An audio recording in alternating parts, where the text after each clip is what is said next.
This is Audible. Atlantis and the Garden of Eden, written by Frederick Dodson, narrated by Thomas Miller. Chapter 1. Researching Atlantis. This book takes you on a journey through lost ancient empires, extraterrestrials, giants, dwarfs, supernatural beings, and many things hidden and secret. Does this sound wild and questionable to you?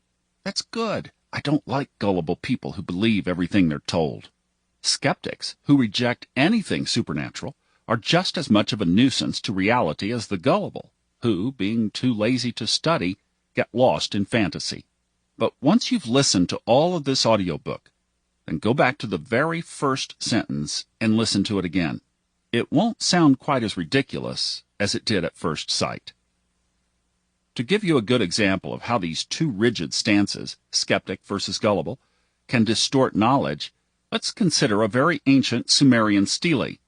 If I were to post one on any internet discussion board, the gullible might be quick to say, well, it was a picture showing aliens hovering above their aircraft. And the skeptic would say, no, it's impossible that there were aircraft at those times. There is a rational explanation for this. Can you see the problem with these two stances? Both appear to be knee-jerk reactions, caused by ignoring the text and descriptions accompanying the image. Quick conclusions are always limiting, because they narrow the mind to one way of seeing things, and one becomes blind to the big picture. Is it a flying aircraft, or a boat, or something else? I don't know. But even if it is a flying aircraft, why does it have to indicate extraterrestrials? What if there were a group of humans who could fly? Or what if these are supernatural beings? To determine what it is, context, comparison, and research are required, not preconception. If you'd never seen the picture before, or have no context to put it in, the best response might be, it looks really bizarre. I have no clue what those things are, but I am curious to find out. The skeptic's response regarding ancient aircraft being impossible is just as much of a mental limitation. If aircraft are possible today, does that not mean that aircraft always have been possible and always will be? Of course it does. The skeptic insisting on finding a rational explanation carries the implication that it's irrational to believe in flight. It may have seemed irrational to the narrow-minded 200 years ago, but it's commonplace today. Admitting that it's possible would painfully put into question not only many years of training, but entire institutions of learning and knowledge. I'm not going to say what I believe the picture shows. If you're gifted with curiosity, you can try to figure it out yourself. Self-motivated research is folklore, mythology, and religions of all cultures do reference very similar fantastical events. For instance, you can learn about the existence, origin, and purpose of real physical giants in ancient Japan, the Pacific, Hawaii, Peru, Bolivia, Guatemala, Mexico, North and South America, Spain, England, Scotland, Ireland, Greece, Morocco, Nigeria, South Africa, Ethiopia, Israel, Lebanon, Jordan, Turkey, Greece, Russia, Germany, Sweden, Norway, China, Vietnam, Iran, India, well, almost anywhere, to be honest. I'll show you precisely where to find these archaic stories, how they match comparable stories, as well as the accounts of historians, the findings of archaeology, geology, and anthropology. Such comparative study has become much easier with the rise of the Internet, which acts as an easily accessible mega-encyclopedic library. Most of the classical works on Atlantis were written pre-Internet, otherwise they'd have been more refined. There are several veils which prevent a clear view of Atlantis. These veils are the bottom, and civilized humans only started evolving to a higher level 6,000 years ago. Veil number 2, the dogmatic religious view, according to which only one ancient account is true. All others are false, and mankind was only created 6,000 years ago. Veil 3, the modernist psychological view, according to which Atlantis did not exist physically, but rather symbolically, or as drug-induced visions. Veil 4, the ancient alien view, according to which everything is an extraterrestrial conspiracy with no terrestrial cause, and without supernatural influence. Veil 5, the gullible view, that distorts, sensationalizes, and exaggerates evidence, and includes individuals too lazy to research. Veil 6, the politically ideological view that distorts history to prove a particular agenda. While researching, every time I hit upon some falsehood, it could be traced back to one of those veils. Understanding Atlantis more completely requires you to suspend all these filters in mind. At the outset of writing this book, I avoided drawing conclusions so that I could stay open, unobstructed by bias and wishful thinking. But upon increasingly deeper study, conclusions were starting to form, not created by a prejudgment, but suggested by the material. These conclusions forced me to discard all the views listed above, with the exception of the extraterrestrial and supernatural intervention view. I respect modern science and all that it's done for civilization, but the history department appears to have gotten one little thing wrong. This one little thing shifts the entire context of history. That is, the existence of the supernatural. So the only very slight difference between a pseudoscientist such as myself and the actual scientist of these subjects is that the scientist considers mythology fiction, and I consider mythology real. To give you just one quick example of this, I will now share the ancient Chinese myth, The Archer and the Moon Goddess, from the text of the same name by Xiu L. Long and Elizabeth K. Wong. This ancient tale tells of how one of the gods took his firebird and flew to the moon, where the moon's surface was found to be cold, gray, and desolate. How could the ancients know something that NASA only, quote, discovered in the 1960s? Seen from Earth, the moon looks bright and white, not gray and desolate. The most simple and logical explanation for this would be that the surface of the moon was actually seen, either by supernatural means or, as the myth says, by flying there with one of the firebirds, which, in this interpretation, could be air or spacecraft. They would only be called firebirds by people unfamiliar with the technology. Here's what I'd like you to do. Listen to this story now, mark the spot, and then listen again when you've finished the audiobook. It will make much deeper sense to you once you have listened to some of the other mythological accounts from around the world. You will recognize its congruency with several other myths. Greek mythology, whereby younger gods rebelled against the older ones. Sumerian mythology, whereby the sons of the gods got tired of labor in the gardens of earth. And the quest for immortality. Here's the tale. Mark the spot to come back and listen again. These stories explain how the sun and moon became the way they are today. 1. The downing of the 9 suns. When the world began, Dijon, the sun god, and his wife had 10 sons. These sons had in the sea. One day, having had enough of the monotony of sitting alone in the tree all the time, the 10 sons rebelled against their parents and flew up to the tree together. This brought disaster to the earth, as the combined rays of the 10 suns seared and scorched its surface. Persuade their children to stop their nonsense, but to no avail. However, there was a god by the name of Yi, who was very concerned about the plight of the people. He asked Dijun if he might have permission to shoot the rebels down. At first, Dijun was extremely reluctant to allow his sons to be treated in this way. However, when nothing else worked, he finally consented. He gave Yi a magic bow and a quiver of red arrows. "Do what you must," he told Yi, "but please don't hurt my children any more than is necessary." Yi was the best archer of the universe. He was also a compassionate god, and proposed shooting down the sunbirds only because it was the last resort to stop the suffering on Earth. Yi went down to Earth and climbed the highest mountain. He showed the sunbirds his magic bow, but they ignored his warning as they had ignored all the others. Left with no alternative, Yi fitted an arrow to his bow. He took aim and let the bolt fly. An instant later, a ball of fire hurled down to the ground. The sunlight was dimmed slightly, and the heat was less overwhelming. When people went to examine the fallen bird, they saw a huge 3-footed raven lying in a crumpled heap on the ground. Yi shot down 2 more sons before he paused. Even though 3 of their brothers had been rendered useless, the other firebirds refused to give up. Yi was angered by their stubbornness and fired arrows left and no more light or warmth. What a close call that had been! The last son left in the sky learned his lesson from this unnerving event. From then on, he never disobeyed his parents. 2. Chang-Oh's flight to the moon. After shooting down the 9 suns and thus saving the Earth's inhabitants from death, the great archer Yi returned to heaven. He found that Dijun was very angry with him, even though Dijun himself had given the order for his sons to be punished.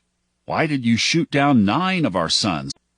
Thus, Yi and his wife Chang-Oh were banished from heaven. Even though humans loved Yi very much and admired his beautiful wife, the immortal couple didn't find it easy to adjust to life on Earth. Chang-Oh was especially unhappy. "What have I done to deserve this?" she complained bitterly to her husband. "Why should I, a goddess by birth and brought up in heavenly comfort, be blamed for your misdeeds?" As time went on, she continued to complain and bemoan the fate that had coupled her with a disgraced god. The domestic difficulties with his wife added to Yi's disappointment at being exiled for his successful and benevolent mission. But he worked hard to establish as normal of a life as possible on Earth. He roamed the mountain forests all day, searching for game. He helped people to defend themselves against the attacks of wild beasts and monsters. Gradually, he began to adapt himself to his new life. But however much he tried to make their life comfortable, his wife refused to become accustomed to living on Earth. In fact, she never stopped reproaching him. "To think that we gods should have become mortal like humans, and one day to die like them," she lamented. "I can't bear the thought of going down to the underworld and being in the company of those terrible ghosts. Oh, if only you had not shot down the 9 suns!" Though the great archer had no regrets for what he had done to help the suffering people, he tried to work out a way that he could spare his wife and himself the horrible fate of living in hell. Chang-Oh realized her husband's concern. One day she said to Yi in a softer voice, "My dear husband, I was told that the Queen Mother of the West, who lives in the magnificent jade palace on the highest peak of the Kunlun Mountains, has a special magical elixir. Would you go see if you could charm her into giving us enough potion to render us immortal? Though we are no longer gods, this wretched human existence is at least better than becoming gruesome ghosts in hell." "I will get the elixir for you, my dear wife, no matter how difficult it may be," Yi promised. The Kunlun Mountains, the legendary home of the Chinese race, are located to the west of China. The mountains where the Jade Palace was situated were surrounded by a moat filled with weak water, upon which even the lightest bird feather could not float. This moat was encircled by a desert so hot and barren that flames burned in it day and night. It was known that no mortal could cross these 2 barriers alive. The Queen Mother of the West was reputed to be a monster.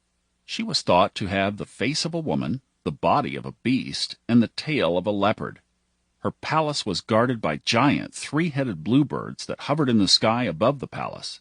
Any intruder that was sighted would ask the Queen Mother to have mercy on himself and his wife by giving them some of her elixir so that they could escape the miseries of hell. The goddess was moved by Yi's courage and his unfair treatment by the sun god. She went to her chamber and returned with a small bottle. Yi was greatly touched by the Queen Mother's extreme generosity. With tears streaming down his cheeks, he did not utter a word, but slowly knelt before his benefactor in gratitude. Chang-Oh was jubilant when she saw that Yi had returned with the bottle of elixir. She was even more elated when he told her that a person could actually attain godly status by drinking the entire contents of the bottle. She immediately contrived a secret plan. The next morning Yi rose early to go hunting. Before he left, he told Chang-Oh to guard the elixir very carefully. He said cheerfully, "My dear wife, I will hunt enough food for a feast tonight. The elixir warrants a special celebration. After dinner we shall share this precious potion, and then we shall be able to live together forever on this beautiful planet Earth." Chang-Oh anxiously watched her husband through the window when he left for the hills. As soon as he disappeared into the distance, she took hold of the little bottle. She paused for a moment. Did she really want to forsake Yi forever on earth? She knew that if she drank the entire potion, she would probably never see her husband again. But after a few moments' thought, she decided to return to her former godly self.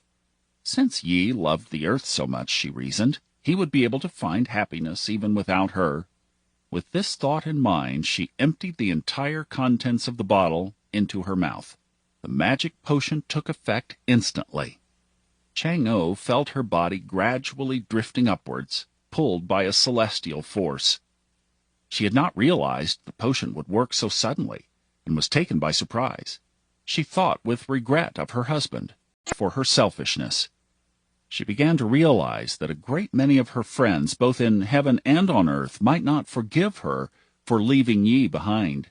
So she decided to land on the moon instead of going back to her old home in heaven. But the moon is far from being the romantic place that people imagine it to be. The terrain was desolate and gray, and the air was freezing cold. Except for a single cassia tree and a small rabbit, there was no other sign of life on the moon.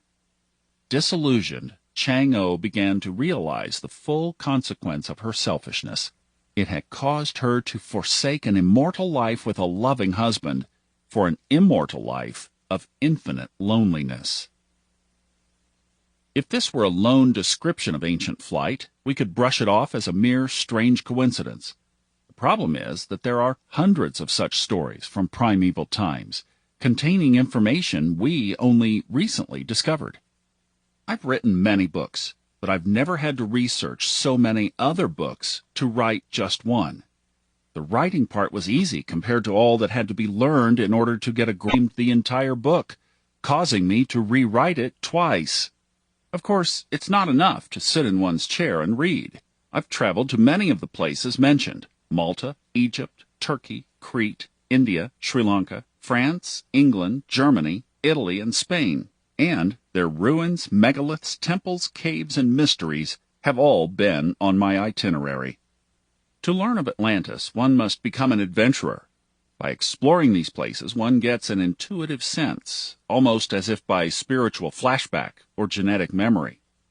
This is why it seems that ordinary archaeologists have learned how to dig out pottery, clean them, and ascertain their origin and age, but lack the training to take what they have found and put it into a wider interdisciplinary context. Hence, an artifact showing a strange one-eyed creature is not normally compared to a similar artifact found in Peru, Australia, and Siberia, but rather is placed behind glass in a museum and labeled with some text about a mythological figure. This has to do with the suppression of imagination within academic training. Such suppression has its advantages, but also its major drawbacks. The advantages are that we can establish a fact-based version of our history that is not littered by all sorts of agendas and flights of fancy. The disadvantage is that only the most bland, nuts-and-bolts version of history is accepted. This would be akin to describing a romantic love affair only in terms of chemical formulas, that is, formulas that can only be proven in a laboratory. While this description of a love affair is not inaccurate, it lacks a wider scope of what is actually going on. I'm not saying our view of history is inaccurate, it's just very incomplete. Another analogy of the current understanding of history could be compared to visiting the Guggenheim Museum in New York and only seeing the ticket desk. Our perception of the ticket desk is not inaccurate, it's true, but it's not the whole story, not even close to the whole story.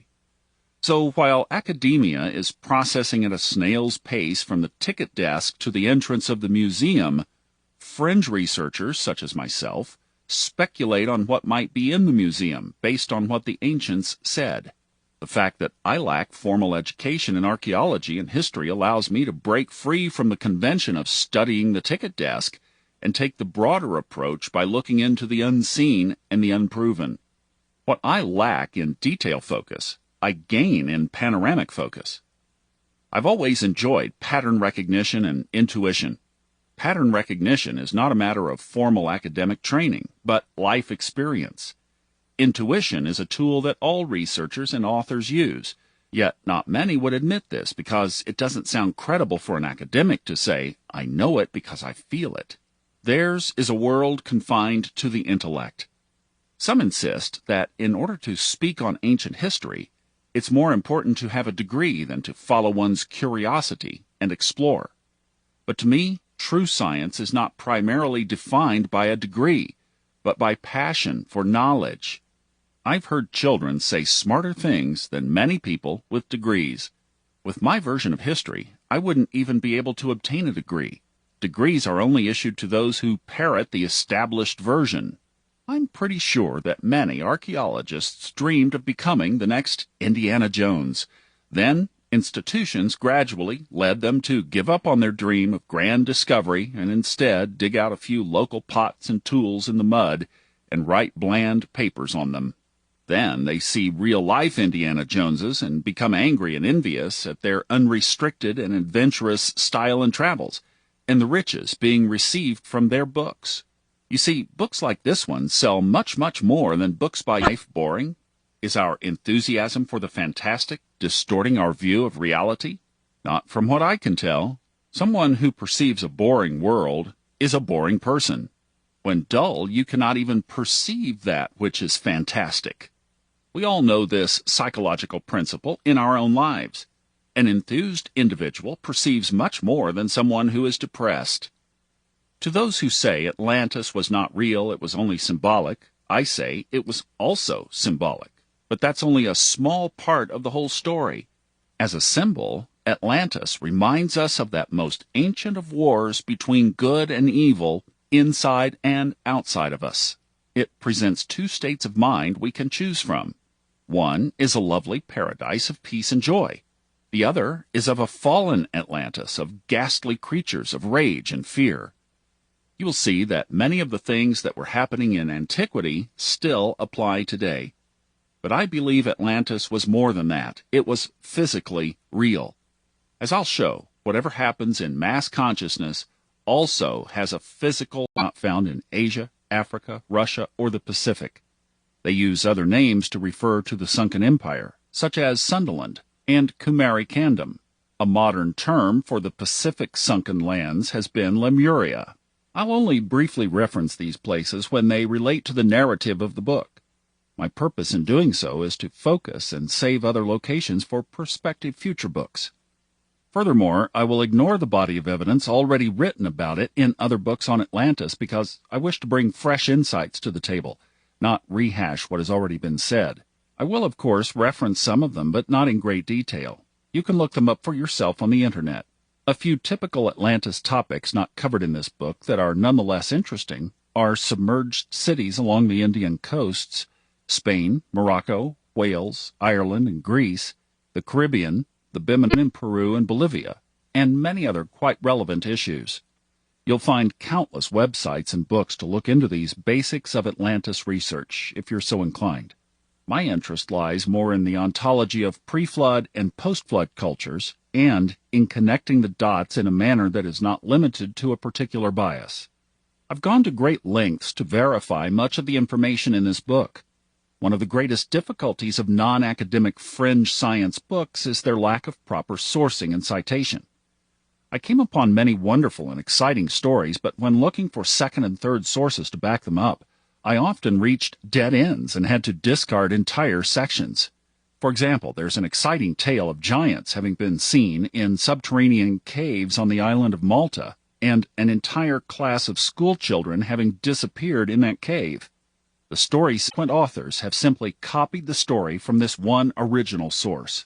This, then, would be an appropriate story to label a myth, a likely fictitious event that somebody made up. I really don't understand why Atlantis authors discredit themselves by using material that cannot be backed up. Make the entire case for Atlantis using mainstream sources. Because Wikipedia is not 100% reliable, it can be edited by anyone, I made sure to verify information derived from there with online university sources. If alternative or non-academic sources were used, then it is specifically mentioned within the paragraph, rather than having a reading list at the end of the book. Because the author is not an all-knowing sage, some errors may have inadvertently slipped into this work, despite my best intentions to get the facts straight. I apologize for any errors that may have gone unnoticed by me in advance and vow to remove them with every new edition of this book. However, it is my recommendation that you search on the internet while listening to view for yourself some of the structures and places being talked about, especially those for which I haven't provided pictures. It will give you a better idea of what is being written about if you don't have the opportunity to visit all these places yourself. Enjoy this book. It is a wild ride. And even though some of the information you encounter may be unsettling or spooky, I don't mean to spread a negative view about our life on Earth. As anyone who has read other books of mine can attest, my views of life are optimistic. The darkness referred to in this book is history, not our future. Chapter 2. Atlantis and the Garden of Eden. While comparing ancient writings, I was surprised at how easy it was to ascertain what had happened to us so long ago. Despite countless libraries having been burned, ruins looted, and evidence withered away over the millennia, it's still amazingly easy to piece together history's puzzle parts to form a big picture. Those archaic accounts speak of a paradise named the Garden of Eden, the Isles of Fortitude, Elysium, Paradise, the Pure Land, the Blessed Isles, Avalon, and so forth. To me, these all refer to the same place, and this paradise was a physical location before the Great Flood wiped it out, and it is now a non-physical place in a higher realm. It's not customary for Atlantis researchers to mix their research with spiritual thinking, but this precisely reflects what the ancients said. After the flood destroyed Atlantis, it was disconnected from Earth and placed into a non-physical dimension only accessible to those who go there in the afterlife. Before that, heaven had been on Earth. The details of how and why this happened vary. Islamic and some Jewish sources say that the Garden of Eden was separated from Earth and put into a higher heaven. The Bible says that humans were thrown out of the Garden of Eden after having sinned. Greek, Egyptian, and Celtic mythology point to a paradise out in the Western Ocean that was sunken after a great flood and now is no longer found there, but in the afterlife. Egyptian mythology specifically mentions that the Isle of Flames was first an earthly paradise, and then it fell, and is to be found in the afterlife. Some ancient accounts only mention the sinking of the physical place. It's funny to think that not only humans, but countries too have an afterlife existence. Among the religious, there has been a controversy on whether paradise is a physical or non-physical place. The reason for this is that it was and is both. The more intact the ancient texts remained, the more we find out about the Atlantis and flood narrative. Despite having gone through several book burnings by the ancient emperors, Chinese mythology remains fairly intact thanks to intrepid Buddhist monks who have had the foresight to hide their text in their monasteries and caves. In fact, the monks hide many of their scripts to this day because there is still the danger of their being destroyed by their current government. The Chinese origins myth speaks of a war between various gods that caused the sky to tilt, the Earth's axis to tilt, thus flooding the whole planet and destroying a humanity that had become wicked. In those days there were ghastly man-eating beasts. The goddess Nuwa, who was half serpent, half human, is said to have stopped the flood by, quote, mending the sky.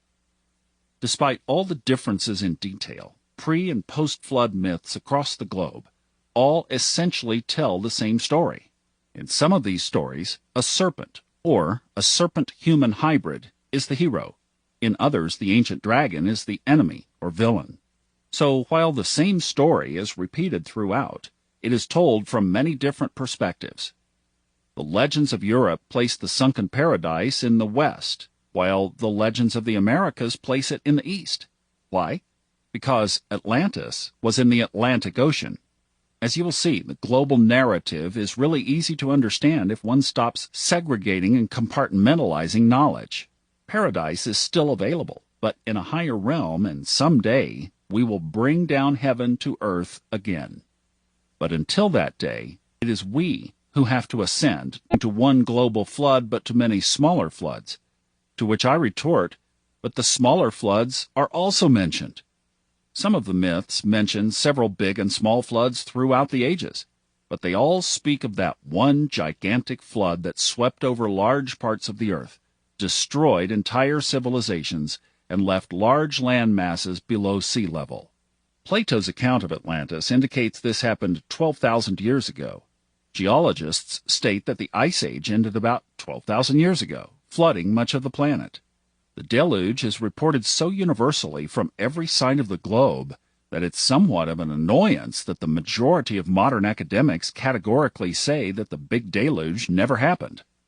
Whether every single continent was sunk, I don't know, but that event was big enough to have required a restart of civilization and a loss of much of the knowledge we had of Atlantis. As more is discovered, we must update our books. We've only known for a few years, for example, that Sumerians were not the cradle of civilization, as I had, quote, learned in school, and that civilized life did not start only 6,000 years ago, before which humans were merely nomadic hunter-gatherers. Scholars have been holding on to this dogma for a very long time, and still hold on to it. Any highly civilized society prior to 6,000 years ago, or 4,000 BC, is looked upon with skepticism, and evidence for it is attacked and ridiculed. The reasons for this are both political and religious. For example, much of the Christian world grew up with the understanding that life began only a couple of thousand years ago, even though there is no mention of this in the Bible. Furthermore, Darwinist evolution theory describes the slow and steady progression of mankind, and does not really allow for any advanced civilization older than 6,000 to 8,000 years. In many countries, nationalistic sentiments lead to archaeological cover-ups. If, for example, a nation finds evidence of people of another race having been earlier settlers of that country, often that evidence is destroyed or mysteriously goes missing. An archaeologist once related a story to me about a mummy appearing to be Caucasian found in China. It was the Chinese news for one day, and then was never heard of again. None of his inquiries led to any more information on it. It disappeared as if it had never existed. Small-minded governments fear that too much is at stake when their people's historical lineage is questioned. In spite of religious, scientific, and political resistance, the idea that civilization is 6,000 years old has already crumbled and will die out with the current generation of scholars. The majority of people are fed up with this whole charade. This is why TV shows such as Ancient Aliens now get hundreds of millions of viewers, whereas in the 1970s, such shows may have only been viewed by 100,000. The understanding that the Sumerian culture is not the oldest civilization was cemented with the recent discovery of the 12,000-year-old Göbekli Tepe, remnants of a highly civilized society dug out from beneath the sand in Turkey, Anatolia. It is perhaps no coincidence that this most ancient civilized site to date is not far away from Mount Ararat, where biblical Noah's boat was said to have landed after the flood. The civilization that built Göbekli Tepe would have existed precisely around the time Plato says the flood occurred. In their ignorance, archaeologists are now saying that this was the first human civilization. But they said the same thing about the Sumerian civilization for a long time. Of even older high civilizations has been found around the globe. Academia will once again have to revise their views, or altogether drop their false belief that the ancients were mostly primitives. The idea of ancient mankind being primitive, while we evolved to become the advanced people we are today through the ages, stems from nothing more than Darwinist ideology. It is not consistent with the fact that the Egyptian, Mayan, Aztec, Hindu, and Sumerian cultures were proven to have regressed over time rather than having progressed. Sure, we have currently progressed since the Middle Ages and have also dug out plenty of civilizations that were shown to have evolved over time, but there were also times of great regression. The ancient Greeks, Hebrews, and Hindus were more knowledgeable than their successors of latter days. By the time the medieval times arrived, even of cyclic ups and downs. You see the problem here? If we scrap Darwin's idea of slow evolution over time, It is not only history that needs remodeling, but other disciplines as well. Academics are afraid that this would lead to the victory of religious zealots and science fiction authors, so they try to keep the data as restricted as possible. The book shows an image of a pillar at Göbekli Tepe, depicting a bull among other animals. Some of my favorite records for reference are the Hindu epics. These writings date back as far as 8,000 years and speak of times and civilizations much older than that. According to them, civilizations have come and gone for many hundreds of thousands of years. According to the Hindu text Matsya Purana, the Chronicles of Matsya, the god Matsya warned a king of a great flood that was soon to come. The king would populate the earth after the flood, along with his family and 9 types of seeds. After the oceans would recede and the lands reappear, he was to found a new humanity. I retell this story because most readers will be familiar with the story of Noah's Ark, but not aware that the same story is all post-flood cultures in a perhaps desperate attempt to preserve lost knowledge. Rather than land sinking, Hindu sources speak of water levels rising. From a geological point of view, this makes more sense, even though to a human observer it may look as if land is sinking. From this, we can derive that places which are now only slightly below sea level were at one time above sea level. 2 probable locations for land that was not one time above water would be a location in the Atlantic Ocean, a little west of the Canary Islands, the Bahamas, along the northern coast of South America, coming to an end basically in the space between modern-day Brazil and Nigeria on the African continent. From this, you could tell that the majority of escapees from a sinking Atlantis would have arrived in what is now called Portugal, Spain, Ireland, France, Britain, North Africa, North America, Central America, and the northern parts of South America. According to esoteric sources, as well as some intrepid geologists, the sea that is now the Mediterranean was at one time land. The great flood swept from the Atlantic over Europe, thereby creating the Mediterranean. After the flood, the first dry spots of land began to reappear in Anatolia and the Mid-East, the places that conventional history considers the cradles of civilization. According to the theory of Mediterranean flooding, Africa and Europe were at one time connected. Places like Spain, Morocco, Italy, and Greece were at a high, mountainous elevation, whereas the Mediterranean land was covered with forests. Throughout Europe, cave paintings depicting elephants, lions, and other animals normally associated with Africa have been found. Geologists say that this is evidence that the climate was at one time very different, but it could also be evidence that the Mediterranean land was connected to Africa back then. Another map in the book shows sunken land in Asia, particularly around Indonesia, Thailand, Malaysia, and India. This would have been the Atlantis of the East, or as the ancients called it, Sundaland, or Lemuria. The map shows various sunken islands intermixed with what is now currently above-water land. Another smaller vein to Atlantis are researchers who pinpoint a single location for the lost lands. Atlantis was in Peru. No, it was on the Canary Islands. No, Atlantis was in the Mediterranean. No, it was in Indonesia. No, it was in Sri Lanka. Atlantis was Ireland, they'll say. But with the model of the 2 maps, you can easily tell that Atlantis could have been all of these places.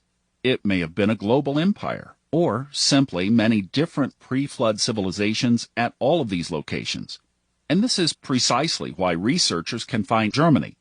Another author who insists that Atlantis was exclusively in Peru. But the flood myth is global. It affected the whole world. Some researchers have suggested the following 4 civilizations: Lemuria in the Pacific Ocean, the Rama Empire in India, the Osirian Empire in Egypt, Greece, and Anatolia, and Atlantis in the Atlantic. The idea of 4 or more major empires is not without merit. Plato's account of Atlantis clearly states that Atlantis waged war against other nations. One of the oldest known flood stories is regarding the Sumerians. Just like the Egyptians, the Chinese, and the Mayans, the Sumerians compiled a king's list of pre-flood and post-flood kings and dynasties, whereby the pre-flood kings were closer to the gods, or god-kings, and the post-flood rulers were human kings but of royal origin. What these lists have in common is a gradual descent of consciousness. First, there were the gods, then the sons of gods. Then arrived god-human mixes, which became evil, followed by the flood. Then appeared the human successors of the gods, the royal and priestly elite class of the planet. Before the flood, men and gods walked on earth together. The ancients say that after the flood, the gods retreated. One of the reasons for the flood is that the gods intervened in Earth's affairs. By doing so, they created horrible hybrid creatures that terrorized the planet. Echoed in the Bible and Quran, as well as in the Hindu epics, the pre-flood rulers had very long lifespans, while the post-flood rulers lived much shorter lives. Archaeologists in Mesopotamia dug up an entire tablet that deals exclusively with the global flood. In that story, the god Enlil is intent on destroying all of humanity because of their evil ways. These evil ways seem to have involved the mixing of gods with humans and humans with animals. It's unclear whether this refers to sexual intercourse or bestiality, genetic engineering, or both. King Zasudra is instructed by the god Enki to build a huge ship to save him from the coming deluge. There's an image in the book from the British Museum of an Akkadian cuneiform tablet called Atrahasis.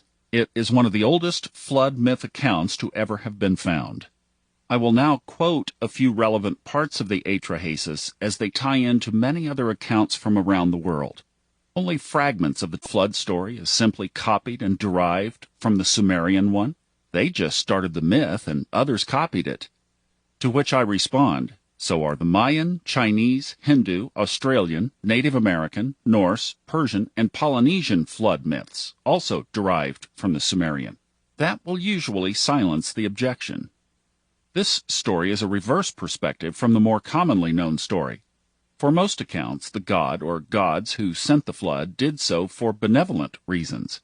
This account makes the flood-sending gods look malevolent, and the god who is against the flood look good. If we were to assume that destroying mankind with a flood was a good act, because they had declined so much spirituality, then this would be an ancient piece of reverse propaganda. In the course of this book, you'll learn that both sides of the ancient conflict wrote their perspective versions of these events. However, this version of the flood still agrees with others in the basic idea that conditions on Earth had become so terrible that a new start was needed. The hero of this story is the god Enki, who forewarns some humans of the upcoming flood and helps them survive. Quoting now from the text. When the gods, instead of man, did the work, bore the loads, the gods' load was too great, the work too hard, the trouble too much. The great Anunnaki made the Igigi. Anu went up to the sky, and Enlil took the earth for his people. The bolt which bars the sea was assigned to the far-sighted Enki. When Anu had gone up to the sky, and the gods of Apsu had gone below, the Anunnaku of the sky made the Igigi bear the workload. They were counting the years of loads. For 3,600 years they bore the excess, hard work night and day. They groaned and blamed each other, grumbled over the masses of evacuated soil. End of quote.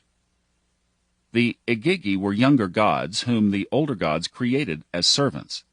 The younger gods later rebelled against the older gods with the result that humans were created to bear the workload, meaning that, according to the Sumerian accounts, humans were created as slave labor and with enough limitation that they would not be a danger to the gods if they rebelled.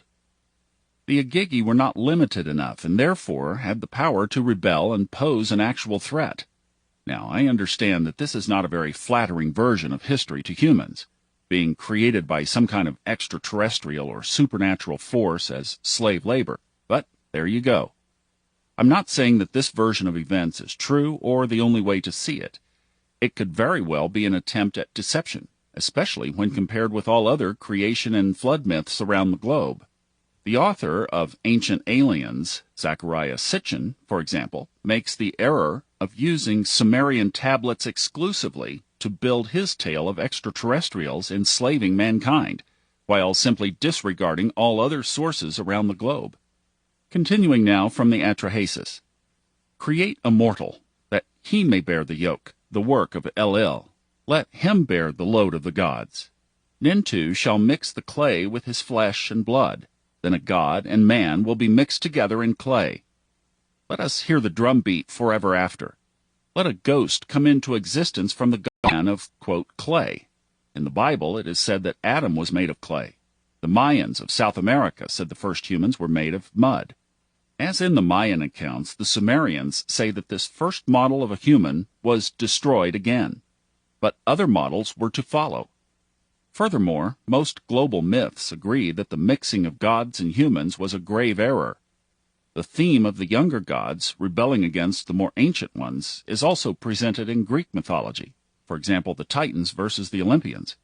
However, in that version, the Olympians win and the Titans perish. Quoting again, "Far-sighted Enki and wise Mami went to the room of fate. The womb goddesses were assembled. He trod the clay in her presence. She kept reciting an incantation. For Enki, staying in her presence, of the mythical sunken land the Aztecs originate from, or the seven Pleiades of Greek mythology. Why this is so will become clear in a later chapter." Continuing from the tablets. "Made new picks and spades, made big canals to feed people and sustain the gods. The country was as noisy as a bellowing bull. The god grew restless at their racket. Enlil had to listen to their noise. He addressed the great gods. The noise of mankind has become too much. I'm losing sleep over their racket. Give the order that the Surupu disease shall break out. I ordered that Anu and Adad should guard the upper regions, that Sin and Nergal should guard the middle earth, while I myself guard the earth below, and that you should guard, together with your plants, the bolt and bar of the sea. But you released an abundance to the people." End quote. The ancients generally divided our world into sky, earth, and underworld. These were said to be both physical locations, the underworld being subterranean lands, as well as non-physical locations, going either to heaven or hell in the afterlife. Continuing. Enlil opened his mouth to speak and addressed the assembly of all the gods. "Come now, let us all take an oath to bring a flood." Anu swore first. Enlil swore. His sons swore with him. Enki opened his mouth and addressed the gods, his brothers. "Why will you bind me with an oath? Am I to lay hands on my own people? Am I to give birth to a flood? That is the task of Enlil." The gods commanded total destruction. Enlil committed an evil act against the people. End quote. Here we see the gods forming a committee and conspiring to cause a great flood, but Enki protesting. Who exactly was Enki then? There are numerous Sumerian stories about this god. In Akkadian, he was known as Ea.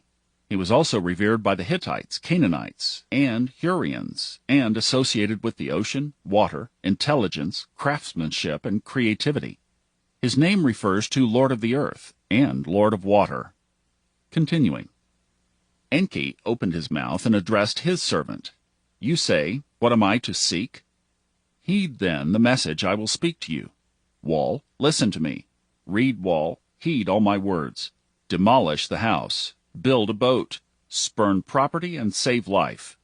The boat you are to build shall be roofed with sturdy covering like the Apsu, to prevent Shamash seeking inside it.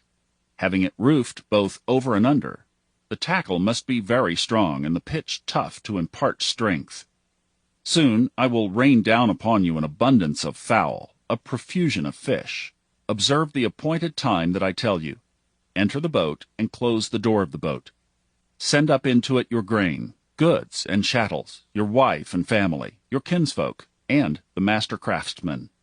Creatures of all the plains, all the wild creatures that eat grass, I will send to you, and they will wait at your door." He opened the clock and filled it. He told him that the coming of the flood would be on the 7th night. End quote. Enki, feeling compassion for humankind, conspires to forewarn a person, tells him to build a boat, and also exactly when the flood will occur. Enki, being able to pinpoint the exact time, shows that the flood was, in this version of the story, not a natural event, but one artificially induced. Continuing. Atrahasis, having received the command, assembled his elders to his gate. Atrahasis opened his mouth and addressed the elders. My God does not agree with your God. Enki and Enlil are angry with each other. They have cast me out of my house. Since I am a worshipper of Enki, he told me of this matter. I cannot live in your country any more. I cannot set my foot on the land of Enlil now. The people helped him build his boat. The woodworker carried his axe. The reed worker carried his flattener made of stone. The child carried the bitumen. The poor man brought what was needed. Lean animals and fat animals he stowed in it. He caught and put on board the winged birds of the heavens. The moon disappeared. Adad roared in the clouds. When he heard the noise made by Adad, pitch was brought for him to caulk his door. After he barred his door, Adad was roaring in the clouds. The winds became furious, as he rose to sever the hawser and set the boat adrift. The chariot army. People could not see one another. They could not be recognized in the disaster. The flood bellowed like a wild ox, while the wind howled like a whinnying wild ass. The darkness was thick. The sun was gone. The noise of the flood caused the gods to tremble. And let the day become dark. Let it return to gloom. In the assembly of the gods, how could I have joined them in commanding annihilation? Enlil is sated with commanding abomination. Like that vile Tururu, he uttered abomination. By my own deliberate choice, and to my own hurt, I listened to their noise.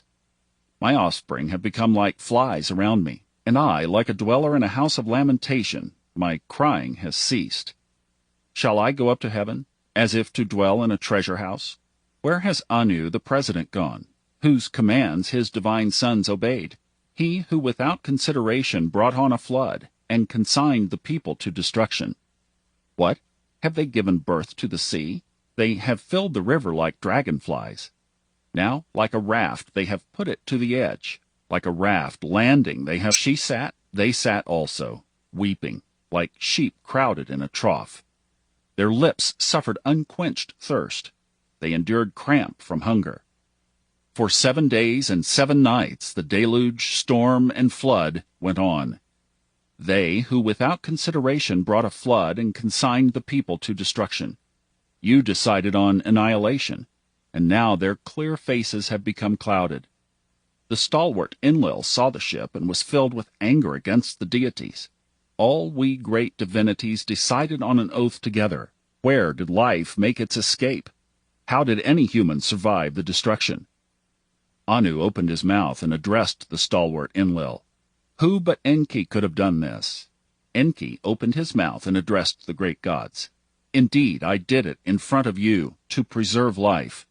We sent the flood, but a human survived the destruction. You are the governor of the gods. On your orders I created strife. For your praise let the Igigi deities hear this song and extol your greatness together. End of quote.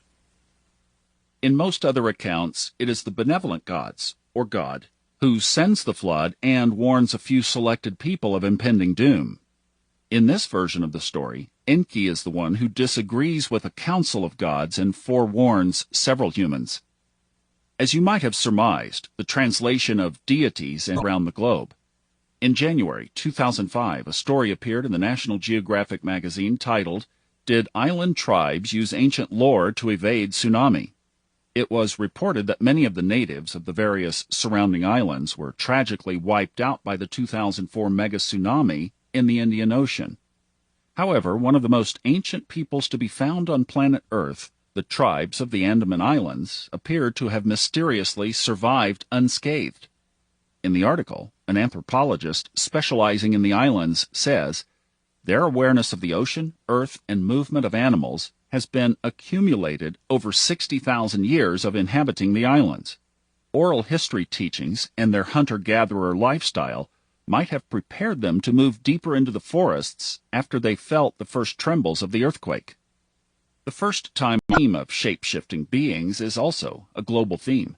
The man and dog woman eventually repopulate the earth. The Mayan epic Popol Vuh says that the gods who created the earth made 4 attempts at creating humans. The first 3 attempts failed, and the humans created were destroyed. The third race of humans, prior to our race, was destroyed by a flood and eaten by wild animals. Most pre-Columbian deluge myths maintain that the flood was a consequence of human transgression and decline. Aztec mythology says that after the flood, the gods forbade humans to make fire, and if anyone was caught making fire or cooking, they were destroyed. As making fire, or perhaps electricity, is the basis of technological advancement, it's interesting to note that the gods consider that sinful. It coincides with many other accounts yet to follow. Aztlan is the legendary ancestral home of the Aztecs. According to some legends, it was a paradise island and a place of 7 caves. Note the number 7 again. It is from Aztlan in the east that the Aztecs arrived in Mexico. Most of the knowledge of the Mayans of Guatemala was destroyed.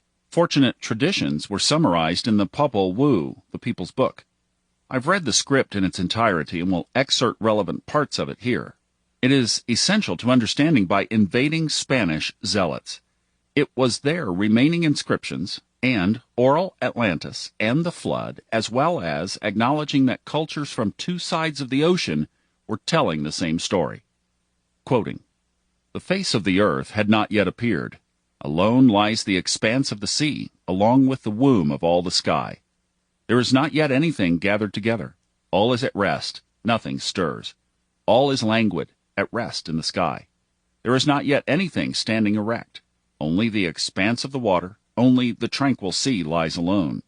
There is not yet anything that might exist. All lies placid and silent in the darkness, in the night. All alone are the Framer and Sovereign and Quetzal serpent, they who children and they who have begotten sons. Luminous are they in the water, wrapped in Quetzal feathers and Cotinga feathers. The Shaper have borne." End quote. Back in the very old days, long before the flood, when the earth was created, there were apparently luminous serpents of great knowledge who existed.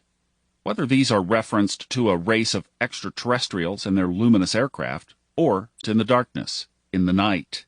He spoke with Sovereign and Quetzal serpent. They talked together then. They thought and they pondered, and reached an accord. Then the earth was created by them. Merely their word brought about the creation of it. In order to create the earth, they said earth, and immediately it was created. Just like a cloud, like a mist, was the creation and formation of it. Then they called forth the mountains from the water.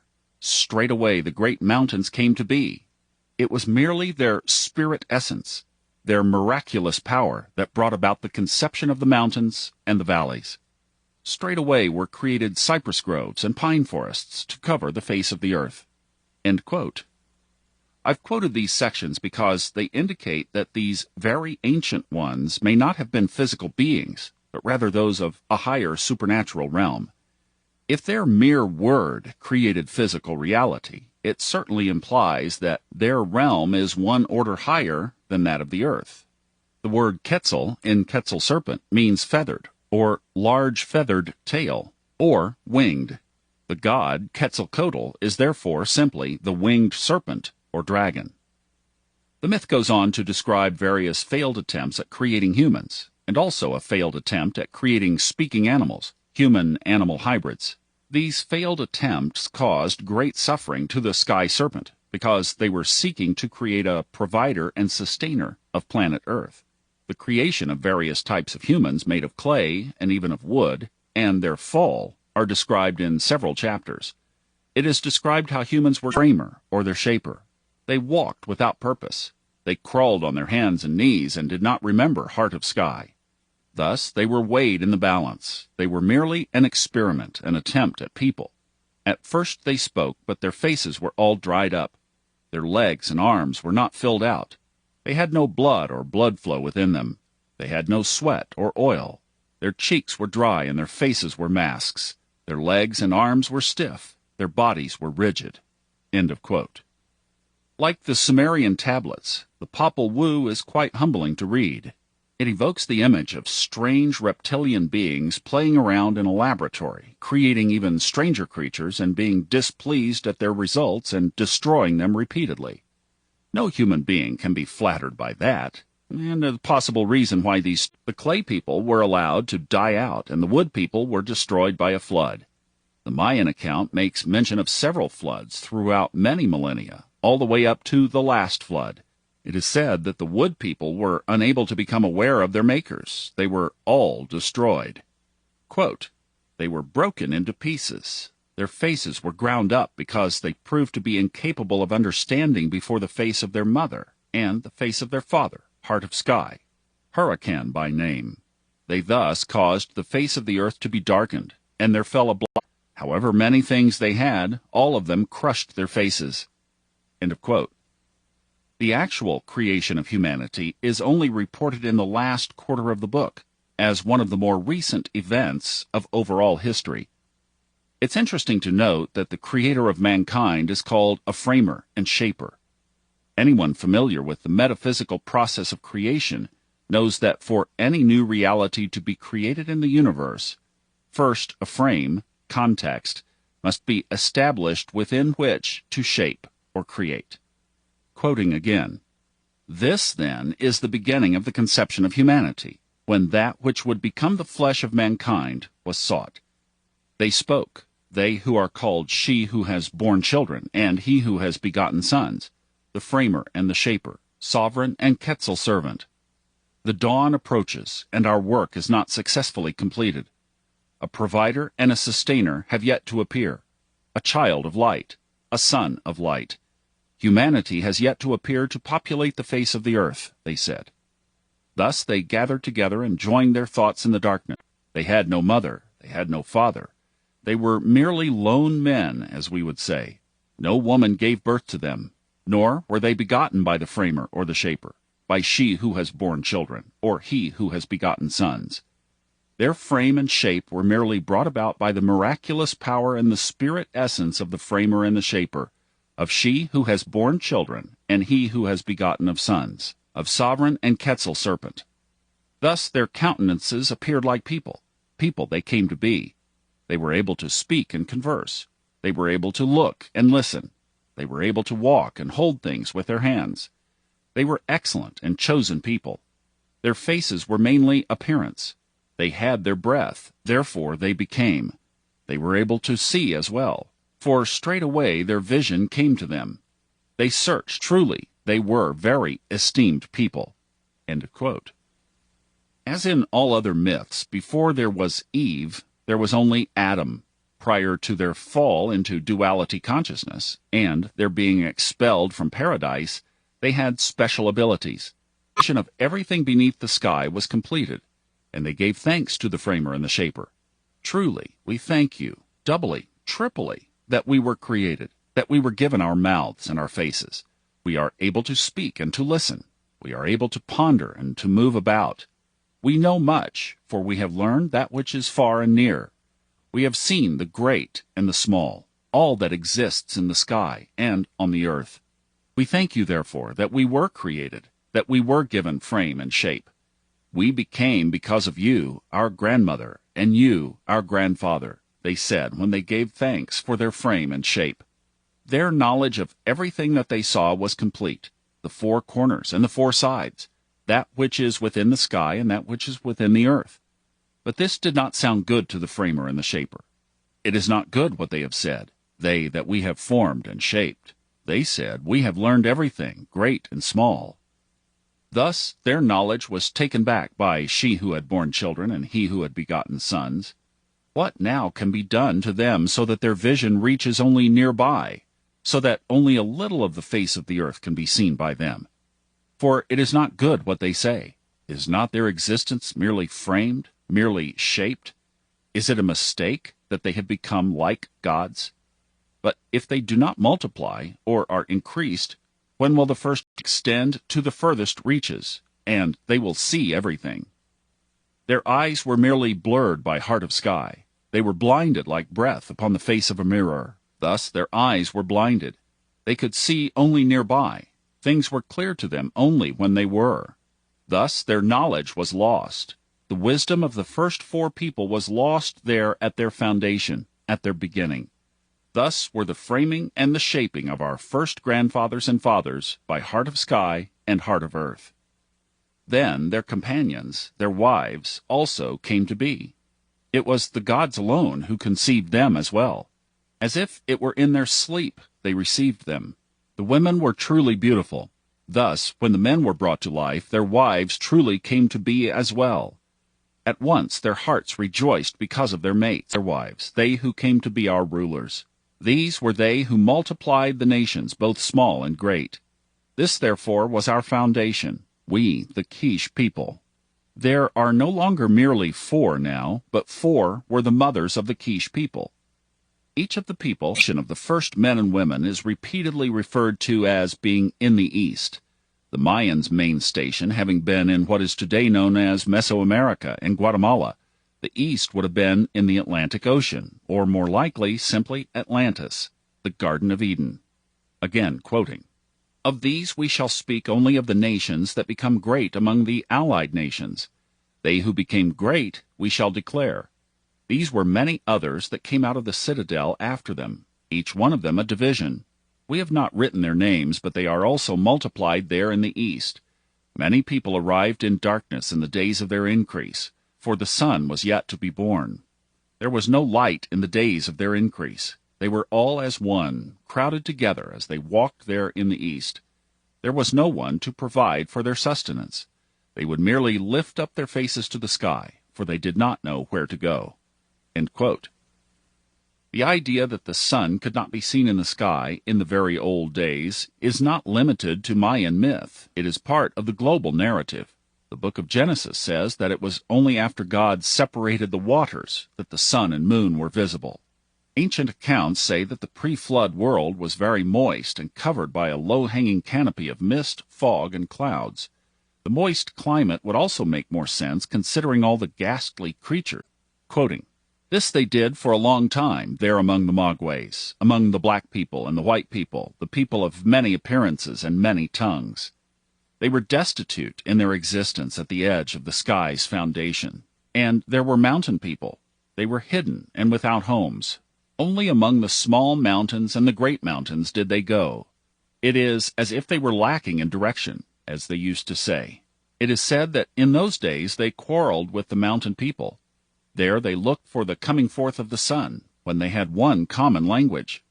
They did not yet call upon wood or stone. They remembered the word of the framer and the shaper, of heart of sky and heart of earth, it was said. They would merely plead for their heartening, their sowing, and their dawning.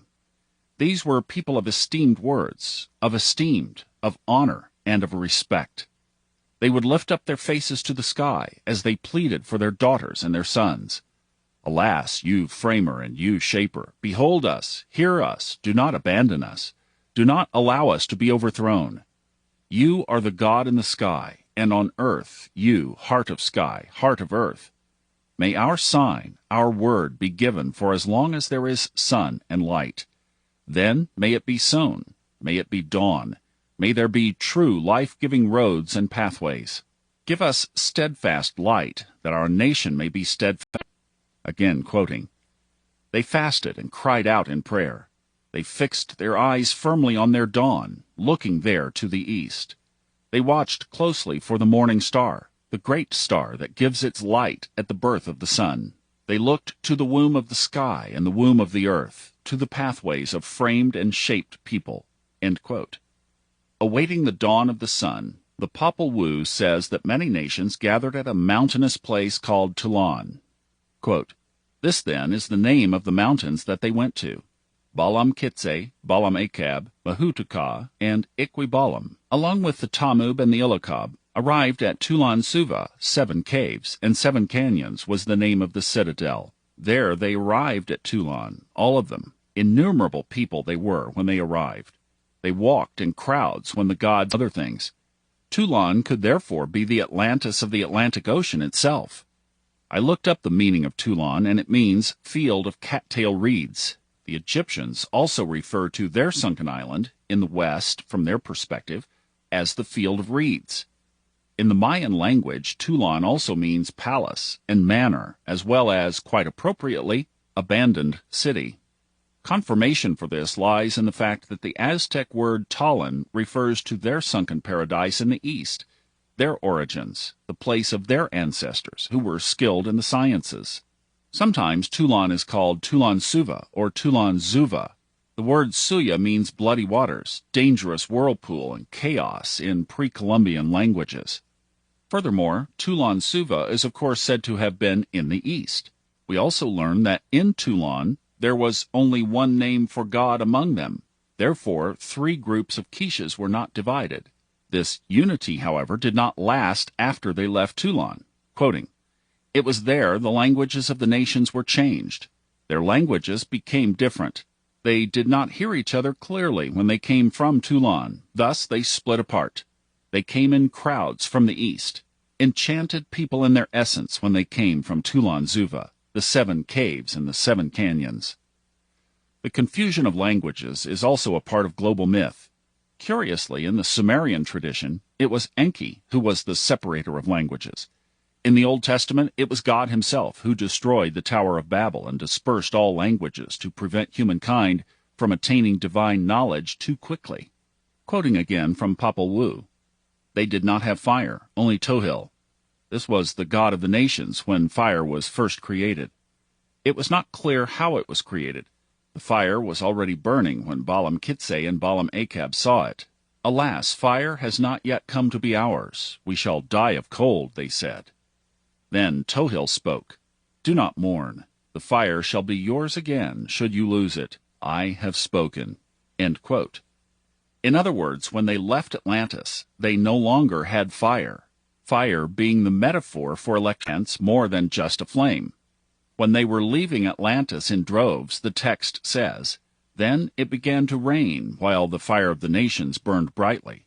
Hail fell thickly on the heads of all the nations, and their fire went out because of the hail.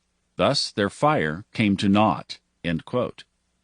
During the enormous flood that sank Toulon and swept eastward burying Europe, those who had moved west experienced it as heavy rains that extinguished the fire, possibly referring to electricity, as we shall later see.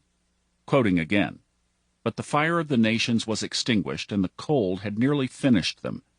Thus they came to plead for fire from Balaam Kitse, Balaam Achab, Malukuta, and Iqui-Balaam. They could no longer bear it because of the cold and the hail.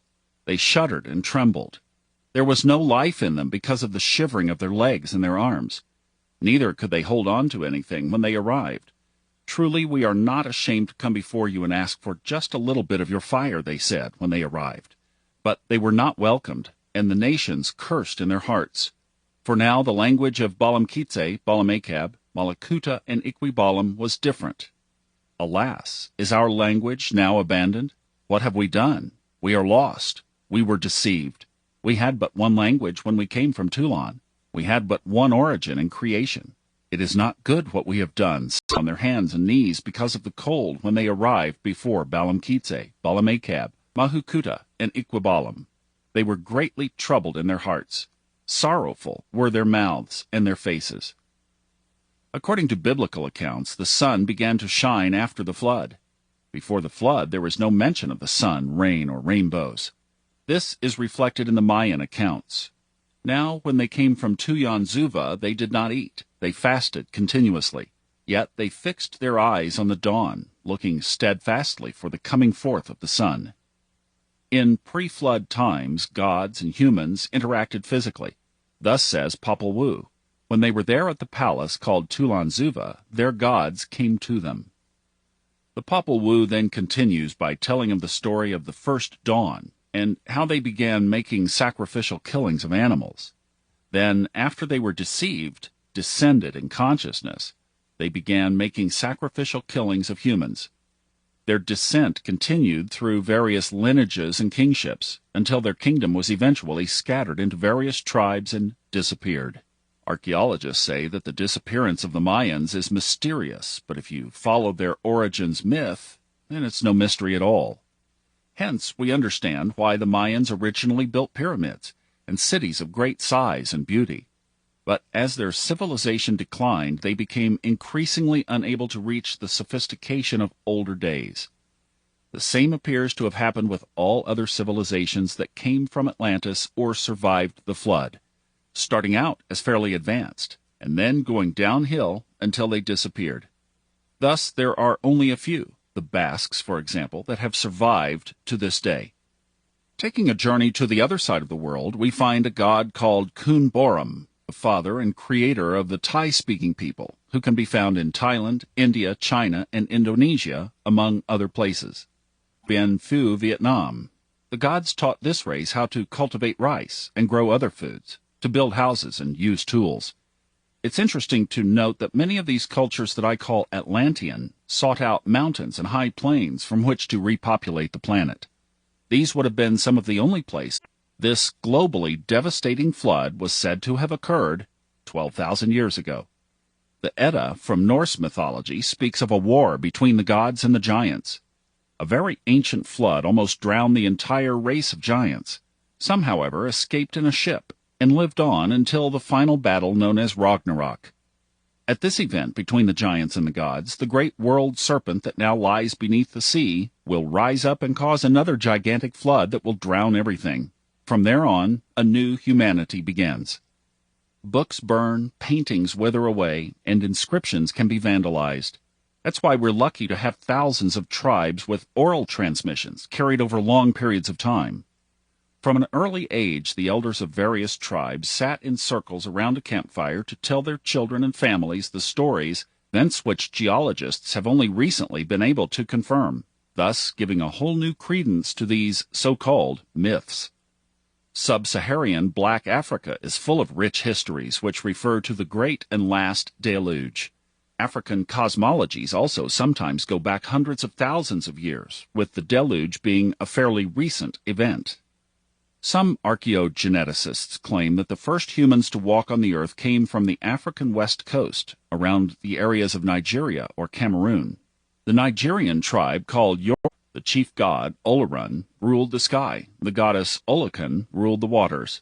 Another god called Obatala asked Olorun for permission to create dry land for living creatures to inhabit. Obatala later went about to create the lands.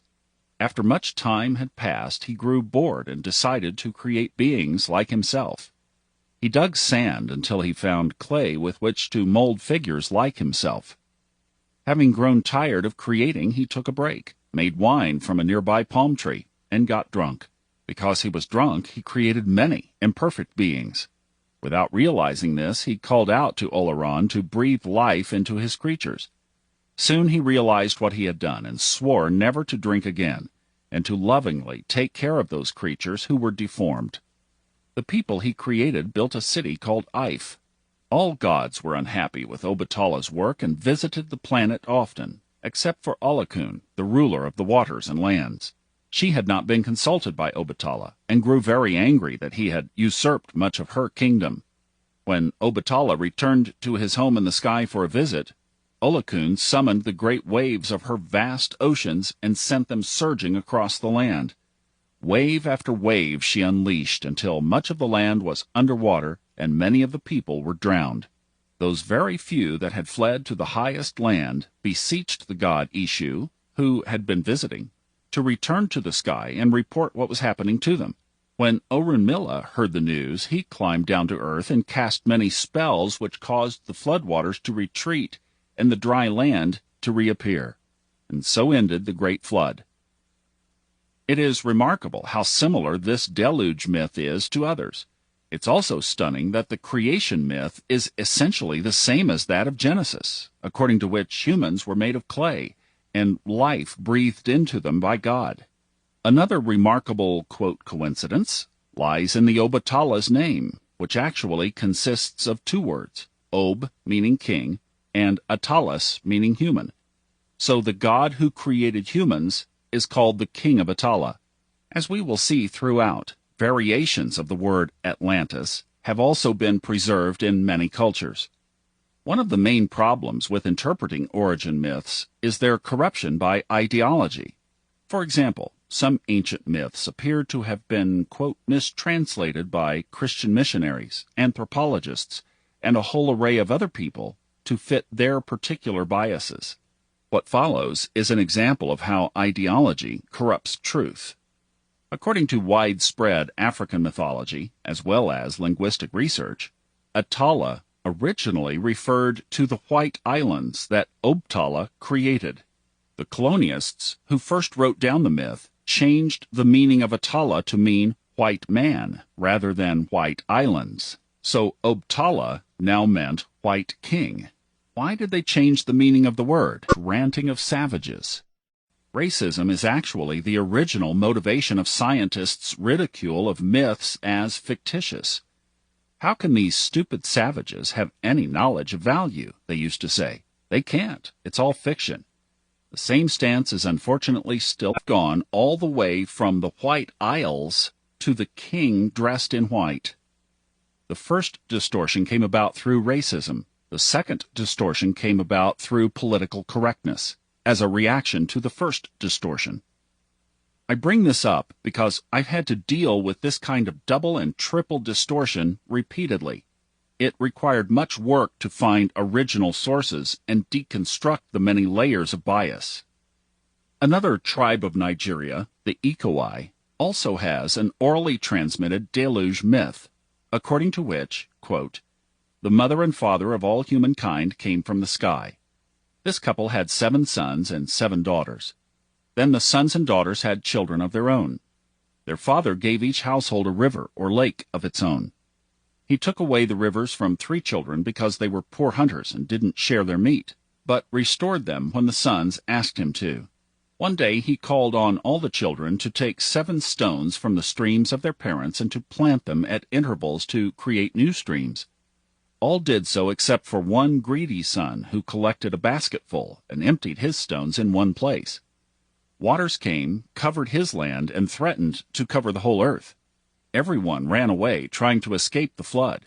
Etemni prayed to the god Obasi, who stopped the flood, but let a lake remain covering the land of the bad son. Etemni told the others the name of those floods. Just a cursory browsing of ancient mythologies reveals that it is difficult to find a country or place without a story of the great ancient flood. The only obstruction to seeing our very ancient origins clearly is ideology. Ideology has caused the killing of historians, the burning of entire libraries, the defacing of ancient artifacts, the relentless looting of ancient sites, and the omission and distortion of important texts. One other item that makes research of ancient times difficult is the human habit of building new sites on top of old ones. Mexico City, for example, is built on top of a more ancient city. Ancient Rome built their cities on top of already existing ones, as did the Phoenicians. So it will require some time and patience to put the puzzle pieces back together.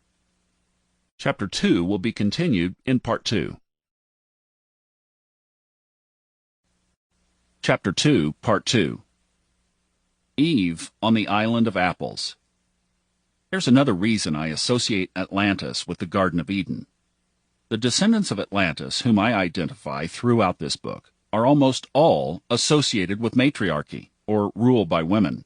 They speak of their queens, ruling mothers and mother goddesses.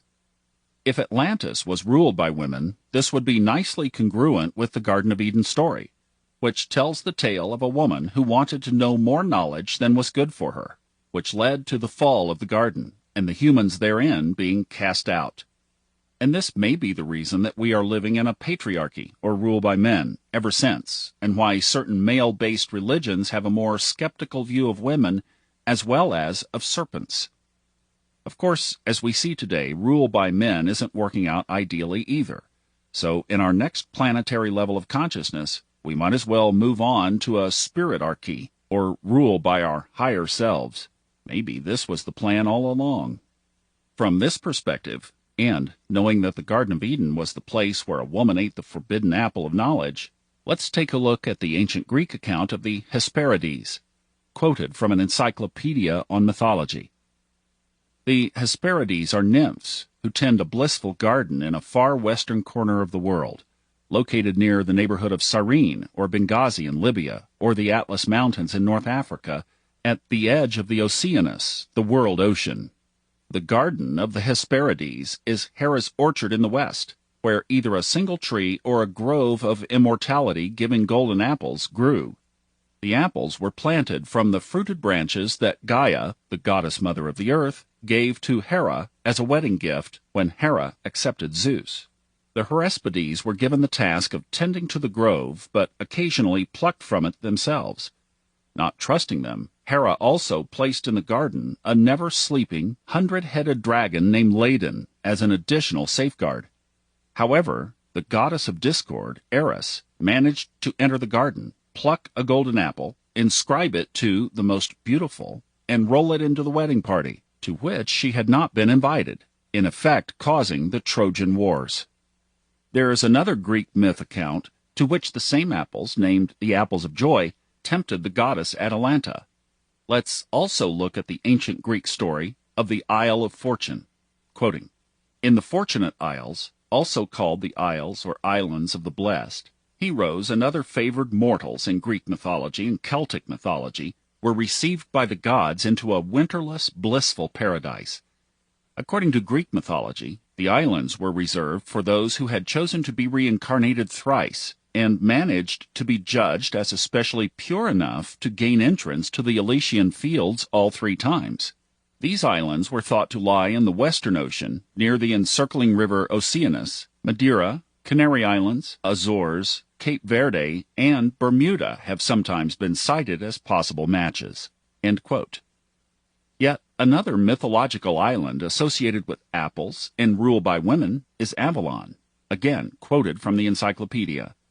Avalon, Welsh for Einsavalon, probably from Aphel, meaning apple, is an Arthurian legend. It first appears featured in the Geoffrey of Monmouth's 1136 pseudo-historical account, Historia Regum Britanniae, the History of the Kings of Britain, as the place where King Arthur's sword Excalibur in the Historia. In the later Vita Merlini, he called it Insula Pomorum, the Isle of Apples. The name is generally considered to be of Welsh origin, derived from Old Welsh, abel, apple, or abal, apple tree. The Island of Apples, which men call the Fortunate Isle, gets its name from the fact that it produces all things of itself. The fields there have no need of the plows of the farmers, and all cultivation is lacking except what nature provides.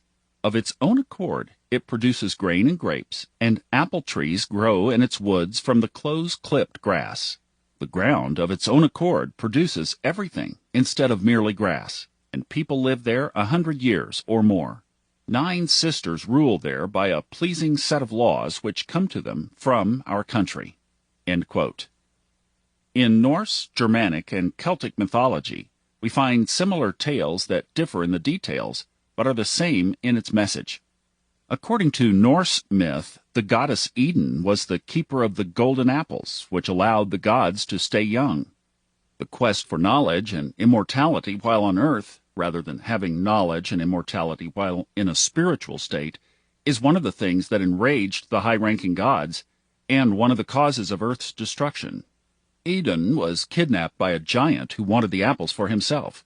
Without the apples of immortality, the gods began aging, so they hired Loki to get Eden back and to get rid of the giant. Upon his successful return with Eden, the gods, called Aesir in Norse myth, took the apples but burned Loki. The gods regained their youth, and ever since the apple tree is the symbol of youth and beauty. Recalling the Nigerian word Atala, the White Isle, it's interesting to see what the very same word means in Sanskrit. The Hindus say Atala refers to a fallen place that is now in the underworld. It is ruled by Bala, who is the son of Maya. Maya, in connection with Atlantis, is also noted by the Greeks, Basques, and of course the Maya themselves.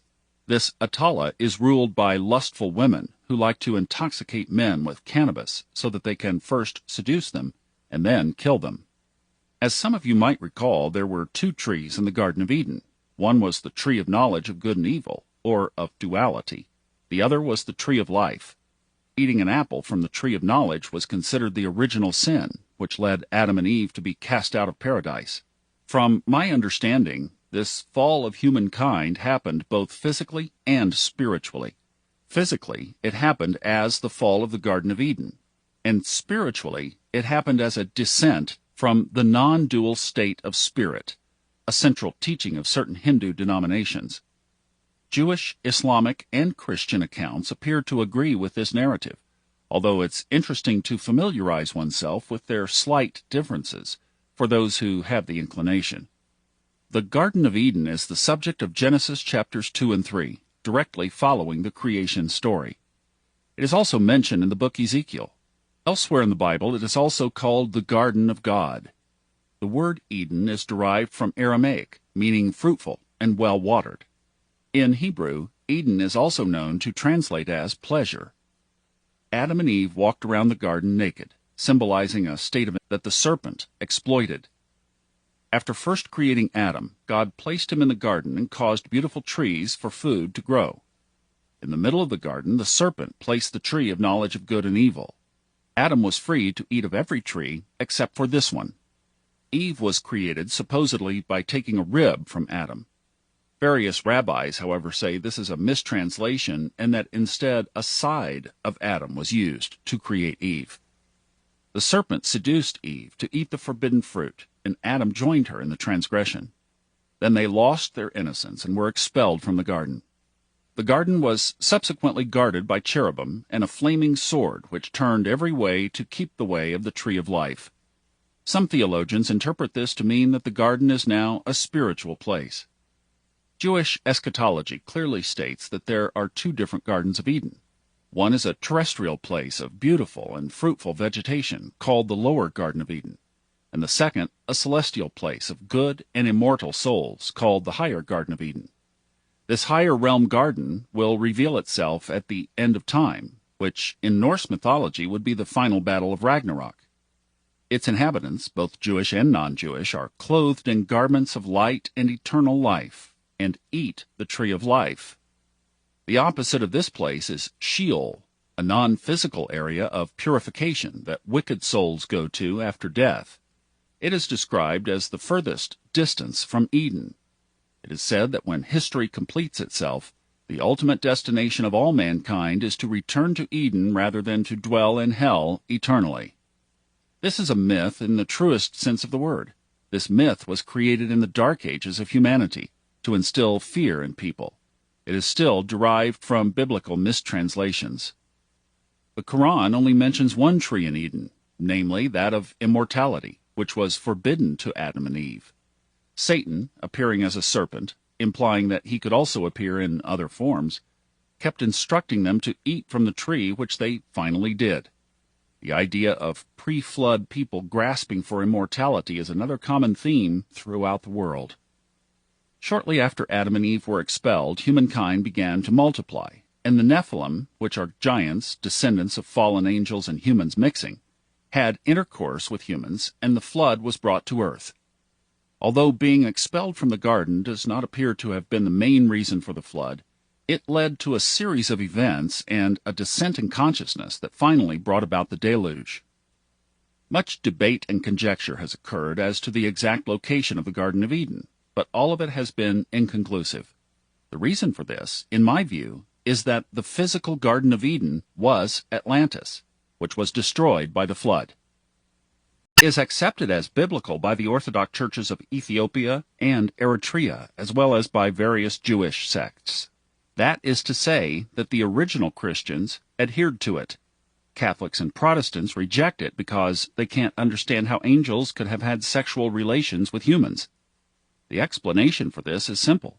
Those angels, through their fallenness, had become physical beings, perhaps even what we might call extraterrestrials. What makes it remarkable to me is that a more detailed description of the pre- and post-deluge situation, as well as Enoch's visit to heaven, which could have been interpreted supernaturally as a visit to a higher spiritual realm, could just as easily have been seen as a trip to some kind of science fiction-like space station. I favor a mixture of the spiritual and supernatural hypotheses for the simple reason that they have flying devices. So, in my eyes, neither the extraterrestrial hypothesis nor the spiritual view stand alone as accurate. There are truths in both. You can find the entire book for free on the internet, but I'll quote and comment only on those parts related to this book, mainly from the chapter called Book of Watchers. Being familiar with mythology from around the globe and having listened to the book thus far lends a whole new perspective and meaning to the text. Quoting, "It happened after the sons of men had multiplied in those days that daughters were born to them, elegant and beautiful. And when the angels, the sons of heaven, beheld them, they became enamored of them, saying to each other, 'Come, Let us select for ourselves wives from the progeny of men, and let us beget children." End quote. What Enoch is telling us here, translated into modern language, is that in those pre-flood days there were beautiful women, and that the sons of heaven desired to have sex with them. If it were possible for these angels to have intercourse with humans, this would lend some credence to the extraterrestrial hypothesis. It does not, however, rule out supernatural conception. An identical account is given in the book of Genesis, as follows. "Then their leader Samyaza said to them, 'I fear that you may perhaps be indisposed to the performance of this enterprise, and that I alone shall suffer for so great a top of Mount Armon.'" Here we read that it was considered a grave crime for the, quote, "watchers," whose job it was, apparently, to watch over planet Earth, to go down and take women for sexual pleasure. The watchers were warned not to take human women, but they conspired to do it anyway, and landed, perhaps by spaceship, on Mount Armon, today called Mount Hermon, which is on the border of Syria, Lebanon, and the disputed Golan Heights in the south. Today, it is one of the most contested areas on Earth. Interestingly, Mount Hermon has been permanently occupied by the United Nations. It is neither under the jurisdiction of Lebanon, nor Syria, nor Israel. Should these beings decide to return any time soon, they'll be greeted by the United Nations rather than a specific country. Quoting again, "That mountain, therefore, was called Armon, because they had sworn Samsavil, Irtael, Turl, Yomiel, and Arizael. These were the prefects of the 200 angels, and the remainder were all with them. Then they took wives, each choosing for himself, who they began to approach, and with whom they cohabited, teaching them sorcery, incantations. These devoured all which the labor of men produced, until it became impossible to feed them. When they turned themselves against men in order to devour them, and began to injure birds, beasts, reptiles, and fishes, to eat their flesh, one after another, and to drink their blood and one another's flesh, then the earth reproved the unrighteous. Moreover, Azazel taught men to make swords, knives, shields, breastplates, and fabrication of mirrors, and the workmanship of bracelets and ornaments, the use of paint, the beautifying of the eyebrows, the use of stones of every valuable and select kind, and all sorts of dyes, so that the world became altered. Not only did they make love to the women, they taught humankind all sorts of skills. I've personally always found it odd, considering that providing humans with knowledge was seen as a bad thing by the various gods. The post-flood Tower of Babel story describes how humans sought to be like gods and built grand buildings and accumulated much knowledge, and how God destroyed the tower and divided humanity into many different languages, so that they could not communicate with each other. This rebellious Lucifer, or Satan, to be a hero of humanity and the bringer of light. Lucifer means light-bearer, a real Enki-like hero of humanity. However, it's not as simple as that. A deeper examination of ancient mythology reveals that there were specific reasons humanity should not progress too quickly, or be given all of the technology and knowledge of the gods. The reason was that another hell on earth, as in the pre-flood days, should not be created. A new plan was devised instead to allow humankind to develop slowly and incrementally, so that they may acquire knowledge and discover technology and the mysteries of the universe for themselves. And this is exactly what has been happening for the last few hundred years. The slow increase in knowledge and ability through self-discovery rather than through imposition by overpowering, quote, gods. Hence, one group of gods could be seen as the Earth interventionists, and the other as the Earth non-interventionists. Titans versus Olympians, serpents versus God, etc. It's an earthly version of the cosmic duality between good and evil, with both sides blaming each other of being the evil side. Of course, there's also the possibility that all of these sides are in league with each other, and from a higher metaphysical level, even though there may be duality, all comes from one ultimate source. I'll let listeners decide for themselves on the who's who. Seems to have been a paradise-like place.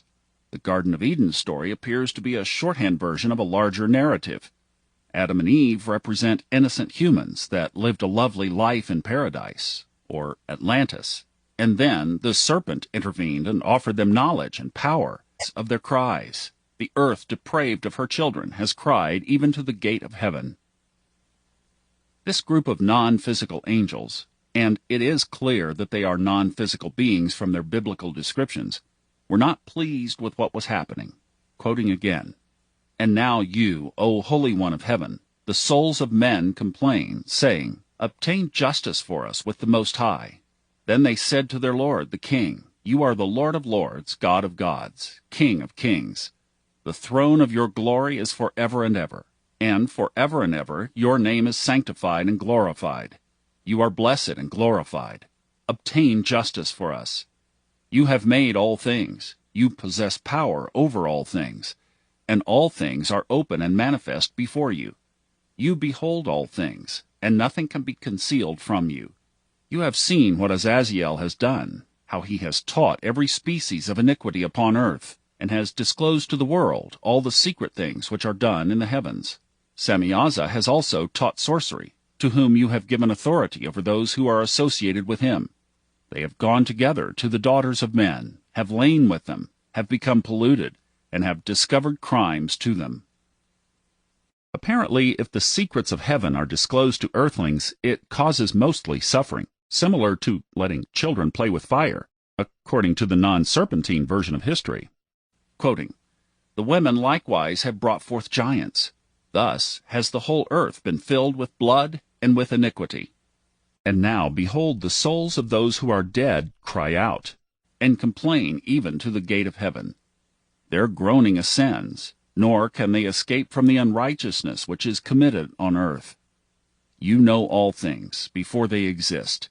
You know these things and what has been done by them, yet you do not speak to us. What, on account of these things, ought we to do to them?"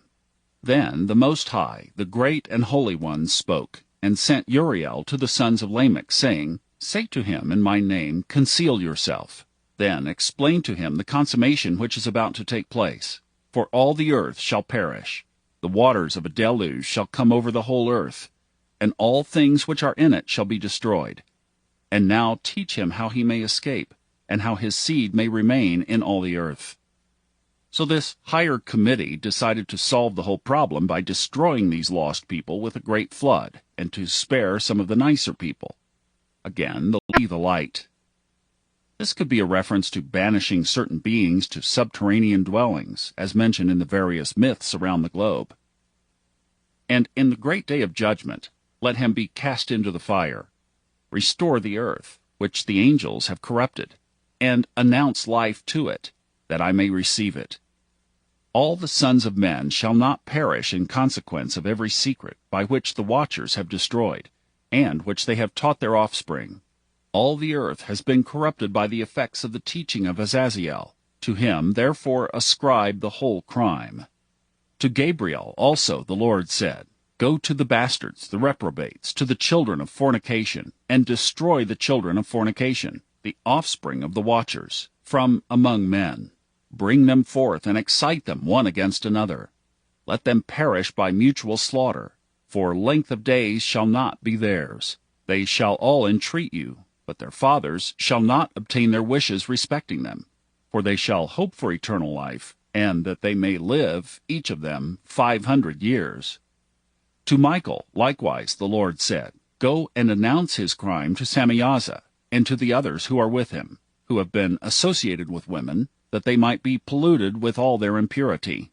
And when all their sons shall be slain, when they shall see the perdition of their beloved, bind them for 70 generations underneath the earth, even to the day of judgment and of consummation, until the judgment, the effect of which will last forever, be completed.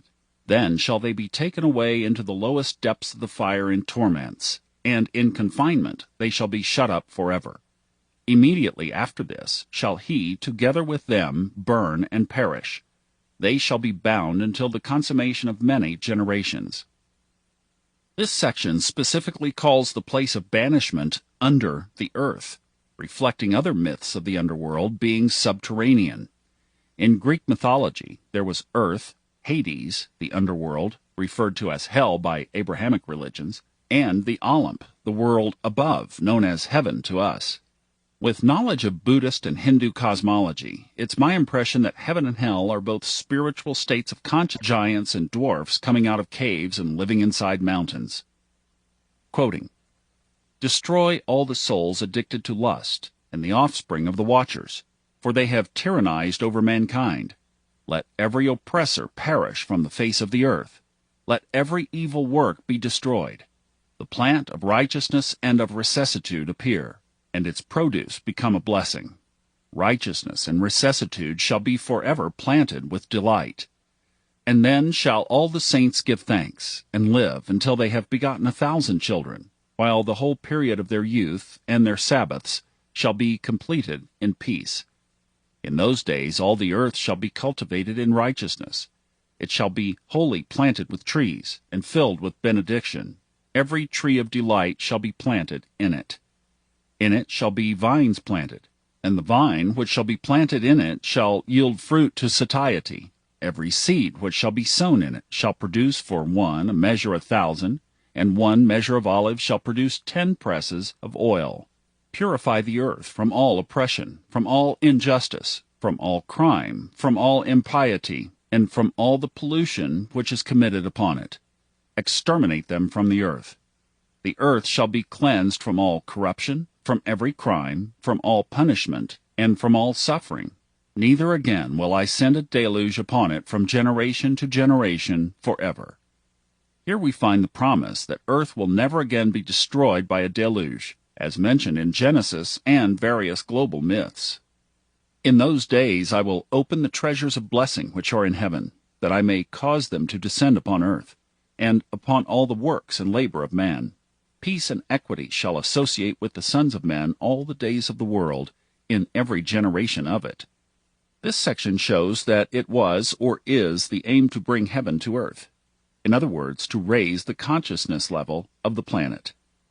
"Then the Lord said to me, Enoch, scribe of righteousness, go tell the watchers of heaven, who have deserted the lofty sky, and their holy everlasting station, who have polluted with women, and have done as the sons of men do, by taking to themselves wives, and who have been greatly corrupted on the earth." Buddhist cosmology describes this in much more detail. There it is also said that devas on higher levels of existence can succumb to certain temptations and ego trips that cause them to fall until they finally go from being non-physical to physical beings. Enlightenment in Buddhism describes a state so high that it is no longer possible to fall back down, but anything below that is prone to error. The fallen angels are very powerful and beautiful beings at first, but the more they become involved in games of aggression on earth, the more they deteriorate. "From this time forward never shall you ascend into heaven. He has said that on earth he will bind you as long as the world endures." From this interesting sentence you can see that never does not necessarily mean eternally. Those familiar with the ancient myth know that there is no, quote, eternal hellfire, as taught by some modern dogmatists. Here, never is equated with as long as the world endures, and because a planet does not endure eternally, the punishment is not unlimited either. Even if it may take billions of years, it is still not eternal. As I've outlined in other books, the Christian belief of eternal hell derives from a misunderstanding. It is possible that the souls or spirits of the antediluvian beings are imprisoned in the lower astral realm. The winds in the vision assisted my flight, accelerating my progress. They elevated me aloft to heaven. I proceeded until they arrived at a wall built with stones of crystal. A vibrating flame surrounded it, which began to strike me with terror. Into this vibrating flame I entered. This is the opening paragraph describing Enoch's flight to heaven. Whether this is a non-physical spiritual place or a physical extraterrestrial place, I'm not sure. But intuitively I would say it is in a higher realm and not necessarily accessible by sending out space shuttles. Of course, some type of super-advanced technology cannot be entirely ruled out because this is exactly how a human who has never seen electricity and lightning would describe it. And drew nigh to a spacious habitation, built also with stones of crystal. Its walls, too, as well as pavement, were formed with stones of crystal, and crystal likewise was the ground. Its roof had the appearance of agitated stars and flashes of lightning. and among them were cherubim of fire in a stormy sky. A flame burned around its walls, and its portal blazed with fire. When I entered into this dwelling, it was hot as fire and cold as ice. No trace of delight or of life was there. Terror overwhelmed me, and a fearful shaking seized me. Violently agitated and trembling, I fell upon my face. In the vision I looked, and behold, there was another habitation more spacious than the former, every entrance to which was open before me, erected in the midst of a vibrating flame. So greatly did it excel in all points, in glory, in magnificence, and in magnitude, that it is impossible to describe to you either the splendor or the extent of it. Its floor was on fire. Above were lightning and agitated stars, while its roof exhibited a blazing fire. Attentively I surveyed it, and saw that it contained an exalted throne, the appearance of which was like that of frost, while its circumference resembled the orb of the brilliant sun, and there was the voice of the cherubim. From underneath this mighty throne rivers of flaming fire issued. To look upon it was impossible. One great in glory sat upon it, whose robe was brighter than the sun, and whiter than snow. No angel was capable of penetrating to view the face of him, the glorious and the effulgent, nor could any mortal behold him. A fire was flaming around him. A fire also of great extent continued to rise up before him, so that not one addressing me he spoke and said, "Hear, neither be afraid, O righteous Enoch, you scribe of righteousness. Approach hither, and hear my voice. Go say to the watchers of heaven, who have sent you to pray for them, you ought to pray for men, and not men for you. Wherefore have you forsaken the lofty and holy heaven, which endures forever, and have lain with women, have defiled yourselves with the daughters of men, have taken to yourselves wives, have acted like the sons of earth, and have begotten giants? You, being spiritual, holy, and possessing a life which is eternal, have polluted yourselves with women, have begotten in carnal blood, have lusted in the blood of men, and have done as those who are flesh and blood do. These, however, die and perish. Therefore I have given them wives, that they might cohabit with them, that sons might be born of them, and that this might be transacted upon earth. But you from the beginning were made spiritual, possessing a life which is eternal, and not subject to death forever. Therefore I made not wives for you, because, being spiritual, your dwelling is in heaven. Now the giants who have been born of spirit and of flesh shall be called upon earth evil spirits, and on earth shall be their habitation. Evil spirits shall proceed from their flesh, because they were created from above. From the holy watchers was their beginning and primary foundation. Evil spirits shall they be upon earth, and the spirits of the wicked shall they be called. The habitation of the spirits of heaven shall be in heaven, but upon earth shall be the habitation of terrestrial spirits who are born on earth. The spirits of the giants shall be like clouds, which shall oppress, corrupt, fall, content, and bruise upon earth. They shall cause lamentation. No food shall they eat, and they shall be thirsty. They shall be concealed, and shall not rise up against the sons of men, and against women, for they shall come forth during the days of slaughter and destruction. This section was rather amazing to me to read, because it confirms my own findings that say that the successors of the giants are now spirits locked to earth. The text says that prior to this, they were both spirit and flesh, and now they are purely spirits. It also says these spirits will feed upon genocide and destruction. The, quote, ancient ones live on as imprisoned non-physical entities, what the religious call demons, jinns, ghosts, and spirits, that have different degrees of malevolence. Some are merely into mischief, but generally more knowledge and causing and feeding off mass murder and war. From this it follows that wherever you see genocide on earth, you will find the ancient ones operating in the unseen background. Humankind has intuitively sensed this throughout the ages. Some of them may even offer skill to humans. Others, however, enjoy but often misinterpret it. The enemy is not a visible person, nor even a group of people, nor actually any human at all. So the misinterpretation throughout history has been that humans themselves are the source of evil, whereas humans are only its pawns.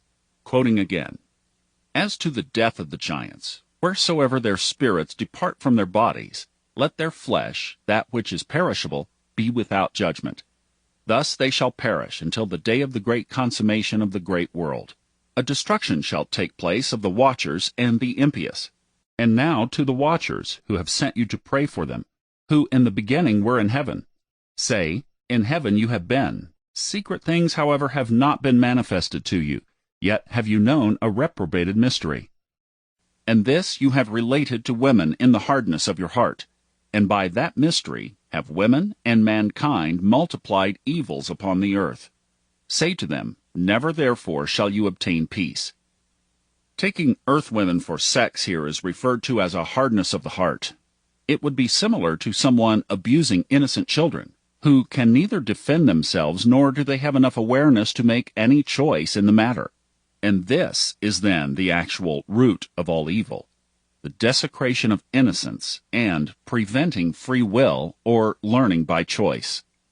Quote, they raised me up into a certain place where there was the appearance of a burning fire, and when they pleased they assumed the likeness of men. They carried me to a lofty spot, to a mountain top, the top of which reaches to heaven. And I beheld the receptacles of light and of thunder, and the extremities of the place, where it was deepest. There was a bow of fire and arrows in their quiver, a sword of fire, and every species of lightning. And there I beheld 7 stars, like great blazing mountains, and like spirits entreating me. Then the angel said, this place, until the consummation of heaven and earth, will be the prison of the stars, and the host of heaven. The stars which roll over fire are those which transgressed the commandment of God before their time arrived, for they came not in their proper season. Therefore was he offended with them, and bound them until the period of the consummation of their crimes in the secret year. Here we learn that the interaction or even sexual relations with humans are not generally a crime, but that they came before their time. The vulnerability of the innocent human was taken advantage of by sex-crazed, quote, gods. Then Uriel said, here the angels, who cohabited with women, appointed their leaders, and, assuming many forms, made men profane, and caused them to err, so that they sacrificed to devils, as to gods. For in the great day there shall be a judgment, with which they shall be judged, until they are consumed. And their wives also shall be judged, who led astray the angels of heaven that they might salute them. Assuming many forms might refer to the shape-shifting capability of those beings which are half physical and half non-physical. In almost all myths, the shape-shifters are viewed as malevolent. This would actually be in line with some of the more paranoid theories out there about shape-shifting reptilians. There's no indication, however, that such creatures have physically survived to this day. Then I made a circuit to a place in which nothing was completed, and there I beheld neither the tremendous workmanship of an exalted heaven nor of an established earth, but a desolate spot, prepared and terrific. There, too, I beheld 7 stars of heaven bound in it together, like great mountains, and like a blazing fire. I exclaimed, for what species of crime have they been bound, and why have they been removed to this place? Then Uriel, one of the holy angels who was with me, and who conducted me, answered, Enoch, wherefore do you ask? Wherefore do you reason with yourself, and anxiously inquire? These are those of the stars which have transgressed the commandment of the Most High God, and are here bound, until the infinite number of days of their crimes be completed. It's odd that the fallen angels are now referred to as being imprisoned with the 7 stars, thus echoing other myths about the Pleiades. Therefore, this paragraph again shows that eternal punishment is not quite that eternal. Until the infinite number of the days be completed, it says. Well, if it were really an infinite number, it couldn't be completed, right? So either the translation here is off, or the ancients had another idea of what constitutes infinite. It would appear that never, forever, and infinite were merely descriptive ways to say a very long time. Sam were they formed, and here will be collected all the souls of the sons of men. And thus it had been from the beginning of the world. Thus had there existed a separation between the souls of those who utter complaints and of those who watch for their destruction. Their stones were brilliant and beautiful. All were brilliant and splendid to behold, and beautiful was their surface. 3 mountains were toward the east, and strengthened by being placed one upon another, and 3 were towards the south, strengthened in a similar manner. There were likewise deep valleys which did not approach each other, and the 7th mountain was in the midst of them. In length they all resembled the seat of a throne, and odoriferous trees surrounded them. Among these there was a tree of an unceasing smell, nor of those which were in Eden was there one of all the fragrant trees, which smelt like this. Its leaf, its flower, and its bark never withered, and its fruit was beautiful. Its fruit resembled the cluster of the palm. I exclaimed, Behold, this tree is goodly in aspect, pleasing in its leaf, and the sight of its fruit is delightful to the eye. Then Michael, one of the holy and glorious angels who were with me, and one who presided over them, answered and said, Enoch, why do you inquire respecting the odor of the tree? Why are you inquisitive to know it? Then I, Enoch, replied to him and said, Concerning everything I am desirous of instruction, but particularly concerning this tree. He answered me, saying, That mountain which you behold, the extent of those heads resembles the seat of the Lord, will be the seat on which shall sit the holy and great Lord of glory, the everlasting King. When he shall come and descend, he shall be given to the elect. For towards the north life shall be planted in the holy place, towards the habitation of the everlasting King. Then shall they greatly rejoice and exult in the Holy One. The sweet odor shall enter into their bones, and they shall live a long life on earth. From there I proceeded to the middle of the earth, and beheld a happy and fertile spot, which contained branches continually sprouting from the trees which were planted in it. There I saw a holy mountain, and underneath it water on the eastern side, which flowed towards the south. I saw also on the east another mountain as high as that, and between them there were deep but not wide valleys. Water ran toward the mountains west of this, and underneath there was likewise another mountain. There was a valley, but not a wide one, below it, and in the midst of them were other deep and dry valleys towards the extremity of the 3. All these valleys, which were deep but not side, consisted of a strong rock, with a tree which was planted in them. And I wondered at the rock and the valleys, being extremely surprised. Then I said, What means this blessed land, all these lofty trees, and the accursed valley between them? Then Uriel, one of the holy angels who were with me, replied, This valley is the accursed of the accursed forever. Here shall be collected all who utter with their mouths unbecoming language against gods. Of these valleys I perceived cinnamon of a sweet odor. Over them I advanced towards the east. Then I beheld another mountain containing trees from which water flowed like nectar. Its name was Seraria and Calboniba. And upon this mountain I beheld another mountain, upon which were trees of aloe. These trees were full like almond trees, and strong, and when they produced fruit, it was superior to all redolence. After these things, surveying the entrances of the north, above the mountains, I perceived 7 mountains replete with pure nard, odoriferous trees, cinnamon, and papyrus. From there I passed on above the summits of those mountains to some distance eastward, and went over the Erythraean Sea. Author's note, the Red Sea. And when I was advanced far beyond it, I passed along above the angel Zetiel, and arrived at the garden of righteousness. In this garden I beheld, among other trees, some of which were numerous and large, and which fragrance was agreeable and flourished there. Their powerful, and their appearance both varied and elegant. The tree of knowledge was also there, of which, if anyone eats, he becomes well. An angel who was with me answered and said, This is the tree of knowledge, of which your ancient father and your aged mother ate, who were before you. And knowledge, their eyes being opened, themselves to be naked, were expelled from the garden. In those days men shall not be saved by gold and by silver, nor shall they have it in their power to secure themselves and to fly. There shall neither be iron for was, nor a coat of mail for the beast. Copper shall be useless, useless also that which neither rusts nor consumes away, and lead shall not be coveted.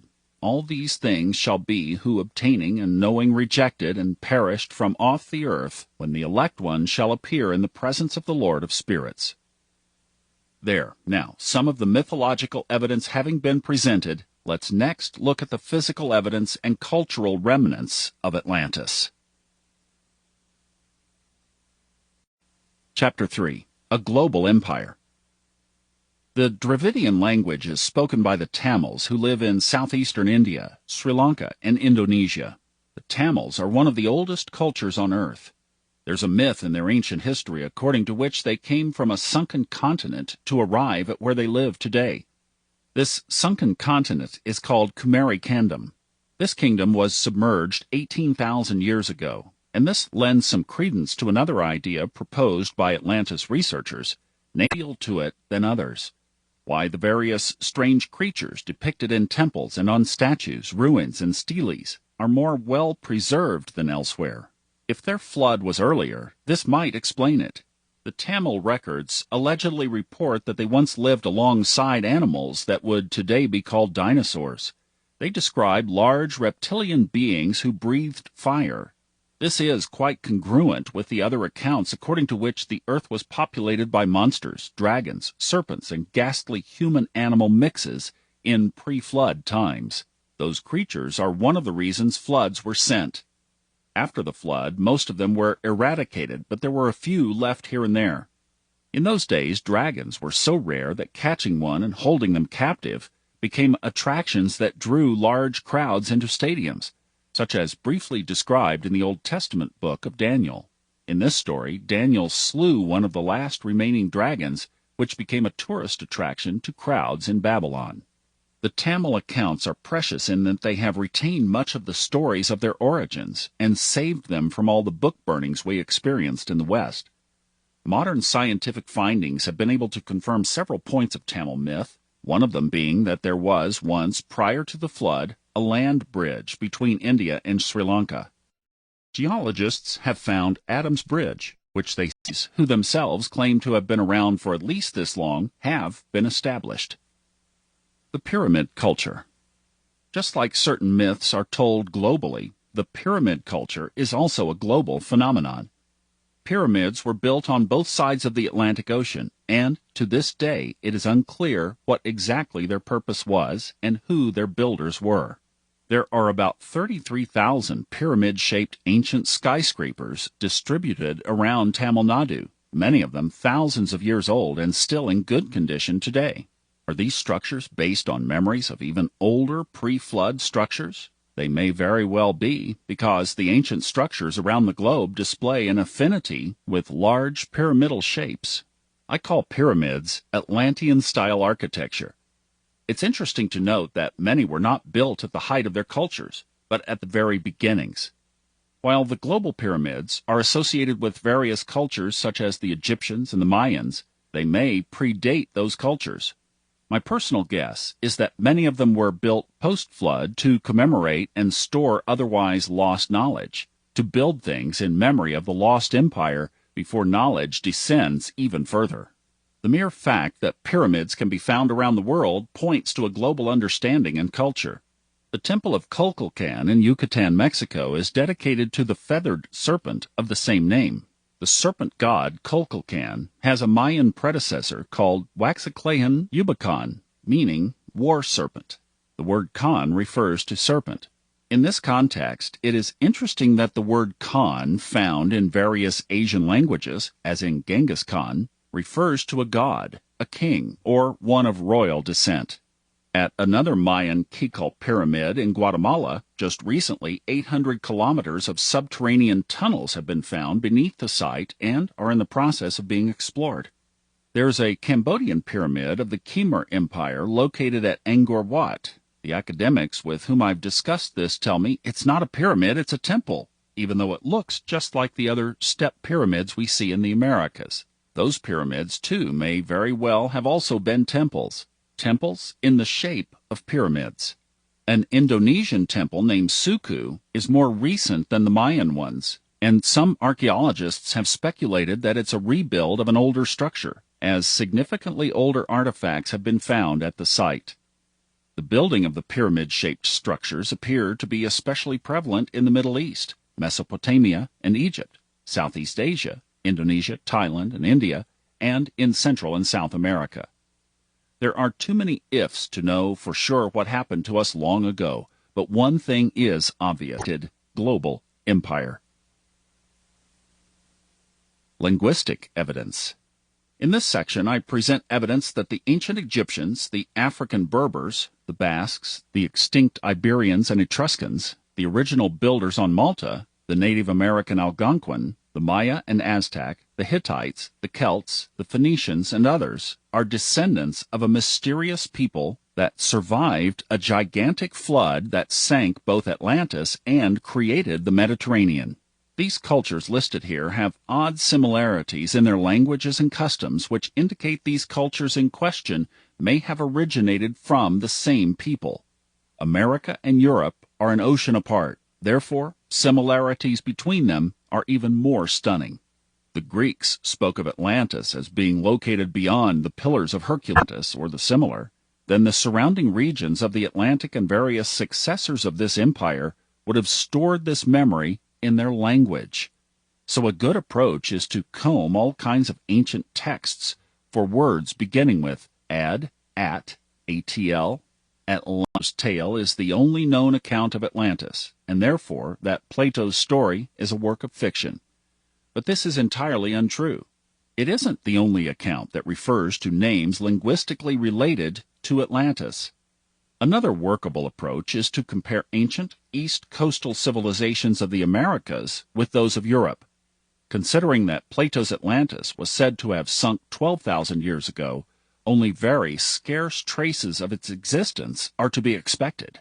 But those scarce traces of evidence indeed do exist. For example, a recent research has allegedly unveiled that the Basques, the Berbers of Morocco, and the Mayans of South America are genetically related. In the Nahuatl language of the Aztecs of ancient Mexico, as well as in the language of the Tuareg, native Morocco, the word spelled ATL means water. According to Aztec mythology, a global flood destroyed the Old World, forcing the feathered serpent to escape and arrive at the coasts of Mexico. Atlahua is the name of an Aztec sea god. Atlatonin is the Aztec name for a goddess associated with drowning. The word Aztec itself means man of Aztlan. Aztlan was an ancient civilization in the Atlantic Ocean from which the ancestors of the Aztecs arrived. It is remembered as the Field of Reeds, a reference also frequently found in ancient Egyptian writings as the place from whence the gods arrived. Also, the land of crane birds and the White Island. Ancient Britons and ancient Berbers also referred to the sunken land as the White Island. Around the American city of Atlanta, near the East Coast, there once roamed Cherokee natives. Some geneticists claim these natives shared DNA with people in the Mideast. Conventional historians claim that the Indians traveled across the Bering Strait through Alaska, but not according to the natives, many of whom claim that they came to this land after their old world was destroyed. Some accounts say they traveled from the east to the region now known as South America, then migrated north. One of the Cherokee groups calls them Rising Sun, or people from the east. Like many other Native American tribes, they deny having come from the west over Alaska. Many natives of the East Coast and Canada are summarized under the term Algonquin. There's an Algonquin legend that resembles the story of Noah's Ark. It says their founding father was forewarned in a dream that the gods would sink their land beneath the sea. A great reed raft was built, on which he sailed away with his family and several animals. Their founding father came from the east. Quite amazingly, the Algonquin Lenape language also shares similarities with the Basque language. In the tomb of the pharaoh Seti-Il in Abydos, an ancient Egyptian manuscript dated around 1300 B.C. and called The Destruction of Mankind was found. It speaks of the great flood that destroyed mankind and sunk the Isle of Flames named Alu.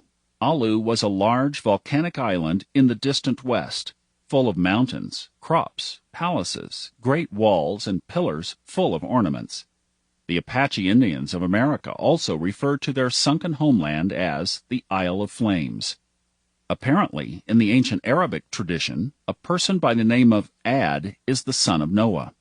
Ad also refers to a paradise-like island whose inhabitants were punished with a great flood for their wickedness. The Adites were said to worship the sun on top of pyramids. Ad was referred to as the island of palaces, city of pillars, and land of bronze, thus confirming Plato's bronze theme. The Adites are said to have been giants, great architects and builders. The Adites had 10 kings ruling various parts of the worldwide empire. This again echoes Plato. The destruction of Ad is associated with a huge black cloud, possibly volcanic ashes, and a hurricane that flooded the whole earth. The Celts and ancient Irish refer to various mythical islands in the Atlantic Ocean which no longer seem to exist. One is called St. Bernard's Island, another High Brazil, and yet another is named Maydan. The matrilineal Tuareg Berbers of northwestern Africa trace their origins back to Tin Hinan, who was the queen or mother of all Tuareg. In Tuareg mythology, this lady is said to be a descendant of an even more ancient, rich, and noble civilization that came from the west. But the only place west of Morocco and Algeria is the Atlantic Ocean. When French explorers unearthed the tomb of Tin Hinan in the 1930s, they discovered that it's not only mythology after all. Her skeleton was accompanied by heavy gold, jewelry, and pearls. The Atlas Mountains are the largest mountain range in Morocco and North Africa, so called because this is the area the Greeks said much of their story played out. The Sanskrit word for first is Adim, which is remarkably similar to Adam. Speaking of Adam, the Eden, as in the Garden of Eden, itself is not far removed from Ad. In fact, according to Yemeni mythology, the town of Aden in Yemen is said to be the oldest city in the world. Local legends claim that Aden is where Cain and Abel are buried. Is it possible that survivors of Atlantis encoded their origins by naming things with that prefix ad or at? Adima, in Indian mythology, was the first man to arrive on the Indian subcontinent after a flood had sunk a location called Atala, the White Island, a paradise-like place of great splendor and beauty. The Puranas even give precise locations of this island, namely on the 7th zone of heat, which according to scholars would be in an area close to the Canary Islands. The god of Atala was being named Narayana, son of the waters, and blessed supporter, again echoing the theme of Atlas being the supporter of the sky. The beautiful isle was also a realm of Nagas, snake gods. Narayana caused a great flood which not only sank his island, but much of the rest of the world with it. The oddity I have certainly become aware of while researching this book is that I can spin the globe and point to any location on planet Earth and there find words with prefixes at or ad that are related to either first humans, floods, mountains, or gods. Here are a few examples of this strange phenomenon. Adjacent to the Etruscan civilization, we find the ancient Veneti people, who have also been suspects of possible Atlantean origin. They occupied the region of the northern Adriatic Sea. From the Veneti derived the city of Venice and the modern Venetians. Their ancient capital city was called Atesti. Their language and culture had similarities with the Celts, Etruscans, and Illyrians. Veneti, Venus, derives from the Latin word for love, as well as the Sanskrit word for lust and passion, Vanas. The Veneti, the world. There may be a link between the Adriatic Veneti and those of Brittany, as both share the same name, iron armor, and a love for seafaring. I spin the globe again, and my finger lands near the mountainous region of Mindanao, the southern island of the Philippines. It is such a remote location from my perspective, and yet here too we have evidence of the descendants of Atlantis. Scholars say the island has been inhabited for at least 12,000 years. The native tribes speak of a time when a great flood covered the whole earth, and a people called the Atlas were drowned with the exception of 2 men and a woman. The waters carried them far away, and finally an eagle carried the survivors to safety on the island of Mapula. Here the Atlas were reborn and multiplied. The presumably oldest indigenous tribe of the Philippines, of which members still survive today, are called the Ataya. Another spin of the globe takes us to East Canada, where Eotensic was the hero and founding father of a tribe of Algonquin, Native Americans, and also Atlanteans, as a later chapter will reveal. Eotensic arrived from the sea onto the shores of Turtle Island. Then we jump all the way back to the Pacific and find a creation myth of the indigenous people of the Marquesas Islands, which speaks of a place called Atanua, both beautifully and abundantly rich, in which lived the ruler of Atea. This great ruler apparently ruled not only the earth, but the skies. Their creation myth is called Tevanana na Tananoa, and it contains quite a few layers of meaning and encoding of knowledge in my view. It appears to mix both the Atlantis story, the War of the Gods, and the cosmic duality between light and darkness into a single story. Quoting, "In the beginning, space and companions. Space was the high heaven. Tananoa, or darkness, filled and dwelt in the whole heavens. There was no voice, there was no sound, no living things were moving. There was no day, there was no night, a dark, black night. Tananoa, he ruled the night. Mutuhe was a spirit, pervading and vast. From within darkness came forth Atea, light, or the sun. Life, vigorous, power, great, and drove away darkness. Between day and night, Atea and Tananoa sprang up wars, fierce and long. Atea and Tananoa great wrath and contention. Tananoa confined, Atea soared onward, Tananoa dark as ever. Atea very good and very active. From within Atea came forth Ono, the sound, the voice, the word. Ono, he ruled the sound, and broke up Metuhe. Here a great division was made.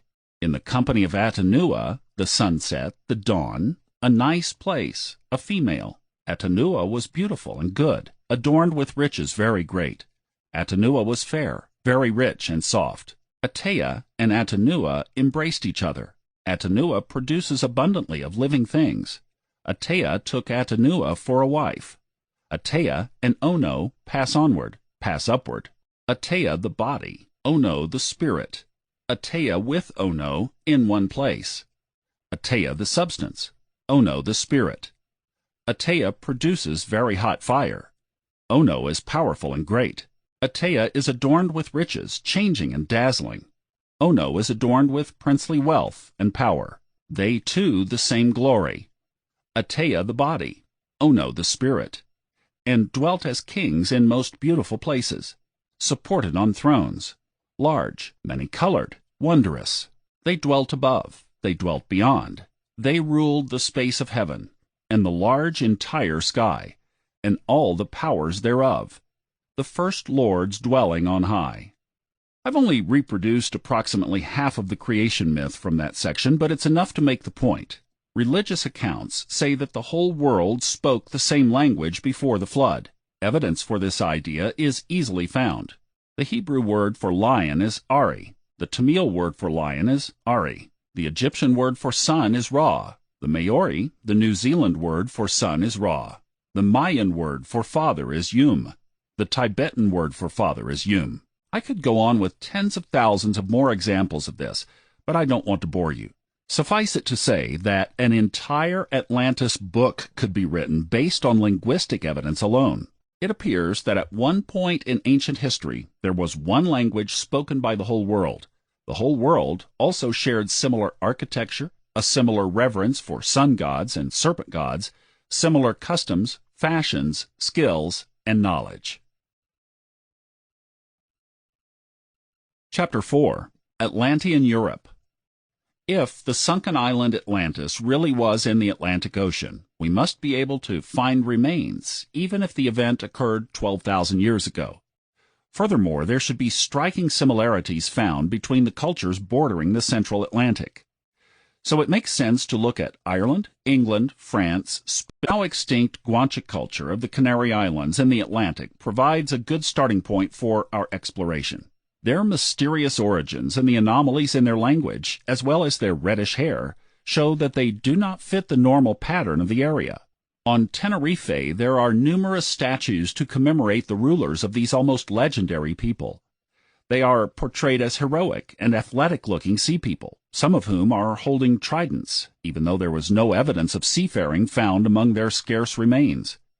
The ancient Romans who reached Tenerife report that the island was having reached an area of sticky and stinking waters. The Megarian moved back and first reached an uninhabited island, Madeira or Hierro, where they found a huge quantity of sheep, which its meat was bitter and inedible, and then continued southward and reached another island where they soon were surrounded by barks and were brought to a village whose inhabitants were often fair-haired, with long, flaxen hair, and the women of a rare beauty. Among the villagers one did speak Arabic and asked them where they came from. Then the king of the village ordered them to bring them back to the continent, where they were surprised to be welcomed by Berbers. End of quote. It is perhaps noteworthy that the Guanches were among the very few cultures that did not accept Columbus and other Spanish invaders. They fought back and were consequently not ruled by the Spanish. Their language and culture appear to be related to that of the Berbers of North Africa, which is likely, considering the physical proximity. However, as not a shred of evidence of seafaring or boats was found, their connection to the Berbers must be quite ancient. The anomaly of the Guanches lies in the linguistic relationship to Dravidian. Dravidian languages, such as Tamil and Malayalam, are normally confined to South India and Sri Lanka, and occur nowhere else. While the connection has not yet been acknowledged by many linguists, there are independent researchers who have pointed out the thousands of words that seem to be derivative of Dravidian. How or why a culture living in the Atlantic Ocean with no signs of boats, ships, or having crossed the oceans in thousands of years would have aspects of this language is a mystery. Unless we assume that Atlantis was a global pre-flood civilization that shared one language. Or perhaps they are the descendants of post-flood seafarers from India. Here are a few examples of many hundreds of linguistic similarities between the Guanche and Dravidian languages, sourced from the book Linguistic Archaeology by Edo Nyland. These are the Guanche meanings followed by the Dravidian meaning. Akaman, heaven. Oxaman, the upper expanse. Akano, year. Aja, no time division. Akikaxna, people. Akisagina, lowly crowd. Akimensi, king's relative. Akimenka, king's relatives. Akit, long live. Hail. Aki, Agit, also hail. Akimayek, mother, grandmother. Akimayek, great mother of God. Akaran, earth. Akirun, marshy land. Ahiko, leather shirt. Aikov, breast cover. Ahof, milk. Ayubi, breast food. Amulan, lard. Amula, liquid fat. Ahoran, barley bread. Avari, baked barley. Anyepa, royal staff. Anipal, royal staff. Ara, goat. Ar, goat. Armenine, grasslands. Aramayani, grazing field. Beno, javelin. Ipanat, sharp javelin. Banyas, men crop, harvest feast. Penyas, men, ripe fruit crop. Bukiokonk, trumpet. Puki, spurt of sound. Concha, dog. Kunchi, red dog. Erie, pond. Erie, pond. Ganigo, pot or jar. Caniku, water vessel. Gofio, bread. Guviu, parched sweet cake. Goro, corral. Goro, sheep pen. Guan, man. Gand, hero man. Guanameni, prophet. Seer. Kanamani, father seer. Guanartemi, king of the nation. Gand Oktempi, king. Guanyak, country or nation. Gandak, land of heroes. Guanil, loose, cattle. Kanial, loose cattle. Guaika, leather legging. Kaika, leather protection. Guayota, the devil. Kayota, the fiery lord. Gujan, ship. Kukam, mast. Hachiche, peas, beans. Achike, edible beans. Hanya, sheep herd. Ana or Kana, flock or herd. Irichin, wheat, grain. Arichi, rice or grain. Majek, god, the sun. Manja, bull, which equals Shiva. Mensi, king. Menki, king. Moken, type of fruit. Manka is a mango. Quivihi, your highness. Savai, your highness. Sigonye, captain or chief. Sekan, head leader. Tabone, knife. Tarpuni, knife. Blade. Tagoror, council. Takor, worthy persons. Tajarasti, name of a dance. Takarasati, royal dance. Tamazanona, Barguare, Anyaze, Anaga, Arayutopola, Atidamani. Now Dravidian. Asimtiu, Akare, Aniaka, Anaka. Edo Nyland mentions that a similar list could be made of the connections between the Basque language and the Guanche. The connections between the Basques, Guanches, Berbers, and South Indians are interesting. The link between Hinduism and Atlantean mythology will be shown repeatedly in what follows. The Guanches shared a commonality with the Egyptians in that they embalmed and mummified their dead.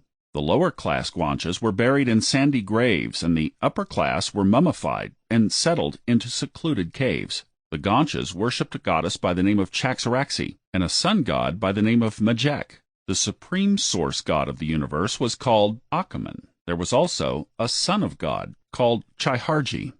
Two of the telltale signs of Atlantean culture that I have found are extremely massive stones, megaliths and monoliths, as well as petroglyphs of concentric circles.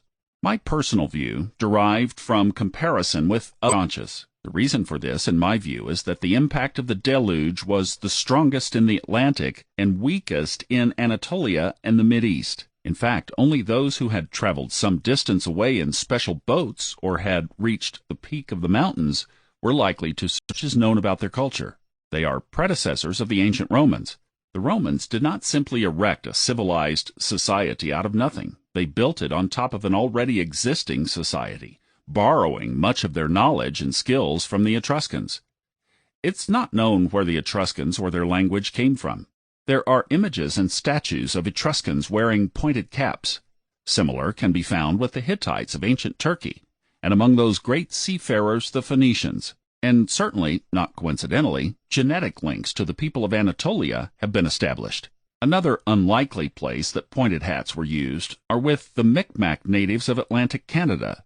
As we will later see, northeast Canada was a hotspot for Atlanteans. It is therefore not too surprising that the Micmac, in their oral traditions, considered themselves descendants of the survivors of a great deluge. Quoting from their origin myth, "Wickedness among men causes great sorrow to the sun god, who wept tears that caused rain enough to make a deluge. The people tried to survive by building bark canoes, but only one man and one woman survived to repopulate the land."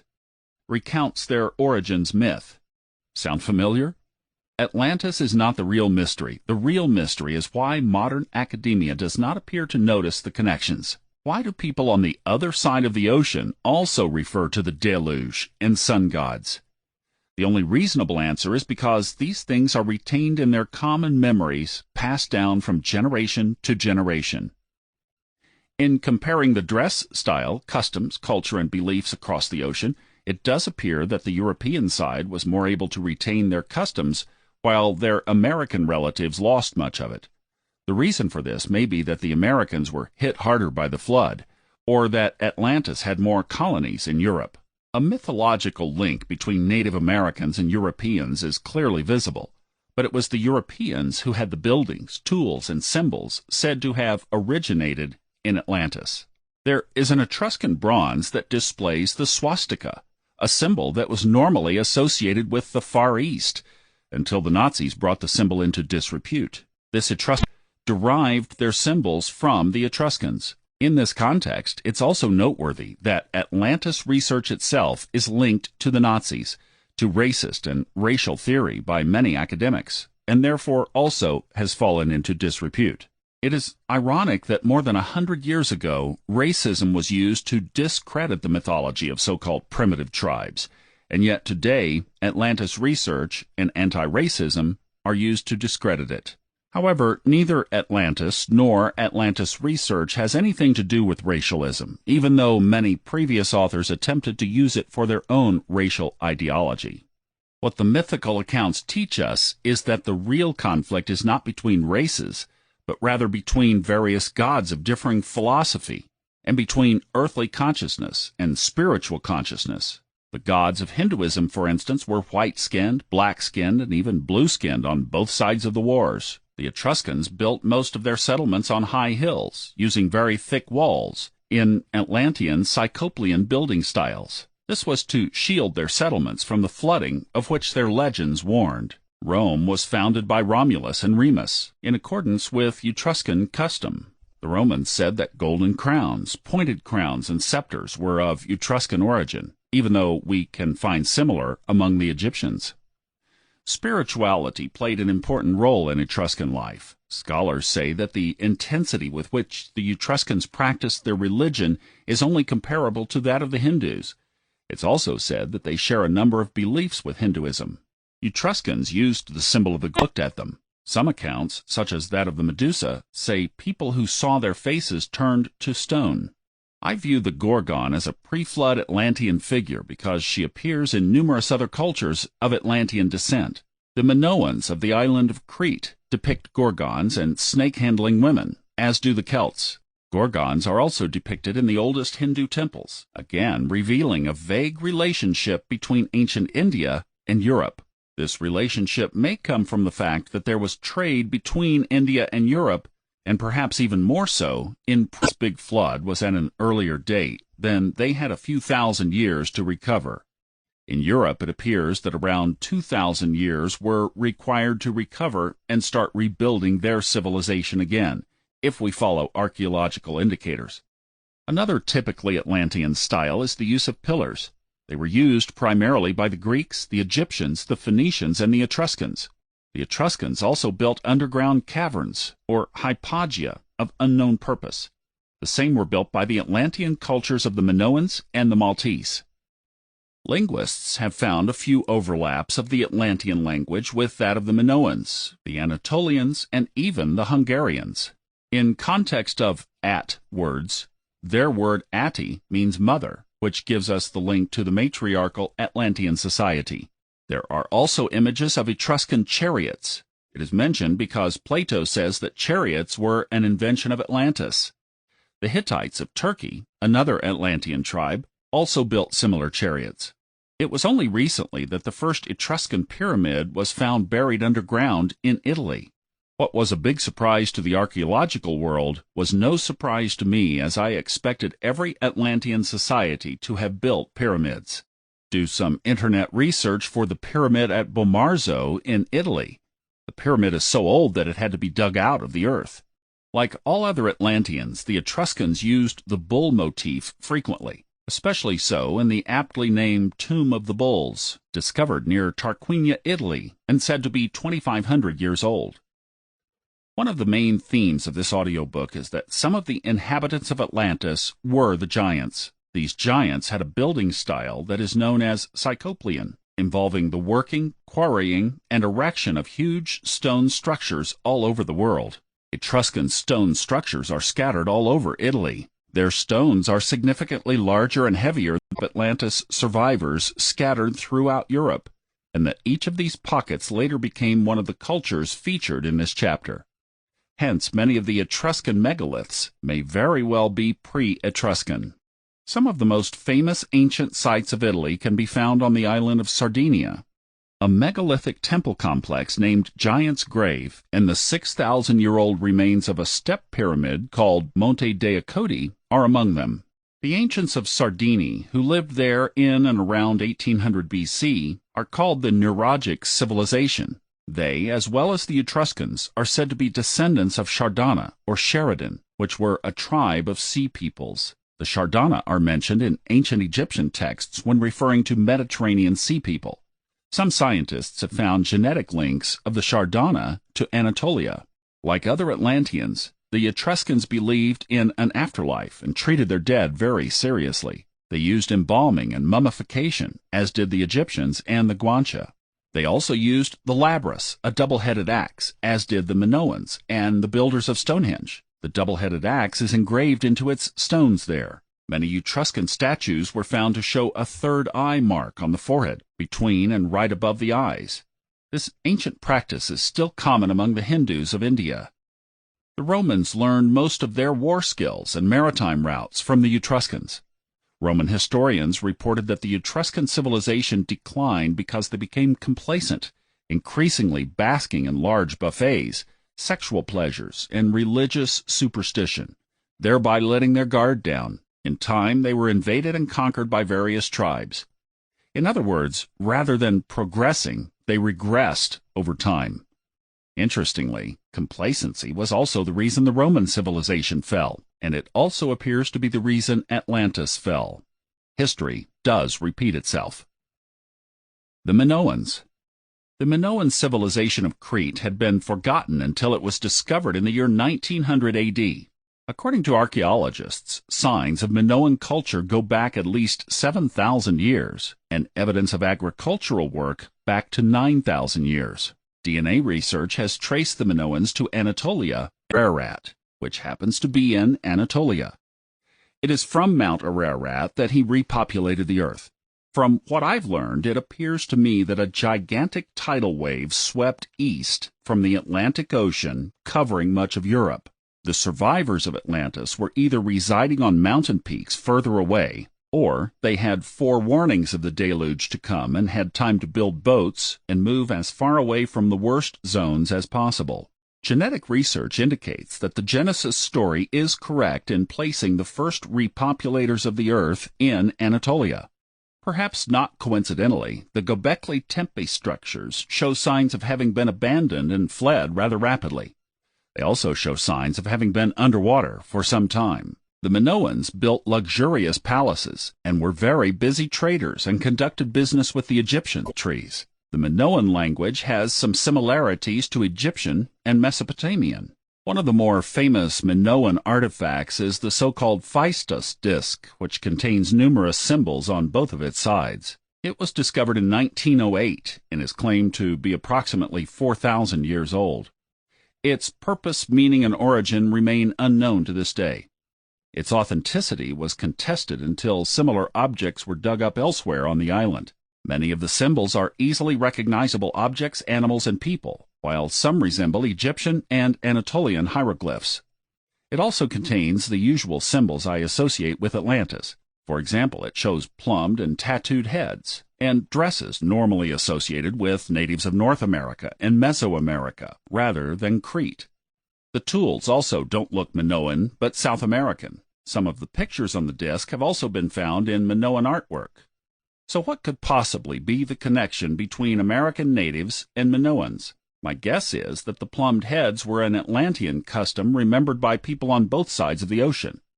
The ancient serpents were often described as feathered. Therefore, this fashion could have served to revere those ancient gods. Parallel to late Aztec culture, evidence of human sacrifice has been found at various Minoan sites. Here, too, it appears to have been practiced more towards the end of the Minoan civilization rather than its beginnings, which again indicates regression from a once higher state. The Mayan Popol Vuh indicates that human sacrifice commenced in the later days after mankind had been deceived into doing so. After the Minoan decline, many of their people showed up in the Levant, where they mingled with the biblical Philistines, from which the word Palestine was derived. The Israelites didn't like the Philistines, who were in so many respects similar to the Minoans and perhaps shared the same ancestors. Israelite antagonism is not that surprising if we consider that they lived in a more patriarchal society, and their religion viewed serpents as the enemy of God rather than an object of worship. The Minoans are currently known as one of the very few seafaring people who did not engage in war and who lived in tranquility without fortifying their cities and homes and without using weapons. They were primarily merchants, athletes, and artists. Researchers don't understand how they could survive for thousands of years without protection. Their culture was foreign and far removed from that of other European cultures. Their main sport seems to have been bull leaping, and the bull was sacred to them. The Egyptian Solon, who shared stories of Atlantis with Plato, says that bull festivities and sports are Atlantean. The reverence of the bull continues as bullfighting to this day in the Atlantean colonies of Spain, Portugal, and Mexico. The bull also features prominently with the Basques, Etruscans, Hittites, Egyptians, and Whoeverite, and incidentally, the original inhabitants of the Easter Islands in the Pacific Ocean. There might, however, be an explanation of why the Minoans appeared to be unprotected. Maybe theirs was a civilization that existed in a time before warring, and seafaring nations roamed the Mediterranean not long after the fall of Atlantis. Many sections of the Minoan culture are underwater and have therefore been protected from looting and obfuscation. As their major port cities are also underwater, we have yet to discover most of their secrets. The Basques. In ancient Spain and southern France, we find the Basques, who still exist to this modern day, and the Iberians, who are extinct. Iberian is a term for various ancient peoples inhabiting what is today known as Spain and Portugal. The origins of the Iberians and their culture, symbols, in Italy, as well as to the Basque and Berber, have been found. Iberian settlements go back 7,000 years. As you may have noticed, for this book, the focus is not put into just ancient history, but rather very ancient history. When a culture goes back 7 to 12,000 years, they become appropriate candidates for Atlantis research. The Iberians may or may not be related to the Basques, but the little that is known about them in the form of symbols, writings, and sculptures appears thoroughly Atlantean, such as matriarchy, goddess worship, seafaring, the double-headed axe, etc. The Basques' country is in northern Spain and southern France, and Basques, like the Iberians, have been there for at least 7,000 years. As their language is not related to any other Indo-European language, and their genetics are fairly unique, the Basques are often referred to as mysterious people. In my view, they may linguistically be the closest to Atlantis. In old times, the Basque society was matriarchal. Many of the Basque legends of the old days speak of the existence of giants called gentil in Basque, a word that seems to have similarity with the Hebrew word Gentile, or non-Jew, as well as with the word giant itself. This is highly fascinating, as the Hebrew Gentile may be referring to the same thing. The Hebrew tradition considers the giants as offspring of sinful activity.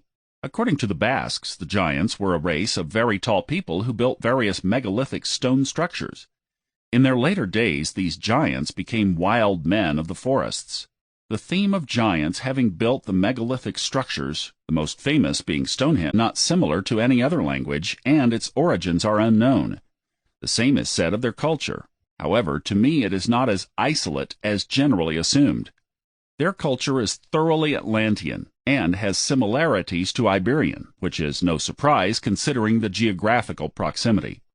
There are also some overlaps with the original Berber language of Northwest Africa.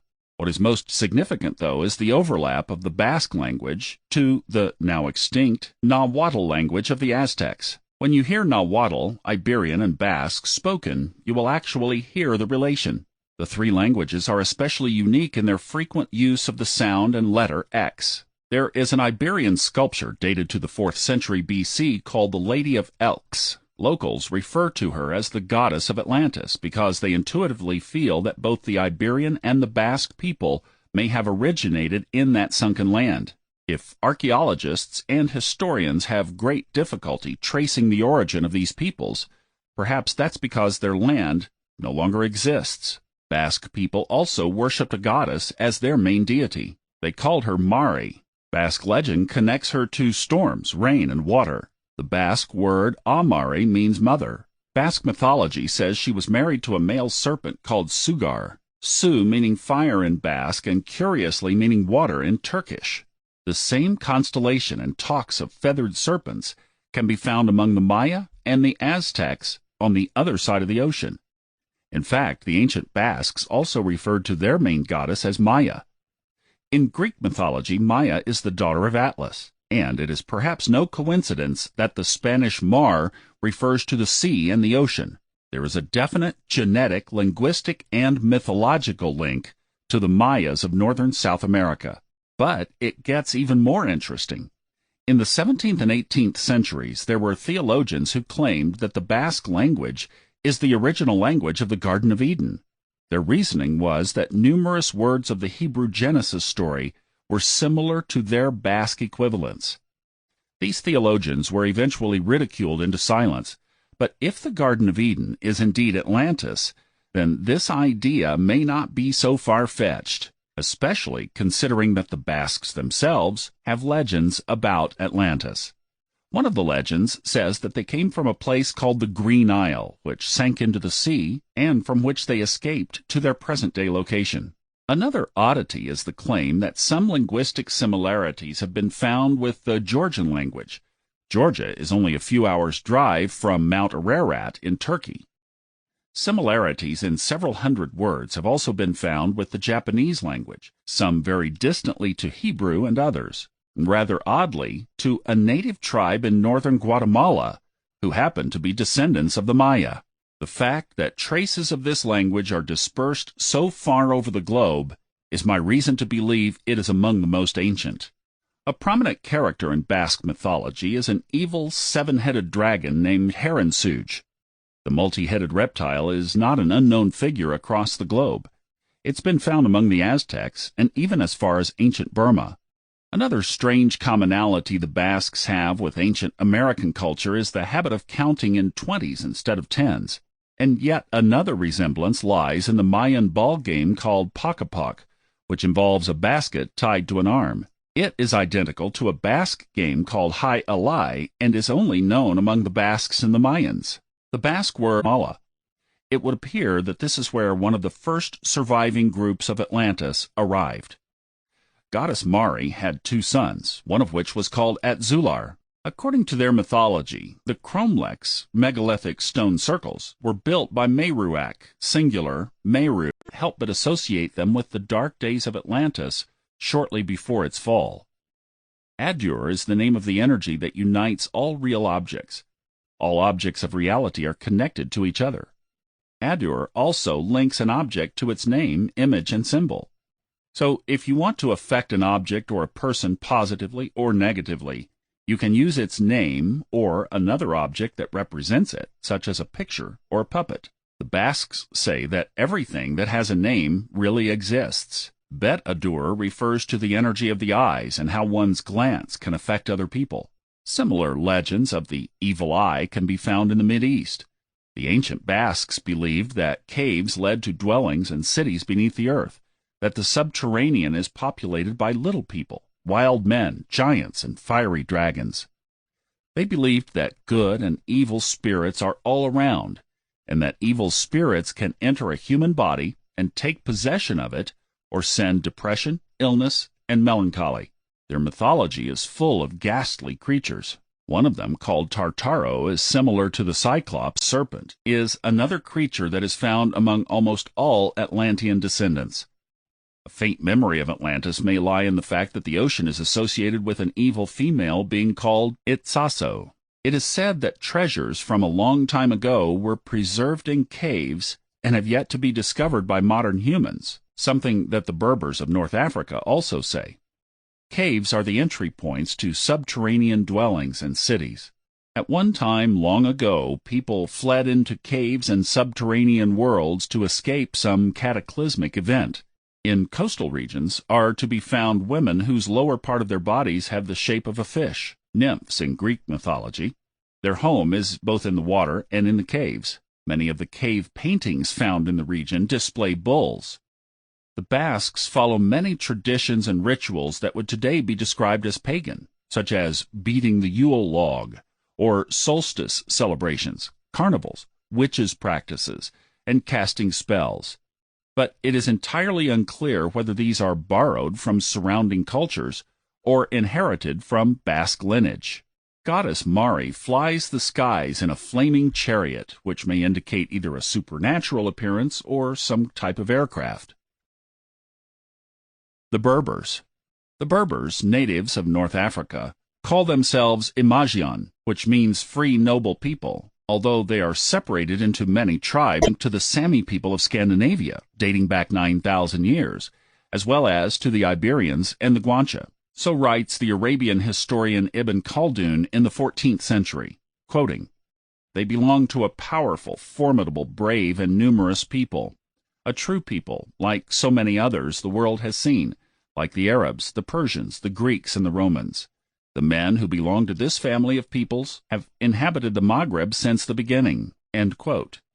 There are cultural overlaps with that of the ancient Egyptians. Some Berbers mummified the dead, and some of their kings were buried within pyramid structures. An example is the Pyramid of Madjason in Algeria. Like all other Atlanteans, the Berbers, or their predecessors, built megalith temples and circles of large stone. Some of these temples are inscribed with the Berber language. A good example is a structure called Mazora in Morocco, which, according to legend, is the tomb of the giant of Anthe. Berber mythology not only speaks of giants, but the Berbers themselves also worshipped a sun god and various other deities, some with similarities to deities of Egypt, likely by archaeologists as far back as 9600 BC, or 11,600 years ago. Some historians have claimed that some of the gods of Greek mythology were inherited from the Libyans. The Libyans of old referred to Greater North Africa, specifically Poseidon, the god of the sea, and Triton. Some Greeks also believed that the fabled Hesperides were located in Morocco. One of the more well-known Berber tribes is the Tuareg. Their oral legends say that mountains, caves, and the subterranean are inhabited by the Amazons, a very ancient race of females. It is said that one can enter mountains and there find ancient treasures, cities, and lakes. Other legends speak of the Sahara Desert being at one time fertile with green land. The Tuareg people were quite tall and their dress similar to that of the Phoenicians. I would suspect that this lake is not the only buried treasure under the Sahara waiting for our discovery. The Ahaggar or Hogar Mountains in southern Algeria are reputedly full of ancient treasures and metals left by an extinct race of people, and indeed strange and inexplicable cave paintings have been found in the region. One in particular is a painting of a creature with one eye on its forehead reminiscent of a cyclops. Archaeologists say these paintings are more than 10,000 years old. Those who believe in ancient aliens call this a Martian god, but it could just as well be the Cyclopean giant the ancients talk about. Conventional scholars claim it shows a normal human wearing a ritual mask, but many legends from cultures all around the world refer to a one-eyed giant, and this is a more likely explanation than at Hogar Mountains and will someday be rediscovered. They contain knowledge of times before a deluge. Berbers also relate to similar stories of the Atlantis mountains in Morocco and Algeria, according to which there are hidden temples and libraries, treasures and precious metals, and towers of marble stored inside the mountains. These places, the legends say, have been deserted for many thousands of years. The cave paintings found in the mountains not only show the Cyclops, they show all kinds of wild animals no longer found in the desert. They display a time when the area was not desert, but one of greenery and lakes. The Egyptians. The Atlantis story, written from Plato, is actually taken from Egyptian sources, as Plato himself admits. As neither the Great Pyramids nor the Sphinx show any Egyptian hieroglyphs, this may be an indicator that they were part of the pre-flood Atlantean or Osirian empires, or built by pre-flood surviving colonies to preserve some of their knowledge. Here's a quote from Sphinx researcher John Anthony West. Every aspect of Egyptian knowledge seems to have been complete at the very beginning. The sciences, artistic and architectural techniques, and the hieroglyphic system show virtually no signs of a period of development. Indeed, many of the achievements of the earliest dynasties were never surpassed or even equaled later on. This astonishing fact is readily admitted by orthodox Egyptologists, but the magnitude of the mystery it poses is skillfully understated, while its many implications go unmentioned. How does a civilization spring into full-blown being? Look at a 1905 automobile and compare it to a modern one. There is no mistaking the process of development. But in Egypt, there are no parallels. Everything is right there at the start. The answer to the mystery is of course obvious, but because it is repellent to the prevailing cast of modern thinking, it is seldom seriously considered. Egyptian civilization was not a development, but a legacy. End quote. It's hard to say if those who built the pyramids and the Sphinx were contemporaries of the Atlanteans or their successors. Geological studies have found that the Egyptian Sphinx was at one time buried underwater, a fact Atlantis used sphinxes. The Egyptians, the Greeks, Sumerians, the Hittites of Turkey, and the Etruscans. Sphinxes are also found in Southeast Asia, particularly in Hindu countries. In India, for example, there is a deity named Narasimha, who is half man, half lion. In Burma, a man-lion by the name of Manhusya guards many temples. The oldest known lion man or lion woman statue was discovered in the 32,000-year-old Aurignacian culture in a cave in southern Germany.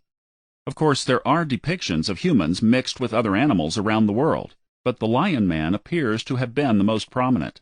In ancient Greek mythology, the Sphinx is a descendant of Typhon, the serpent, a symbol of destruction and evil, a shape-shifting being who can look like a human, a lion, an eagle, or a snake. According to some historians, the river Styx of Greek mythology is actually the Nile River. There is some evidence that Atlantis and the antediluvian Egypt may have been competing empires. Plato's account says that shortly before the flood, Atlantis invaded Greece. The Greece mentioned here may have been part of a very ancient Osirian civilization. I call it Osirian, as do some other Atlantis researchers, so as not to mix it up with post-flood ancient Egypt. Egyptian mythology says that Osiris was the first king god to rule over Egypt. Osiris educated the barbarous people on agriculture, law, math, astronomy, and worship of the gods, lifting them from their primitive state. When Osiris went on his travels to teach the rest of the world, his wife Isis ruled in his stead, solicited the help of the hawk-headed god Horus to avenge him. Egyptian depictions often show Horus, the hawk, slay the great dragon Set. Very similar dragon-slaying imagery can be found globally and is also encoded in the Bible as Satan, Set, being the great serpent that deceives mankind. Both the Temple of the Sphinx and the Sphinx itself are without any Egyptian hieroglyphs whatsoever, which is another indicator that the Sphinx may be from another civilization that preceded who we know as the ancient Egyptians. It would seem that the Egyptians merely copied their predecessors, but never reached their own architectural grandness. The oldest Egyptian flood myth has been dated to be 6,000 years old and tells of a time before Set became evil. Before Set became evil would then be the times of Osiris, the very first ruler. Set sent a great flood to destroy the Apap dragon and the long-armed ones, presumably the giants. Other variations say that it was Osiris himself, and not his brother, who initiated the flood. Another ancient Egyptian myth tells of Horus steering an ark across the ocean until he finds dry land. The Isle of Flame was a sacred island which contained a cosmic egg. When the cosmic egg opened, the gods manifested into the world. I'm sure that ancient alien enthusiasts would consider the cosmic egg, out of which the gods came, some sort of spacecraft or flying saucer. The story handed down is that in those days, heaven and earth were still united, not separated, and that the cosmic egg represents that unity. This is confirmed by Greek mythology, which states that the cosmic egg rested in the stream of Oceanus, the primal cosmic river. If you've followed what you've been hearing up until now, you will recognize this story as that of a simple Egyptian sailor who happened to stumble onto the island of Atlantis by accident. You will also recognize an odd consistency with Minoan, Iberian, Basque, Greek, and Celtic stories of old. While listening, keep in mind just how ancient it is, written approximately 4,000 years ago. Great Pharaoh is in his city of 1,000 red gates. In the morning he goes to the great pillared temple of mighty Amun-Ra. Great Pharaoh prays the sun, his father, into the sky. He prays the light into the world. The wide green Nile flows through the two lands, upper and lower, red and white, vulture and cobra, ankh and flail. The entire world sails upon the river that flows down the middle. Great Pharaoh sends ships down the river and into the seas that wash the world beyond the two lands. The washed world sends back tribute and trade from across the seas. Serpent-eyed Amathunta coils restless in her sea. She pushes the tides and the waves with her movement. Her scales are blue and green, and they glitter gold in the sun's light. Mighty Ra sails his golden ship across the fierce blue sky. In the morning he is born from sky-arching Nut, whose dark skin glitters with stars. He sails his golden ship and lights the world. He sails his ship, and in the evening he grows old and dies. He slips past sky-arching Nut and into the world of the dead. Everything is in its place. Everything is as it should be. It is good. Nico is at sea. He is sailing home. The little boat, the Heron, bobs in the dancing blue water as men row. Each morning Nico and the other men sail out to catch wind and waves and fish. The fresh wind in Nico's face is the sweetest of perfumes. The blue-white water with foam, Ra's light shining down, are Nico's lapis lazuli, his ivory, his gold. Then, every afternoon, he sails home to his treasure. Everything is in its place. Everything is as it should be. It is good. The drummer beats his drum. The men pull the wide oars through the lapping, sparkling water to that beat. The old wooden oar is smooth beneath Nico's hands. The air is full of sea and salt and sweat. Today the Huron's hold his stone docks and buys some grain meal. He goes to the tomb of his ancestors. He lights a fire and makes an offering of fish and grain to his mother and father, to those who have come before. Nico prays. He walks fast down the red clay street to his red clay house, and he is home. He puts down his part of the day's catch. Nico calls out to his treasure. Little Sipu, fat and naked, runs to the door and gurgles. Nico picks up Sipu and holds him high. Little Sipu waves his fat little arms and smiles. He has one tooth. His youthful slock is just a wisp of hair. Little Kirti is tugging at Nico's linen kilt. She wants Papa to help her fly. So after a hug and a kiss for Sipu, he picks up Kirti. She is almost too big for this. In another year, she will be too heavy. Nico holds her up as long as he can, but it's been a long day at sea. Soon he must put her down. They walk through the house to the back. He carries little Sipu on his shoulders. Sipu beats Nico's head like a drum. Nico holds Kirti's hand in his as they walk. He asks Kirti if she's been good, if she has been helping her mama watch Sipu. She chatters about her day. For stew. She smiles at her Nico. Everything is in its place. Everything is as it should be. It is good. For now. Tomorrow, Nico will sail away. The Lord of the Door to the South has decreed that a ship will sail to Pharaoh's gold mines with 150 men with stout hearts. Tonight, Nico is in his red clay house holding his Mara. Mara is on her reed mat bed holding her Nico. Close, closer. Great Pharaoh in his city of 100 great temples. But great Pharaoh of Upper and Lower Egypt, Matkare, daughter of Ra, Kenmet-Amenhotep is far away. The wide muddy Nile flows through the middle of the world, but the Nile is far away. Serpent-eyed Amenthunta is in her seas. Her daughters are restless. Mighty Ra is in the heavens. Each night the bright-burning Ra fights the dire serpent Apophis in the underworld. Mighty Ra fights so he can be reborn from sky-arching Newt, be reborn to light the new day. It is tomorrow. Nico is sailing away. The drummer beats his drum, and the sailors, the best who have seen heaven and earth, pull the oars. The captain has said that the wind would not be contrary, or that there would be none, and indeed there is none. It is calm as the sailors pull their wide oars through the green waters, past the white rocks where the daughters of restless Amenthunta sit, combing their hair. Nico glances at them. They are ugly, strange. Their heads are not shaved. They have long green hair tangled with shells. Their skin is not brown. They have white skin, which shimmers like the underbelly of a shark. Their pale hips blend into the fishtails that glitter the sea spray. They call to the sailors by name. One of the women slides into the water and swims alongside the ship, just out of reach of the oars. She smiles at Nico. Her eyes are yellow and slit like a cat's. They bulge slightly like a frog's. She reaches out pale white arms to Nico. She calls to him.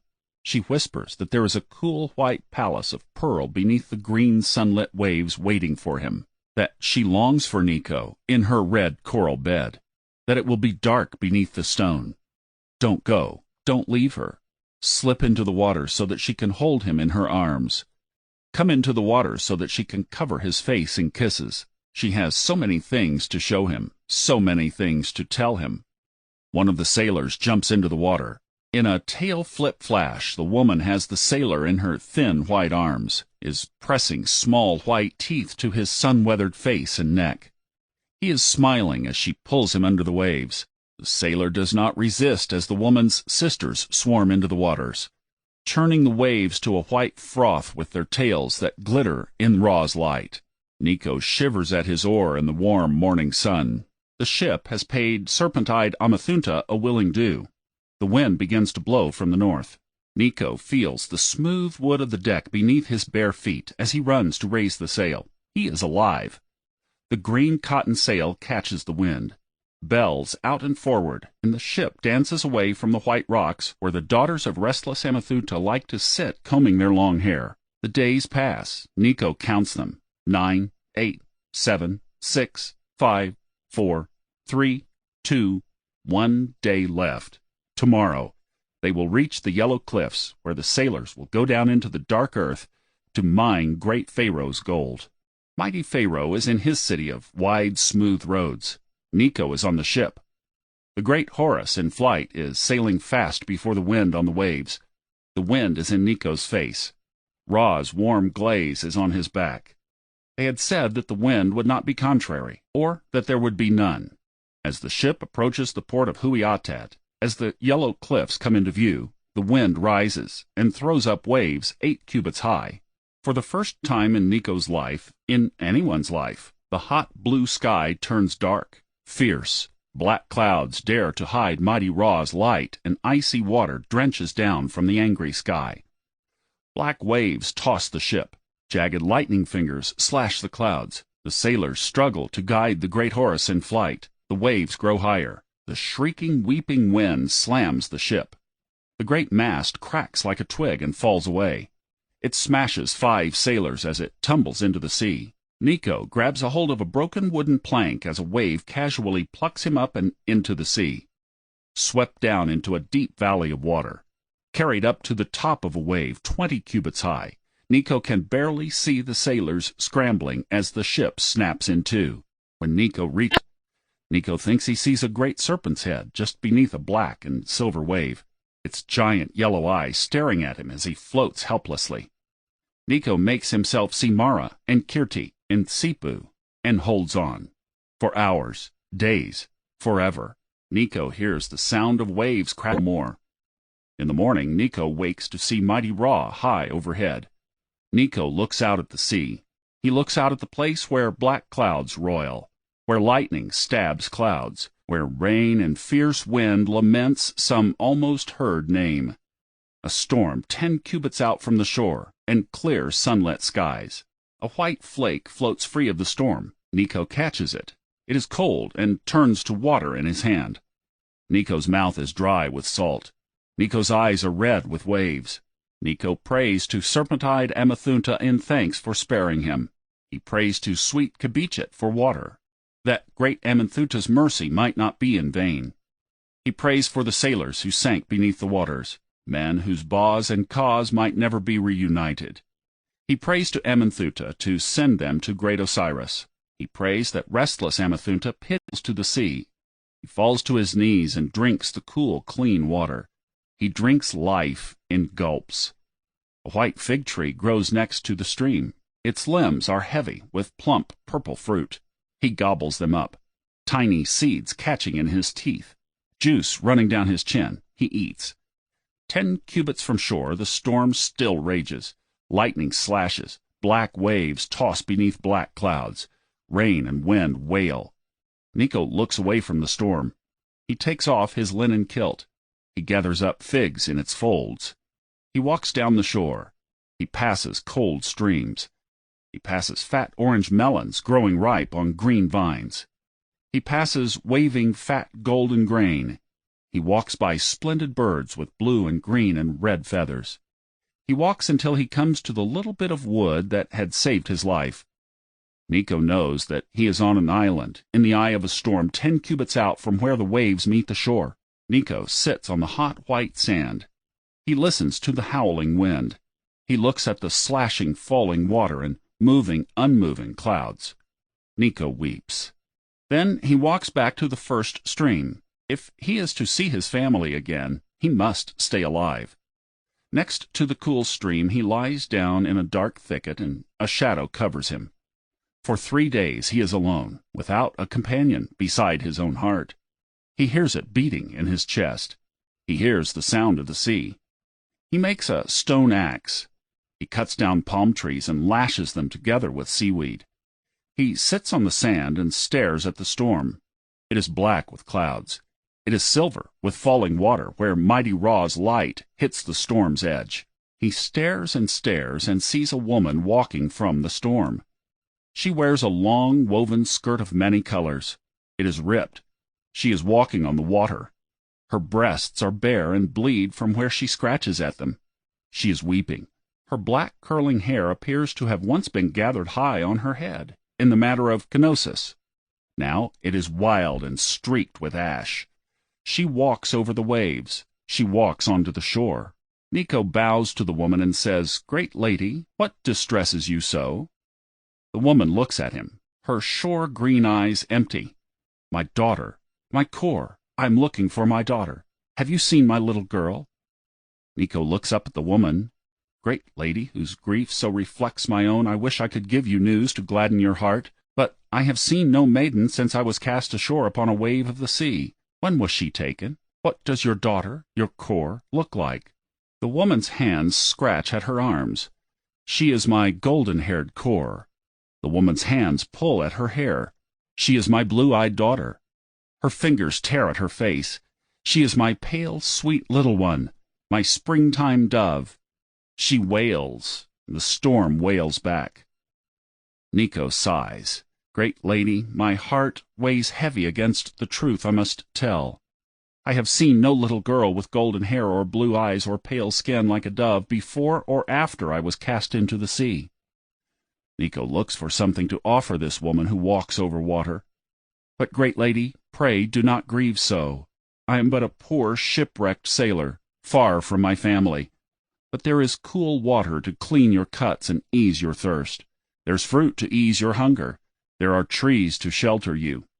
Great lady, may it please you to rest a moment, that your search might go easier." But the woman does not hear him. She turns and walks back out into the storm. Nico watches her, watches as her shape slips over the waves and through falling water, watches as she disappears from view. Nico considers a moment, his face thoughtful. Nico stops working on his raft. He makes a little throwing club for catching birds. Nico makes a little spear to catch fish in the stream. Nico gathers figs and melons and grain. He digs a pit and lights a fire, puts birds and fish and figs and melons and grain into the fire, and makes a burnt offering to the gods. He prays that great Pharaoh may long rule in his as it had always been, everything good and in its place. He prays. Mighty Ra travels across the blue sky from east to west. His ship slides from view behind the black clouds, and the sky turns pink and orange and gold. Suddenly, Nico hears a voice, as if its beard is more than 2 cubits in soft floating length. Its body is as a statue, overlaid with gold, and its color is that of true lazuli. The serpent coils itself before Nico, who hurriedly bows face down as if before a great prince. The serpent, in a voice like sweet metal striking metal, says, "What has brought you? What has brought you, little one? What has brought you? If you say not speedily what has brought you to this isle, I will make you know yourself. As a flame you shall vanish, if you tell me not something I have not heard, or which I knew not before you spoke." But before Nico can raise his hand and say a word, the serpent takes Nico in his mouth and carries him to a cool, shady spot beside a white lotus-filled pool. Carefully as a cat with her kitten, the serpent lays Nico down on the green grass, without a scratch. Nico checks his arms and legs, but they are whole and sound, and nothing is missing. Then the serpent says, "What has brought you? What has brought you, little one? What has brought you to this isle which is in the sea, and of which the shores are in the midst of the waves?" Nico bows his face into the grass and replies, "I was sailing to the mines by the order of the great Pharaoh, in the great Horus in flight. A ship 150 cubits was its length, and the width of it was 40 cubits. It had 150 sailors of the best of Egypt, who had seen heaven and earth, and the hearts of whom were stronger than lions. They said that the wind would not be contrary, or that there would be none. A storm came upon us while we were at sea. Hardly could we reach the shore when the wind came yet greater. As for me, I seized a piece of wood, while those who were in the boat perished without one being left for me for 3 days. Behold me now before you, for I was brought to this isle by a wave of the sea." The serpent says, fear not, little one, and make not your face sad. If you have come to me, it is the gods who have let you live." And at this the great serpent slowly winks one great yellow eye, and said, "For surely it is they who have brought you to this isle of blessed souls, where nothing is lacking, and which is filled with all good things." The serpent coils itself, and rests its great head upon the grass. Converse is pleasing, and he who tastes of it passes over his misery.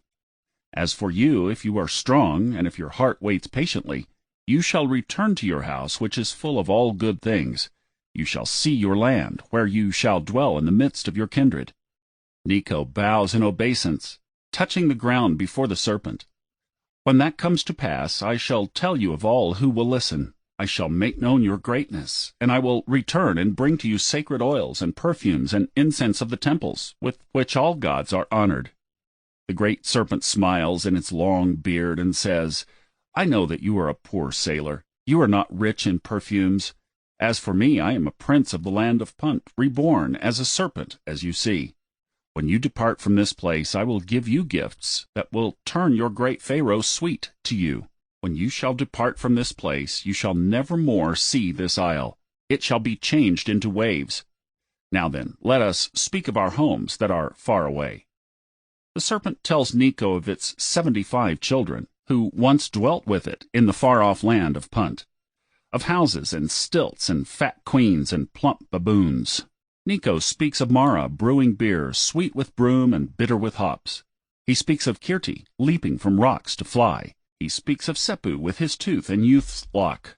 The serpent tells Nico of the story of Se Osiris, the child magician who journeyed with his father to the land of the dead.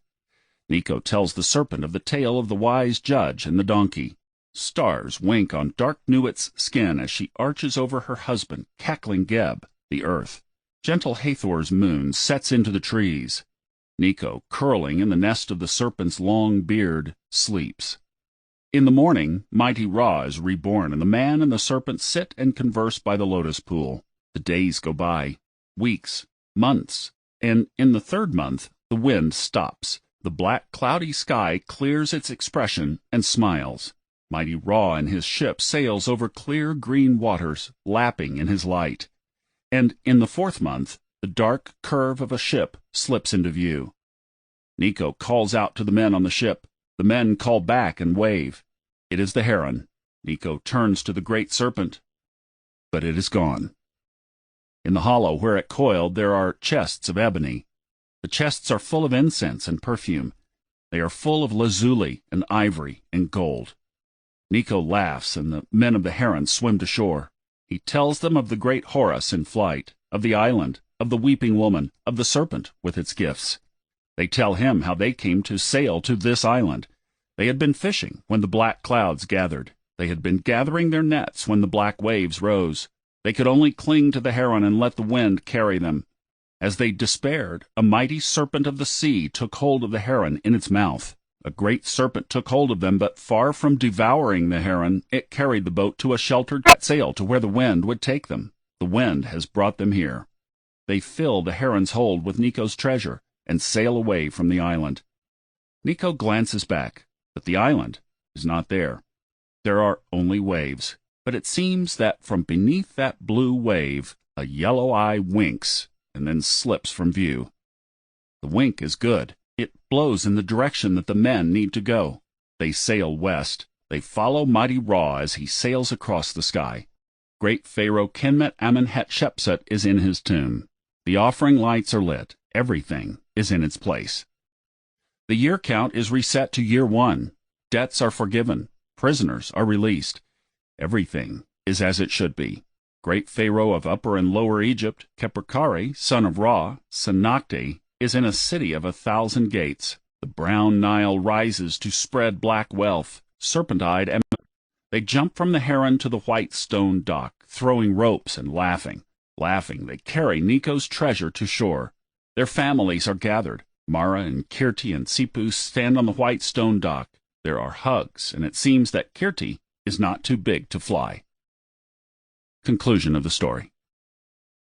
Egypt probably has the most evidence of antediluvian civilization preserved for mankind. However, I'll not go into detail here because there are already many hundreds of books of such connections. Chapter 4 will be continued in Part 2. Chapter 4, Part 2. The Phoenicians. The Phoenicians are known as one of the greatest seafaring, trading, and battling cultures of human history, who were active from about 4,000 to 2,000 years ago. Their proposed origin is Canaan, or modern-day Lebanon and Israel, and evidence of their travels has been found in Greece, Turkey, Egypt, Libya, Algeria, Morocco, Spain, Crete, Malta, Sardinia, Italy, and even England, Scandinavia, and South Africa. One of their main ports was Carthage, modern Tunis, where they built most of their impressive city upon the already existing ruins of an older but deserted city. Although official academia denies it, Phoenicians are said by some researchers to have traveled beyond the Mediterranean, all the way to the Americas. Claims of Phoenician inscriptions on walls and caves abound. There's also a strange theory that they became the Toltec of Mexican history because they resembled Phoenicians with their helmets, spears, shields, and long, thick beards.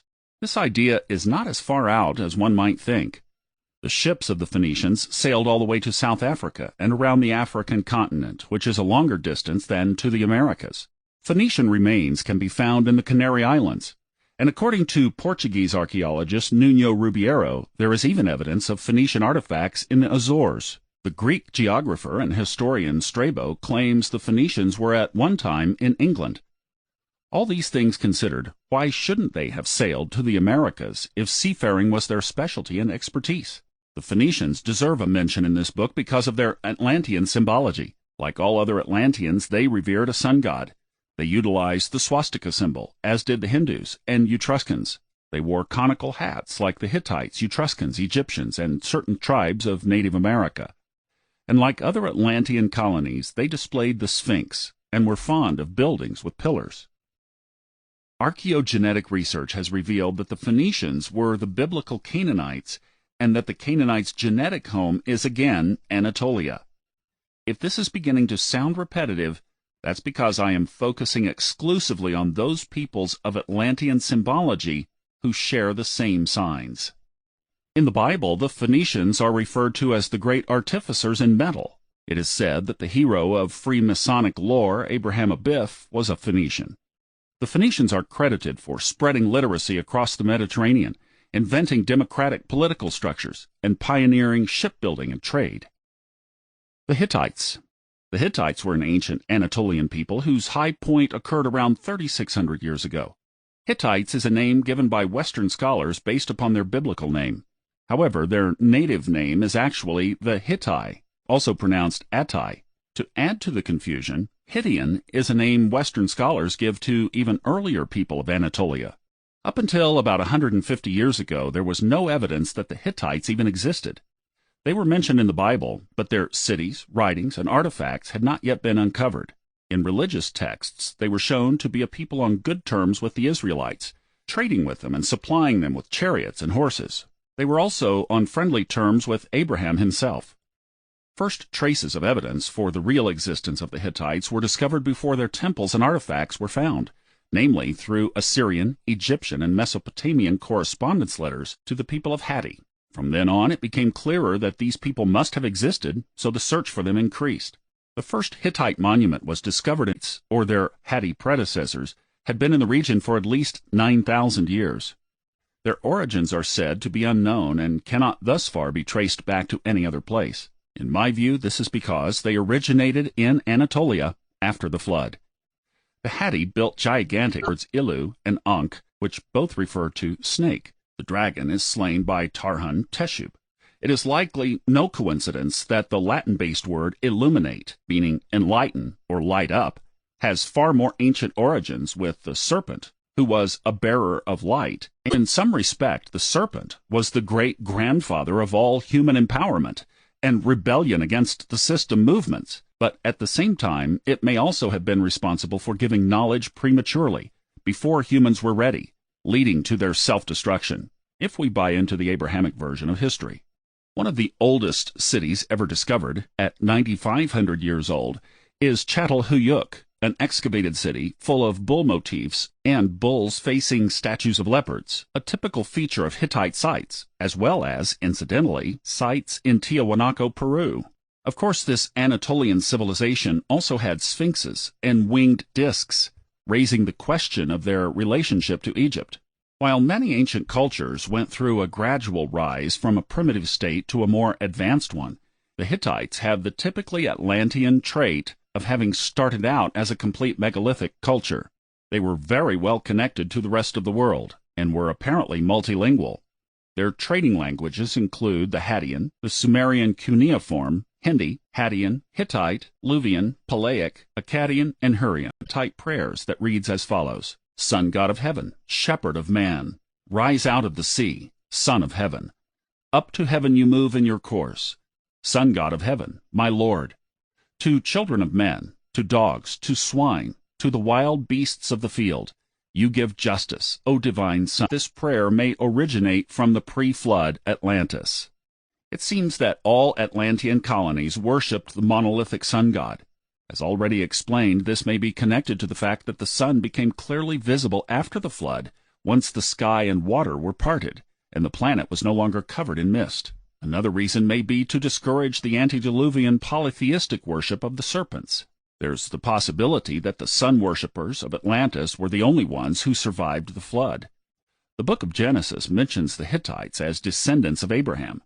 Abraham, as we know, was a major proponent of monotheism. Just as there are strange crossovers between the Mayans and the Basques, there are inexplicable parallels between the Mayans and the Hittites.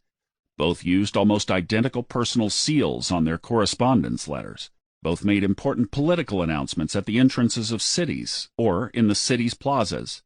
Both the Hittites and the Olmecs, who were close to the Mayans, used odd purse-like satchels. The oldest use of the double-headed eagle was found among Hittite ruins. Throughout history, that symbol of imperial power has been used by the Romans, the Russians, and the Hindus. The Jews, Christians, and Muslims all make claim to the city of Jerusalem today.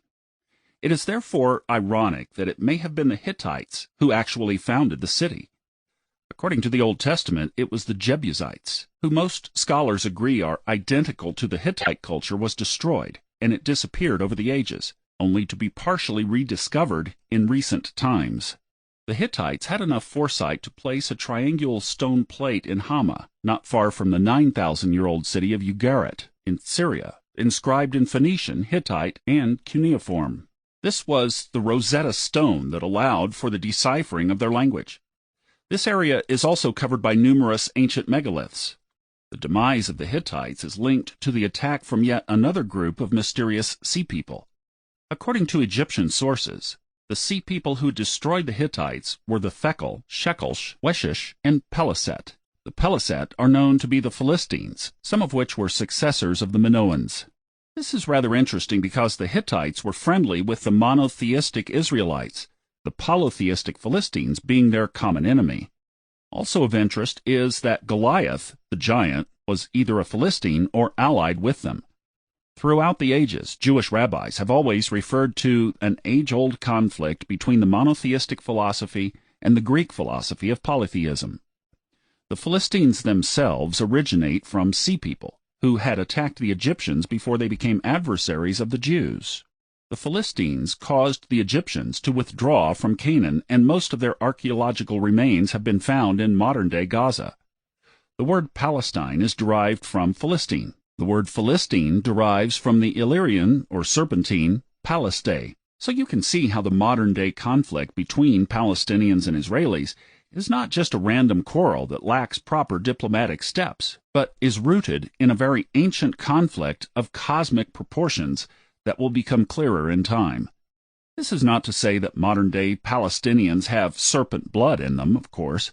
The genetic differences between the various people inhabiting Israel, Palestine, Jordan, and Lebanon have long been erased. And it is not to say that this ancient conflict cannot be resolved through simple acts of forgiveness on both sides.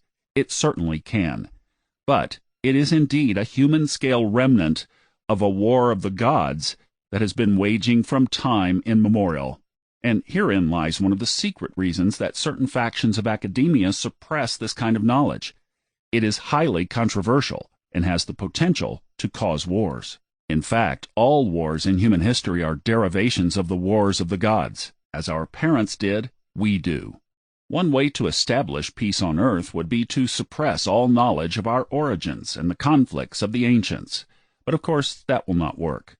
The only way to establish peace is through forgiveness, not through suppression of knowledge. Greece.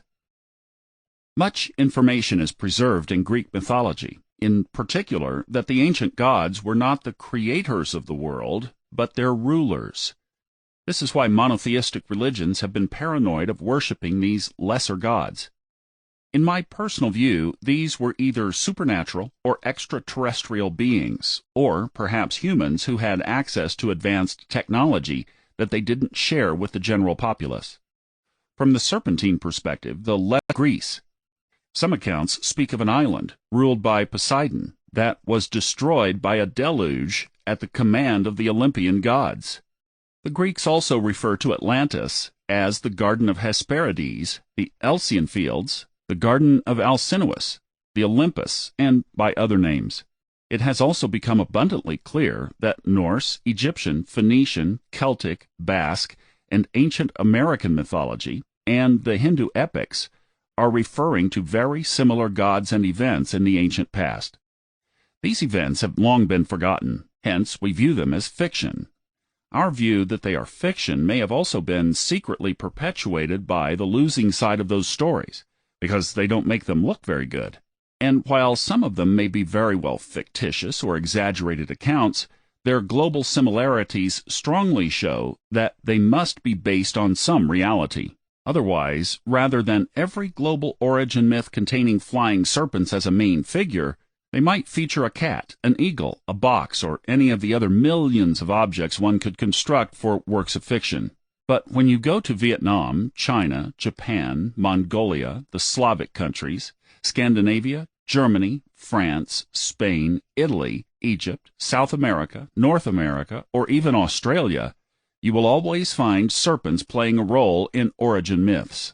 It is the worldwide congruency and consistency that rules out the idea that mythology is mostly fiction. In my opinion, it is the simple-minded who say, as flying serpents don't exist, they must be fiction. So, assuming they really existed, what were the flying serpents? Were they a misinterpretation of fiery aircraft? Or were they spaceships, as the ancient alien crowd believes? Were they aircraft that were masked to look like dragons? Were they real dragons or dinosaurs?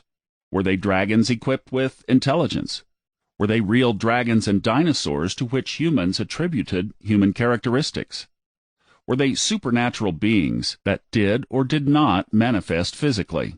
After decades of reading ancient mythology, I still don't have the answers. What I do know for sure is that the ancients were describing real events that affected human history in dramatic ways. What is also clear is that in the Wars of the Gods, there are the serpent-affiliated groups and the anti-serpent groups. Sometimes affiliation was mixed or unclear, and sometimes anti-serpents allied with serpents, and vice versa. The Garden of Eden story is a purely anti-serpent story. Mycenae is an ancient site in Greece that has all the hallmarks of Atlanteanism: Cyclopean architecture, bull motifs, two lions facing each other above entrances, similar to what the Hittites had, and so forth.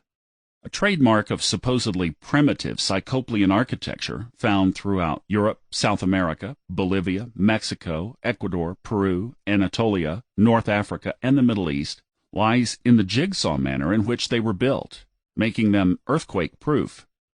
They were built than those of our modern buildings. Located at the same site is the misnamed Treasury of Atreus, a gigantic underground dome built approximately 3,000 years ago.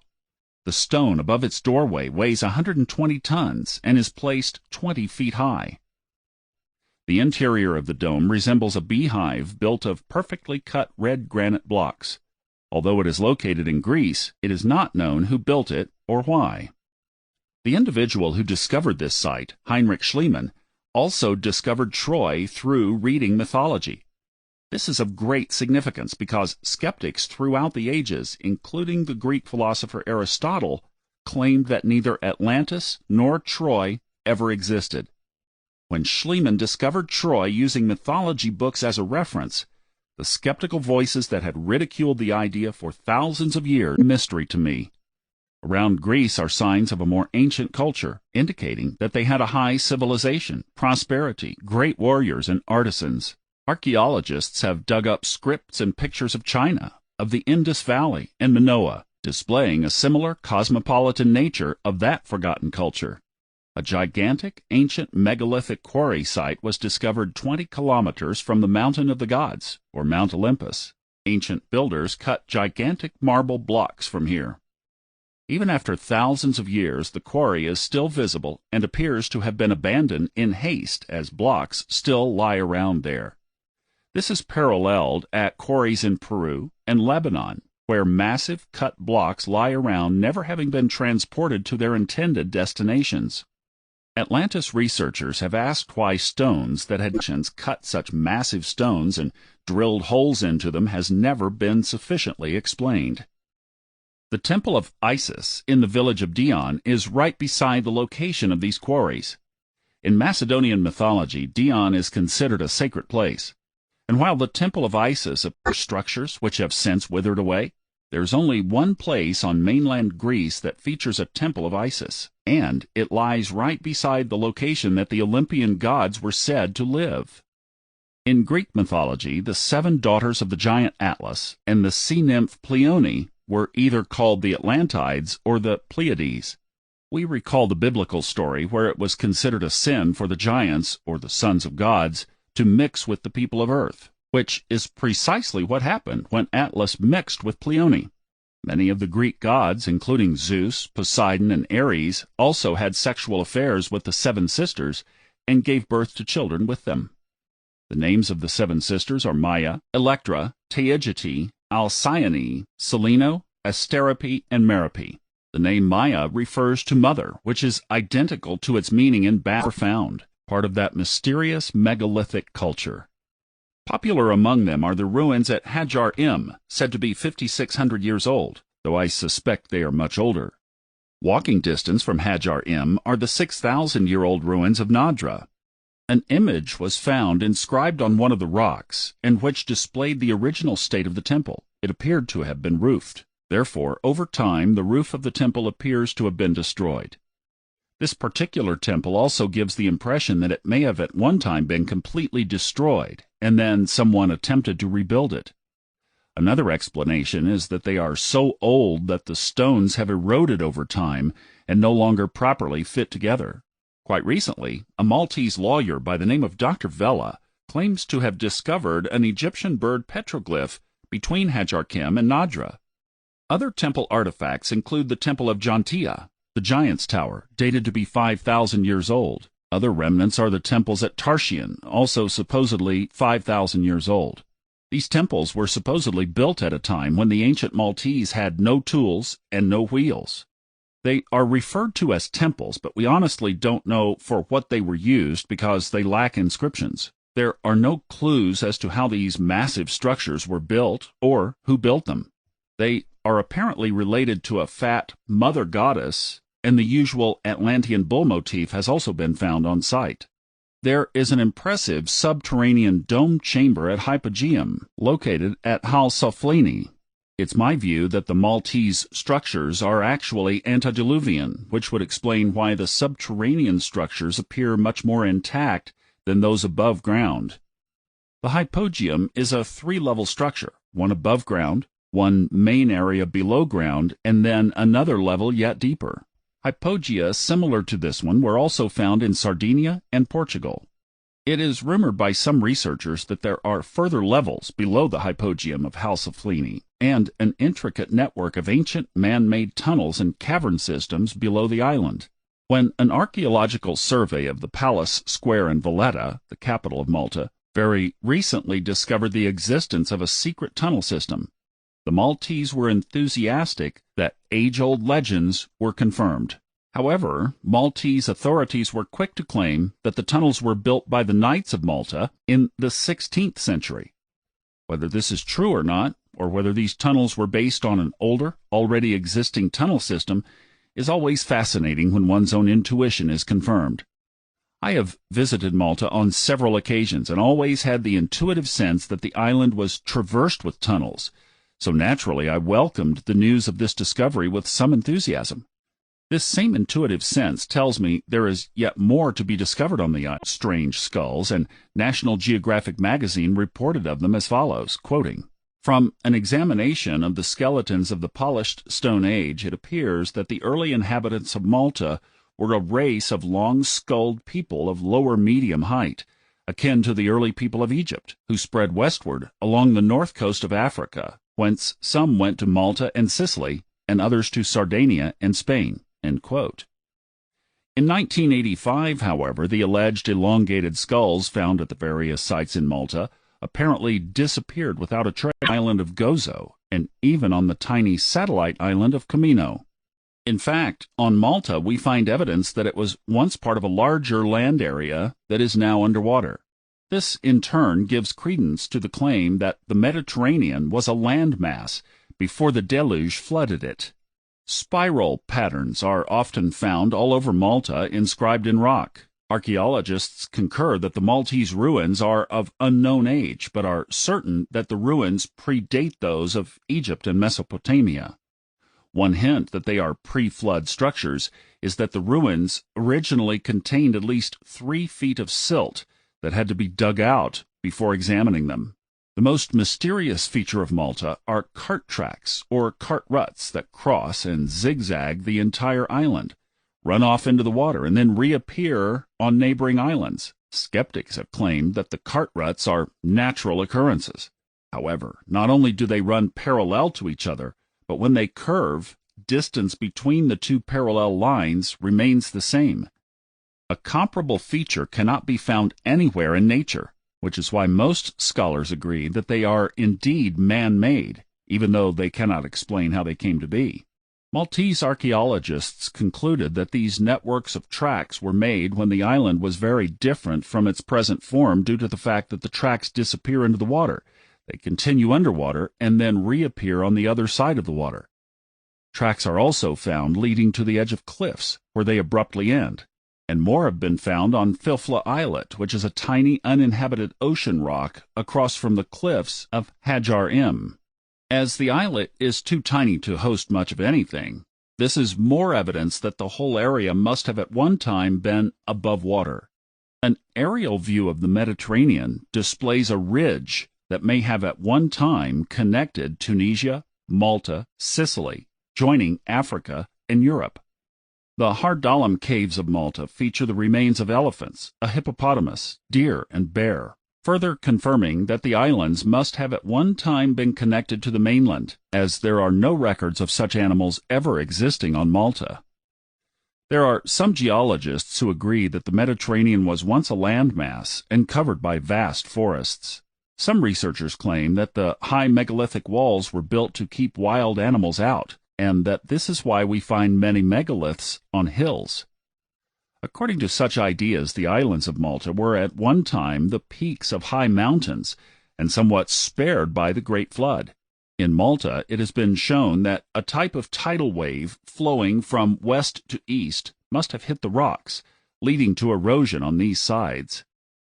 Furthermore, some of the blocks seem to have been pulled from the structures, as they lie up to 10 feet away from the main sites, always toward the east. Neither earthquakes nor winds could carry such stones this distance. The Maltese stone blocks also show signs of petrified mortar, which not only proves that those ancient builders used mortar, but that they were for a long time underwater, where the mortar softened and then later hardened again above water. The existence of submerged cities all across the Mediterranean, including Gibraltar, Tartessos, Greece, and Turkey, as well as ancient settlements found at the bottom of the Black Sea, conclusively prove that at one time the water levels of the region were much lower. An underground site in Malta named the Zagros Stone Circle, which remains closed to the public, was explored by a German university. There they discovered up to 100 skeletons that had once been decipated, along with the megaliths. The skulls were completely missing. The skeletons were unable to be carbon dated, as no carbon-14 was left in the bones, meaning that they could have been over 30,000 years old. I am convinced that if anyone wanted to make the headlines with brand new discoveries of ancient structures, all they'd have to do is steer a submarine in exploration of Malta below sea level. The Azores. If Plato's account of Atlantis is true, then the Atlantic islands of the Azores would be the most likely location of all. Unfortunately, no trace of underwater ruins or even ruins on land has been found there. Of course, this would be where the deluge hit the hardest, so I don't really expect any remains to be found there. There have been rumors of archaeological cover-ups, any findings by American and Soviet submarines also covered up, but I decided not to pursue such urban legends for now. The Azores, however, do feature one major oddity that has puzzled scientists. The islands feature flora and fauna from all over the world. For example, a tree called cryptomeria, found in the Azores, is found in only one other place in the world, and that's Japan. It's amusing to read the encyclopedia entry on the tree, which states that the tree is found in Japan and ... on the Azores. In fact, this type of tree is rare both in Japan and on the Azores. In Japan, the oldest of these trees are found on the island of Yakushima in the East Chinese Sea. So what could be the forgotten ancient link between Yakushima of the Ryukyu island chain and the Azores on the other side of the globe? Consider that Japan has other odd Atlantis-related items. Some of these are among the Ryukyu Islands, the underwater ruins of Yonaguni, which feature gigantic boulders, monoliths, staircases, and even a carved turtle of an unknown origin and purpose. Many researchers claim that these boulders and monoliths are natural, not man-made. But I strongly disagree. There are other odd links of Atlantis to Japan which I will possibly highlight in a future book. For example, there is a town named Atami, a word that has no meaning in the Japanese language, and is said to be derived from people who were in the area in prehistoric times. Atami-san is the extinct volcano of the town, parts of which lie underwater. Atago is a hill in Tokyo where, according to myth, the gods landed to create Japanese civilization. There's a Shinto sect more ancient than Roman civilization and also of better quality than Roman structures, but not much more is known about it, and it can't be visited by tourists because it lies on a private estate. Originally, there was a swastika carved on it, which unfortunately has since been removed by vandals. As we find objects, the greatest collection of megaliths in the world is in Karnak, France. The naming of Karnak is derived from antiquity, and to me is no coincidence that it's the same name as Karnak of Egypt, which happens to be the location of the Atlantean-style megalith Osirian. The French menhirs and megaliths have been dated up to 7,000 years old, although I believe them to be at least a few thousand years even older. The largest menhir, a standing stone, in the world is also located here. It is named Menhir Brice, and it's the chapter on Atlantean Europe. You may have noticed that England, Ireland, Scandinavia, and Central Europe are missing. The reason for this is not that there is no Atlantean evidence there, but that the amount of data is so large and the strange megaliths and structures, legends, and myths so numerous that they'll have to wait for a prospective future book. Chapter 5. Giants and Dwarfs. First section, Cyclops and Giants. By the time I had finished writing this book, I assumed that there were no traces left of the skeletons of giants, even though they are universally mentioned in global myth, legend, and folklore. Then, out of the blue, someone sent me a book that contained hundreds of newspaper clippings dating back to 19th century America, compiled from respected newspapers all over the country. They all referenced reports of archaeological discoveries of the skulls and skeletons of giants. Even the respected Smithsonian Institution, the government-owned authority on archaeology and ancient history in North America, was in on the action. The book I was sent is named The Giants Who Ruled Ancient America by Richard Dewhurst. I had not asked for the book and didn't know about it, nor did the person who sent it to me necessarily know that it was a topic I was writing about. The book was as useful as it was boring. It was boring because, as mentioned, it contained hundreds of newspaper clippings that simply mentioned the discoveries. Almost all these newspaper articles were 70 to 120 years old. But as boring as the book was, the reports proved beyond a shadow of a doubt that the existence of giants was commonly accepted knowledge only 100 years ago, and that after 2 world wars, all academic support of the idea disappeared. How could that be? It's also known from these numerous newspaper reports that many hundreds of skeletons were shipped to the Smithsonian. However, the Smithsonian today claims to have no knowledge whatsoever of these. When I Googled this topic, I found no academic or official websites on them. Yet by reading through the archives of the listed newspapers, I was able to verify that they were all genuine. The topic has if giants really existed, then there was only 1 or 2 of them, and that as a result of genetic defects. Someone appears to have invested a lot of money to make these stories disappear. So what caused this total information blackout regarding giants? Where did all the skeletons disappear? Skeletons that were commonplace just 100 years ago? I don't know, but this would have to be one of the bigger cover-ups in history.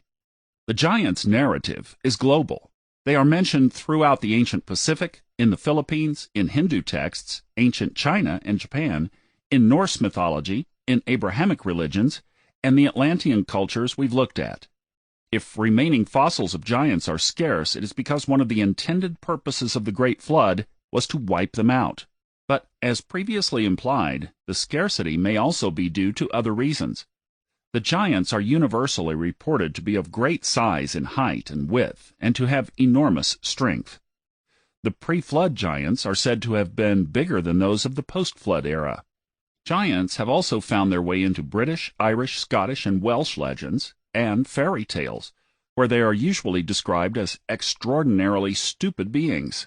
But we'll disregard such sources because they are too recent. In fact, their stupidity seems to have come about after their decline. Our main focus will be on the oldest sources, to which medieval folklore does not belong. Mythology says outright that they built the megaliths. Celtic and English myths in particular explain the various stone structures of old as having been built by the giants. It would appear that the older, more intelligent giants built the famous monolithic temples, whereas their regressed successors built the stone megaliths. It's strange that archaeologists continue to reiterate that it's a mystery how such heavy stones were moved, and yet others say aliens must have moved them. Why not simply accept the written records? The giants built them. The book of Genesis speaks of the Nephilim, the offspring of gods who mixed with the daughters of men.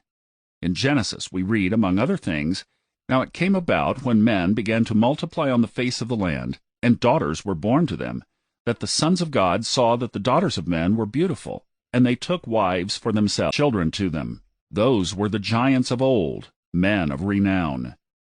And the book of Numbers says, "So they gave to the sons of Israel a bad report of the land which they had spied out, saying, The land through which we had gone, in spying it out, is a land that devours its inhabitants, and all the people whom we saw in it are men of great size.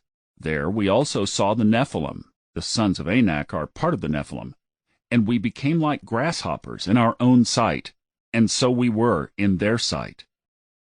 The book of Enoch refers to the Nephilim as fallen angels. Recently found texts in the Dead Sea Scrolls refer to them as the children of Seth, which is congruent with the Egyptian story of Set conspiring against the higher ranks of god Osiris. The giants are believed to be sons of Satan by the Ethiopian Orthodox Church. Aliens, they had sex with supernatural beings, or such supernatural beings that could either manifest physically or had become physical as a result of their fallenness. Whether the sons of God were physical extraterrestrial beings, supernatural beings, of Atlantis. Mention of the Cyclops is not limited to the Greeks or the Basques, despite my Encyclopedia of Mythology's assurance that the Cyclops are a figure of Greek mythology. There's a one-eyed giant named Arimaspe in Scythian legends. Scythia was an ancient empire located in the vicinity of modern-day Ukraine, Russia, Kazakhstan, and neighboring countries. Scholars claim that all Scythian giant legends originated in Greece, but I contest that claim. This claim comes from the fact that the Arimaspi were described by the Greek writer Aristeas. This, however, does not mean they originated with this writer. Giants are found in other parts of the world, some with no connection to the late Greeks or Scythians. Herodotus says that the word Arimaspi comes from the Persian root words arama, one, and spo, eye. According to the Scyths named Balor, or Balor of the evil eye. He had one eye and could kill with a glance. Scholars of Irish myth say that the Fomwea represent the forces of chaos, as opposed to the Tuatha Dé Danann, who represent the gods' human civilization. It is said that the Fomwea existed before the flood, and some of them were also there after the flood. In Germanic and Norse myth, the warrior Hagen is often depicted as being one-eyed.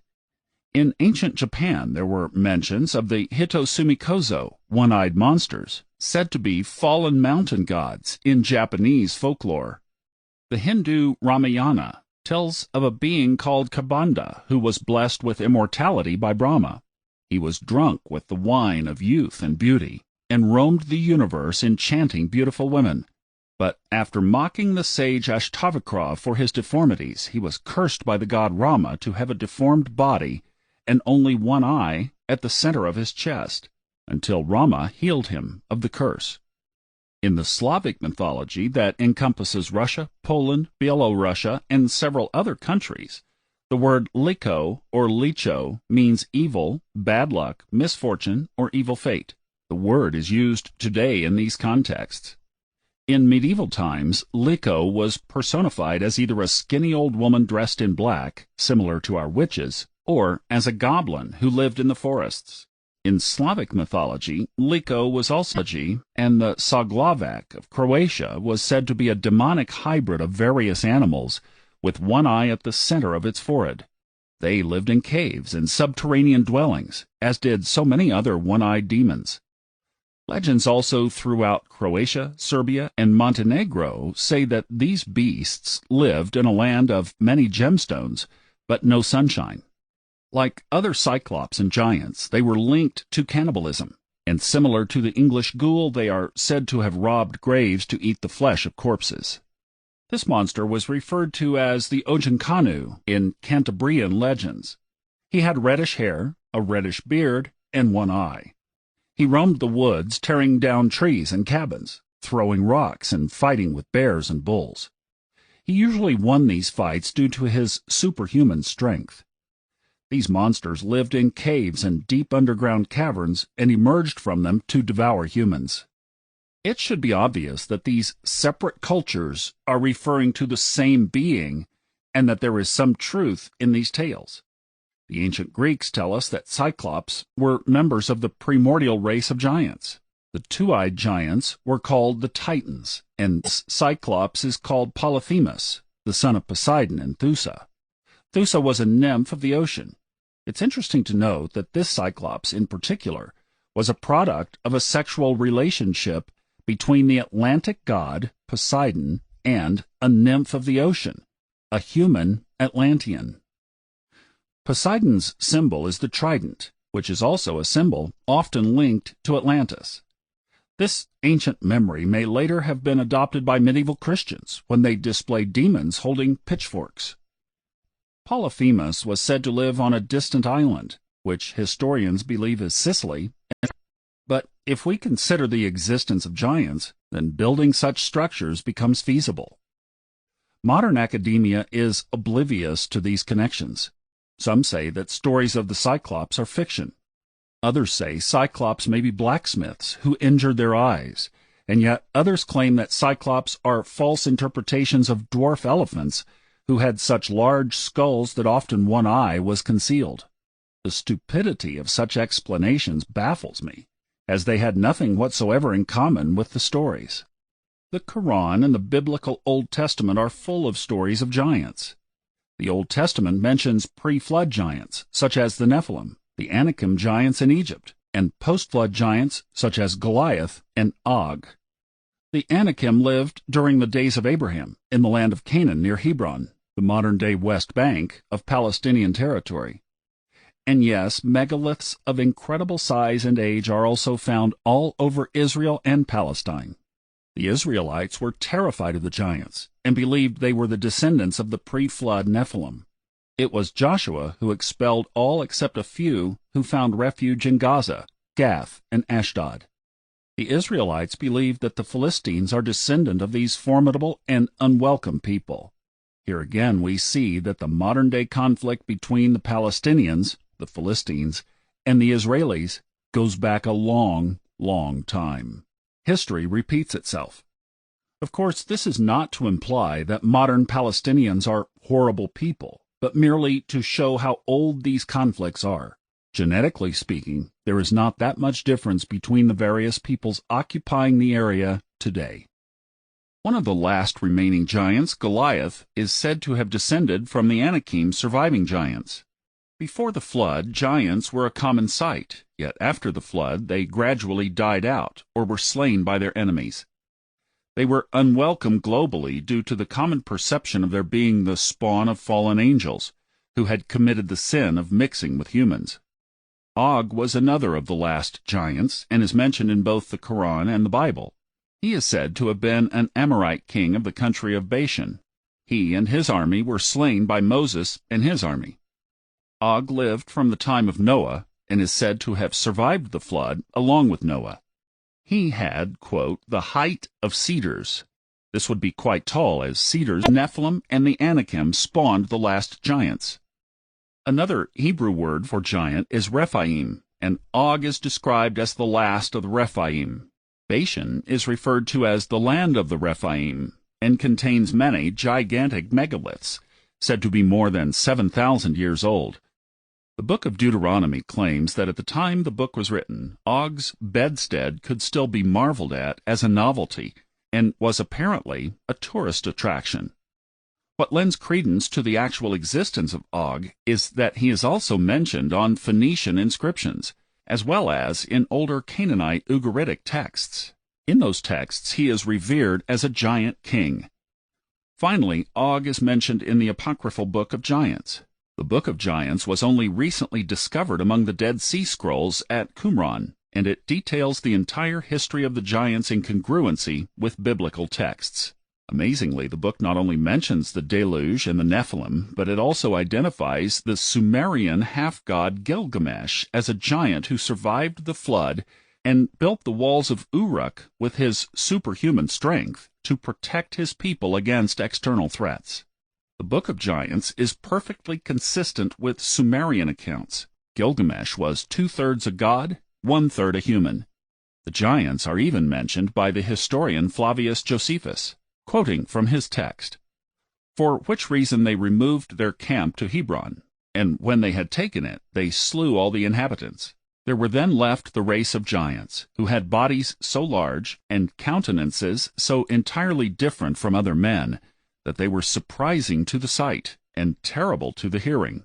The bones of these men are still shown to this very day, unlike any credible relations of other men." End quote. Simply put, the giants were antediluvian offspring of fallen angels who had sexual relations with mortal women.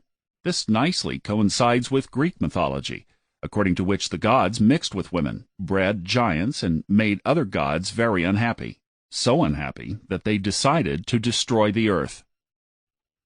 The Daityas are the giants in Hinduism, not to be mistaken with the Hindu sun gods, the Adityas. Their parents, Diti and Kashyapa, fought against the gods and devas. The devas are the Hindu equivalent of angels. They did this because they were jealous of them, which is quite congruent with all that we've heard so far. The Daityas are also referred to as Rakshasas, which is the general Hindu word for demons. Daitya, extraordinarily important hint for the Atlantis researcher. Nagas are beings with the head of a human and the tail of a serpent. What's being said here is that the giants could change their appearance to that of a serpent. This perhaps explains why both giants and the serpent were considered adversaries by those who destroyed Atlantis and founded the Abrahamic religions. If the serpents and giants are either identical or allied, this explains all the mythological accounts across the world. Quite incredibly, the Hindu account also mentions that a great deluge started as a consequence of the battles between the Daityas and other gods. It is said that the Daityas were, at one time, hundreds of thousands of years ago, good gods who were interested in science, arts, and the welfare of the people in the universe, and that they were highly skilled. Once they discovered the earth, however, they became immersed in its pleasures and feastings, and as a result, their consciousness descended until their lifestyle finally decayed and they were destroyed. Something that will interest the ancient aliens enthusiasts is that the Daityas are said to have resided in flying cities and used vehicles that went up to the sky. One thing we find in the temple depictions and statues of the Indian continent is how terrifying and ill-willed many of these beings appeared, at least in the eyes of humans. Native Americans also speak of giants in their legends, something that would be expected for descendants of Atlantis. The Paiute people of California, Nevada, Utah, Oregon, Idaho, and Arizona have an oral history that refers to the Saitaka, who was a tribe of red-haired and cannibalistic giants. A comparison to other sources seems to indicate that the late post-flood giants were indeed cannibals, or wild men of the forest, as the Basques say. They descended into cannibalism. The word Paiute is translated by anthropologists as water-ute, apparently to indicate that they came from the waters. Their language is actually related to Aztec. In ancient Greece, the Titans ruled during a legendary golden age. Atlas is the son of Poseidon. Poseidon is, in my view, the Titan who founded Atlantis. The Titans were said to be immortal giants of incredible strength. They were descendants of the primary gods Gaia and Uranus, and were eventually overthrown and beaten by the Olympian gods with the help of Hercules. The war between the old Titans and the younger Olympian gods was intergenerational, and was also a war of the more earthly gods against the dominant heavenly gods. The same scenario is reflected in the biblical rebellion of the serpent against God, of Lucifer against Christians, of the Scandinavian Jotun and Vanir against the Aesir, of the Babylonian Enuma Elish epic, the Hittite kingship of heaven story, and so forth. Some of Greek mythology has, here and there, a little bit of a friendlier disposition to the Titan side of the story. In other words, rather than seeing Titans as evil adversaries, they are shown to be gods who had a different view of Earth's direction. Of course, there is still the problem of their descent in behavior and consciousness over time, their mixing with humans, and the apparently deformed beings of which they gave birth. One view that does not side with the Titans belongs to that of the philosopher Olympiodorus, according to which humans consist of two parts: their bodies, which are of titanic nature, and their souls, which are of a divine nature. I personally tend to agree with this view, in that humans are part flesh, part spirit. The dual nature of humanity being rooted both on earth and in higher realms is what makes us unique. Scholars consider Olympiodorus's report to be of an earlier origin. Throughout Greek mythology, the Titans are also accused of senseless bloodshed, aggression, and cannibalism. The Jotun of Norse mythology existed in opposition to the gods. Norse accounts say that all monsters and deformed beings of legends and fairy tales were descendants of the giants. The well-known Battle of Ragnarok describes how the giants attacked Asgard. As a consequence, the whole world was destroyed. The giants were considered to be the offspring of the gods for many generations, despite their being at war with each other. In Bulgarian mythology, giants were called Ispolini, and they lived in the mountains during a pre-human age. They ate raw meat, and often fought against dragons. From such accounts we can see that much of the original story that had been best preserved in Hindu and Greek accounts have been lost there. In most European folklore, legends, and fairy tales, giants were described as the descendants of previous lost civilizations. That means that their narrative picked up in the post-flood times. European folklore agreed that the giants built the large stone monuments and walls. Ancient English, Welsh, Irish, and Scottish poems, epics, and legends are full of references to conflicts and confrontations with giants, many of these post-flood. As in North America, the stories of Northern Europe seem to have preserved less knowledge of ancient times than in years ago, whereas the one 12,000 years ago was less impactful on their civilization. And perhaps this is why texts from India contain so much more detail about those times. One of the many giant myths of Asia is that of the giant Oni, which translates to demons or trolls. According to the myth, the Oni were part of the spirit world before they became physical beings. It appears that in their higher state they were spiritual beings, and as their consciousness descended, they became physical. This once again puts to rest the debate of whether they were physical or supernatural, spiritual or extraterrestrial. Although it does appear that at one stage they had aircraft and possibly even spaceships capable of interstellar travel, they cannot really be viewed as extraterrestrial. So if one really needs to speculate on ancient aliens, one could say that the gods were spiritual beings first, then became powerful physical beings, not unlike aliens, and then were simply physical beings of formidable appearance in their final stages. Japanese mythology confirms that the Oni could at one time shapeshift, changing forms, in order to deceive and devour humans. Here again we see the cannibalistic theme, as well as the idea that they may have taken on the appearance of serpents and other creatures. In later accounts, these abilities were lost, and the Oni simply became ogre-like giants who roamed the earth, with wild hair, claws, and long horns growing from their heads. The horns growing from their heads coincides with our own depictions of demons. Most Oni resemble humans, but some are deformed, as in having only one eye, like the Cyclops, or extra fingers and toes. Their skin is often red or blue, and they are frequently shown wearing tiger skin clothing and carrying iron clubs. Similar depictions have been found in Northern European folklore. The biblical book of Samuel also mentioned that certain giants had 6 fingers and 6 toes. The primary giant in Mayan mythology was named Zipacna, and he was the son of male and female Vucub-Caquix and Chimalma, respectively. Interestingly, the word Vucub-Caquix refers to the number 7, a number encoded in many Atlantean tales. This entity is also described as a flying demon. Zipacna was also considered to be arrogant, rebellious, and violent. As in Greek mythology, he was defeated by heroes. The Mayan epic Popol Vuh tells how Zipacna was so strong that he could carry large pieces of wood and stone for the construction of buildings.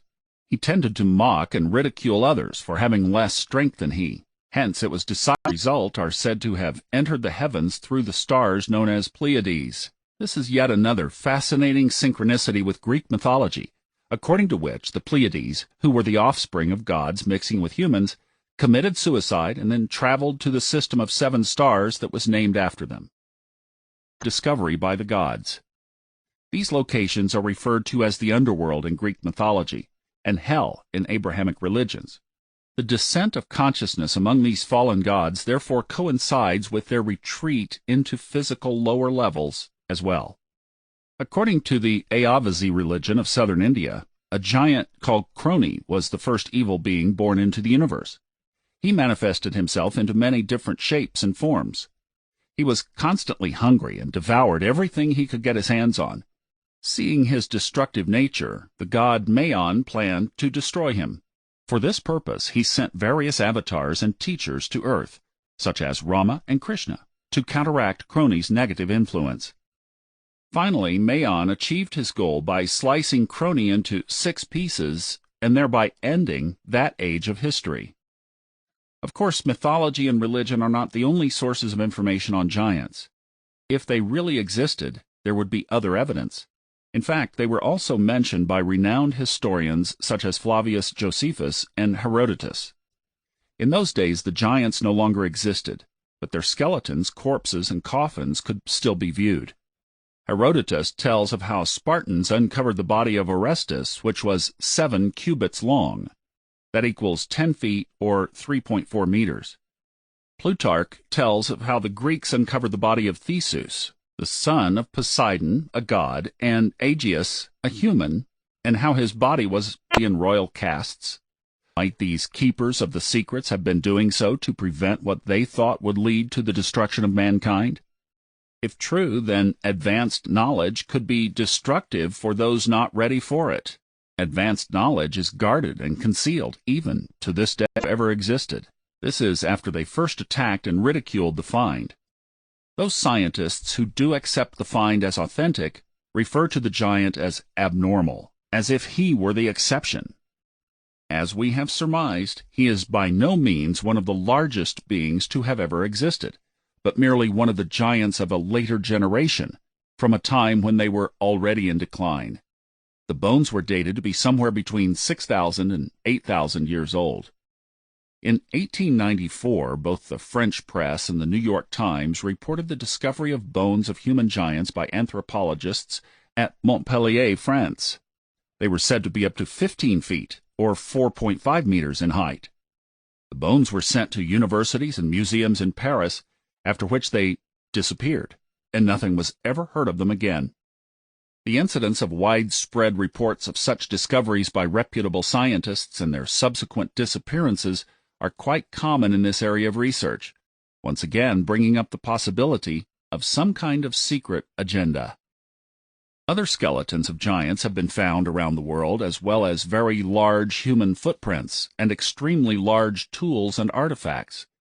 Around 50 years ago, after discovering giant remains in Indonesia, scientists devised a new word for them, Meganthropus, but this word is meanwhile considered invalid.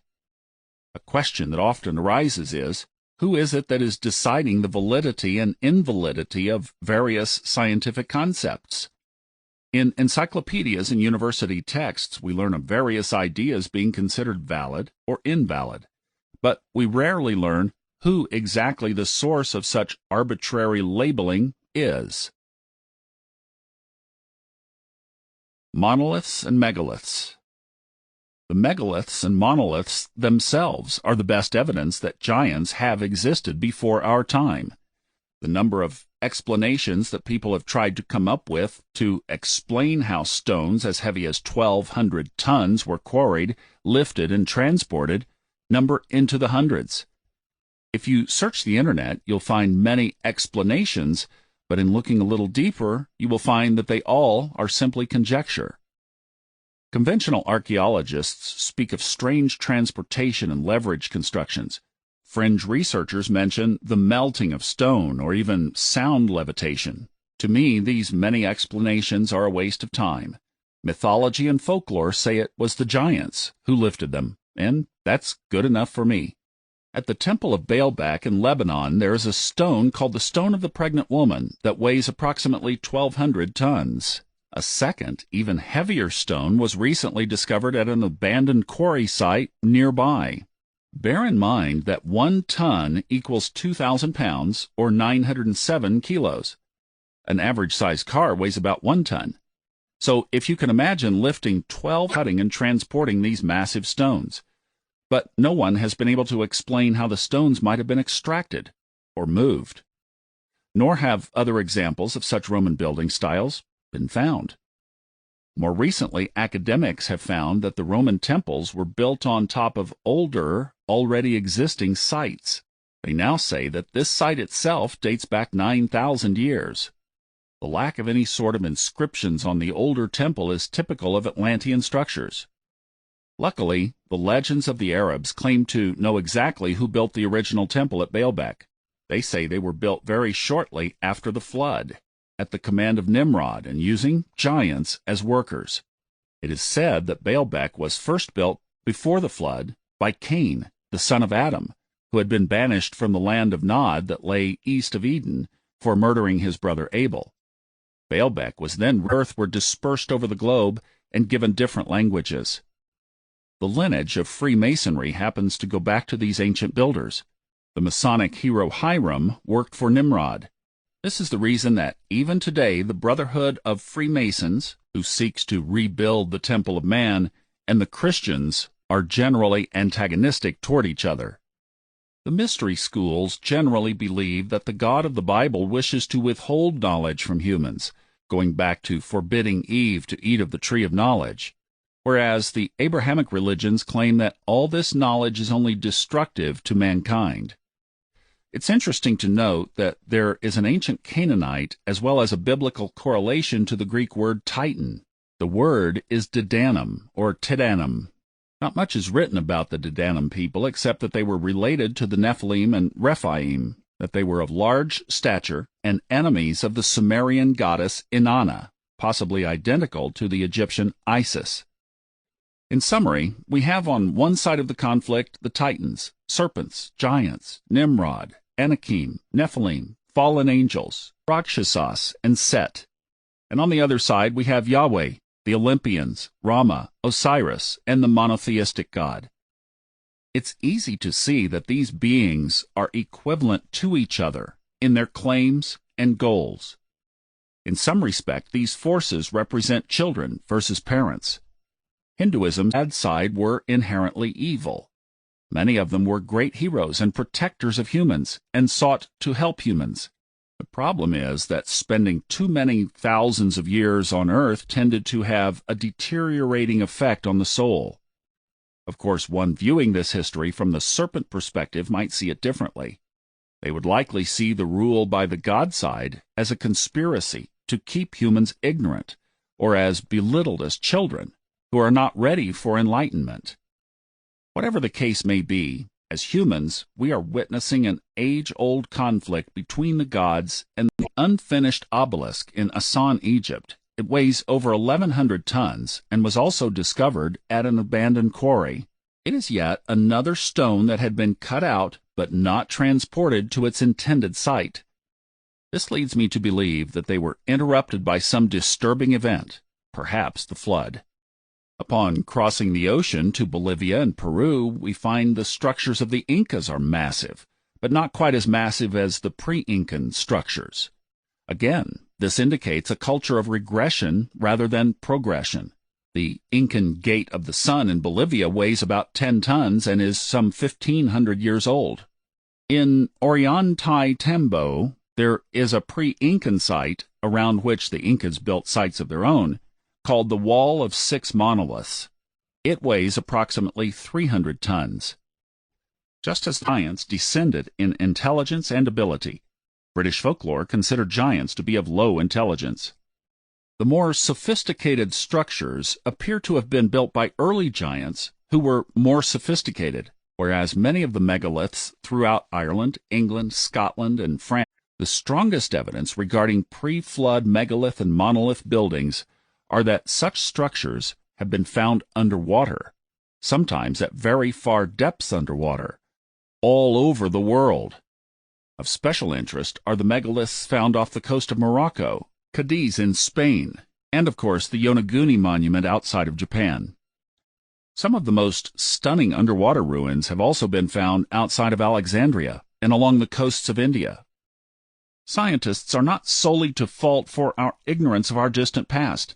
Any scholar who would appear on public television and claim that giants built these structures would most likely be laughed at and lose his or her job. Such is the majority of the public's level of consciousness. It would seem that the vast majority really don't want to know. In fact, the whole good-evil saga sheds a lot of light on human behavior, the subconscious, and the causes of human descent and ascent. Taking a very close look at such connections is not always pleasant and can actually be quite unsettling. How, for example, would you feel if you found out you were merely a pawn in some cosmic game beyond your understanding and access? I'm not saying that's the case, but what if it were? You too would probably prefer not to know about it and just get on with living out your comfortable life. It is in this sense that sometimes ignorance is bliss. However, to me personally, learning about such history is bliss. I appreciate the newfound clarity, even though I acknowledge that not all might appreciate it as I do. Subterranean dwellings. The myths speak of giants living in caves and underground cities in a vast network of underground tunnels. As my experience has been that these myths are grounded in fact, there should be evidence of man-made underground tunnels and structures.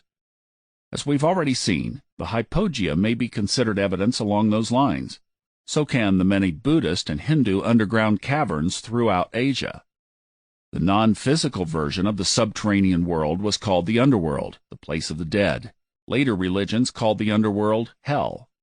However, as with other myths, there appears to be a physical equivalent to this. In fairy tales, legends, and folklore around the world, there are entrances to mountains, sacred mountains, caves, and underground cities that are associated with all sorts of people, monsters, and giants. The most vivid accounts came from the East, according to which the Nagas, the human-serpent hybrids, and dragons populate the inner earth. Similar stories were found with the Mayans on the other side of the ocean, of it being found and excavated. What's more, an additional 200 underground towns and cities have been found in the same region. It's known that these cities were used by different people and cultures at different times, but it's not certain when they were originally built. Within the site of the pyramid complex at Tikal in Guatemala, researchers have found a stunning 800 kilometers or 500 miles worth of tunnels that have yet to be explored. Quite recently, underground Mayan structures and temples were found, though very little of that became public. Many underground cities have yet to be discovered. The following passage was written by Herodotus about an underground city in Egypt. Herodotus is quoted because many of his claims have since been verified. Quoting, "There I saw 12 palaces, regularly disposed, which had communication with each other, interspersed at night, with great carved figures of animals on it, and an underground passage by which it can be entered. I was told very credibly that the underground chambers and passages connected this pyramid with pyramids at Memphis." End of quote. Mermaids. Mermaids are a fish-human hybrid that are reported in legends in Japan, China, Greece, England, Scotland, Ireland, France, Arabia, the Philippines, Thailand, Burma, Africa, and the Caribbean. Mermaids are known of globally, just like the giants, sphinxes, serpents, and sun disks. Their association with Atlantis stems from ancient mythology, as well as being linked to violent storms, drowning and shipwrecks, bad omens and misfortune, and of course, sunken cities. A common misconception of mermaids, and their rarely mentioned male counterparts, the merman, is that they were invented by medieval folklore. They are, however, prominent figures in ancient Greek, Sumerian, and Hindu mythology. The Greeks called them the Sirenia, from which we have the word siren, the acoustic alarm or warning sound. Sirens were said to have lured sailors with their beauty, music, and Syria, the goddess Atargatis, was made a mermaid, which was a punishment for accidentally killing her human lover. Earliest descriptions, dated to be more than 3,000 years old, show her with a human head and arms of the body of a fish, similar to the Babylonian adept Oan's, in which children are born with their legs fused together. The condition is usually fatal within days of birth. Might these be genetic remnants of the mermaids? Mermaid sightings have been reported for thousands of years, even up to modern times. Christopher Columbus himself, as well as members of his crew, reported seeing mermaids. The most famous mass sightings in modern times took place at a lake in Zimbabwe, where construction workers were chased off by mermaids, and also in Israel, where a number of witnesses apparently saw a mermaid performing jumps and twists in the air. Mermaid, who is the daughter of Ravana, and tried to prevent the building of Adam's Bridge to Sri Lanka. The evidence for the actual existence of mermaids is far less available than the evidence we have for humanoid serpents, lion men, sun disks, and similar mythical beings. But my intuitive sense tells me that mermaids may one day factor into the overall Atlantis puzzle. Dwarfs. Legends and myths from around the globe mention dwarfs, who lived inside mountains, tunnels, and the subterranean. Many believe the dwarfs are remnants of pre-flood days and describe them as good-natured and kind, a deviation from how the giants were portrayed. Legends of dwarfs are especially prevalent where there are mountains. The Himalayas have a large share of dwarf stories. Many of the fairy tales and legends, with which we are in the West familiar, originated in the European Alps. Another hotspot of dwarf stories derives from the Atlas ranges of Morocco. Statues and pictures of dwarfs were found all over ancient Egypt. Dwarfs were said to have various professions, such as dancers, fishermen, nurses, wives, assistants to pharaohs, jewelry makers, and so forth. There were also dwarf gods that the Egyptians revered. There's one dwarf named Base, a god of sexuality and fertility, images of whom are actually found all over the world, from Mexico to Anatolia to Indonesia. He is often depicted with an erect penis. The fact that he is found all over the globe indicates a possible Atlantean connection. In the Atlas Mountains, dwarfs have been witnessed and talked about for hundreds of years, and have apparently interacted with humans up until about 100 years ago, after which this type of communication seems to have died out. Before the time that a wall of silence came down over subjects such as these. The book refers to dwarfs who lived in southern Morocco, in an area only a few hundred miles from the Canary Islands. I'll quote relevant excerpts from it in the next section. Chapter 5 will be continued in Part 2. Chapter 5, Part 2.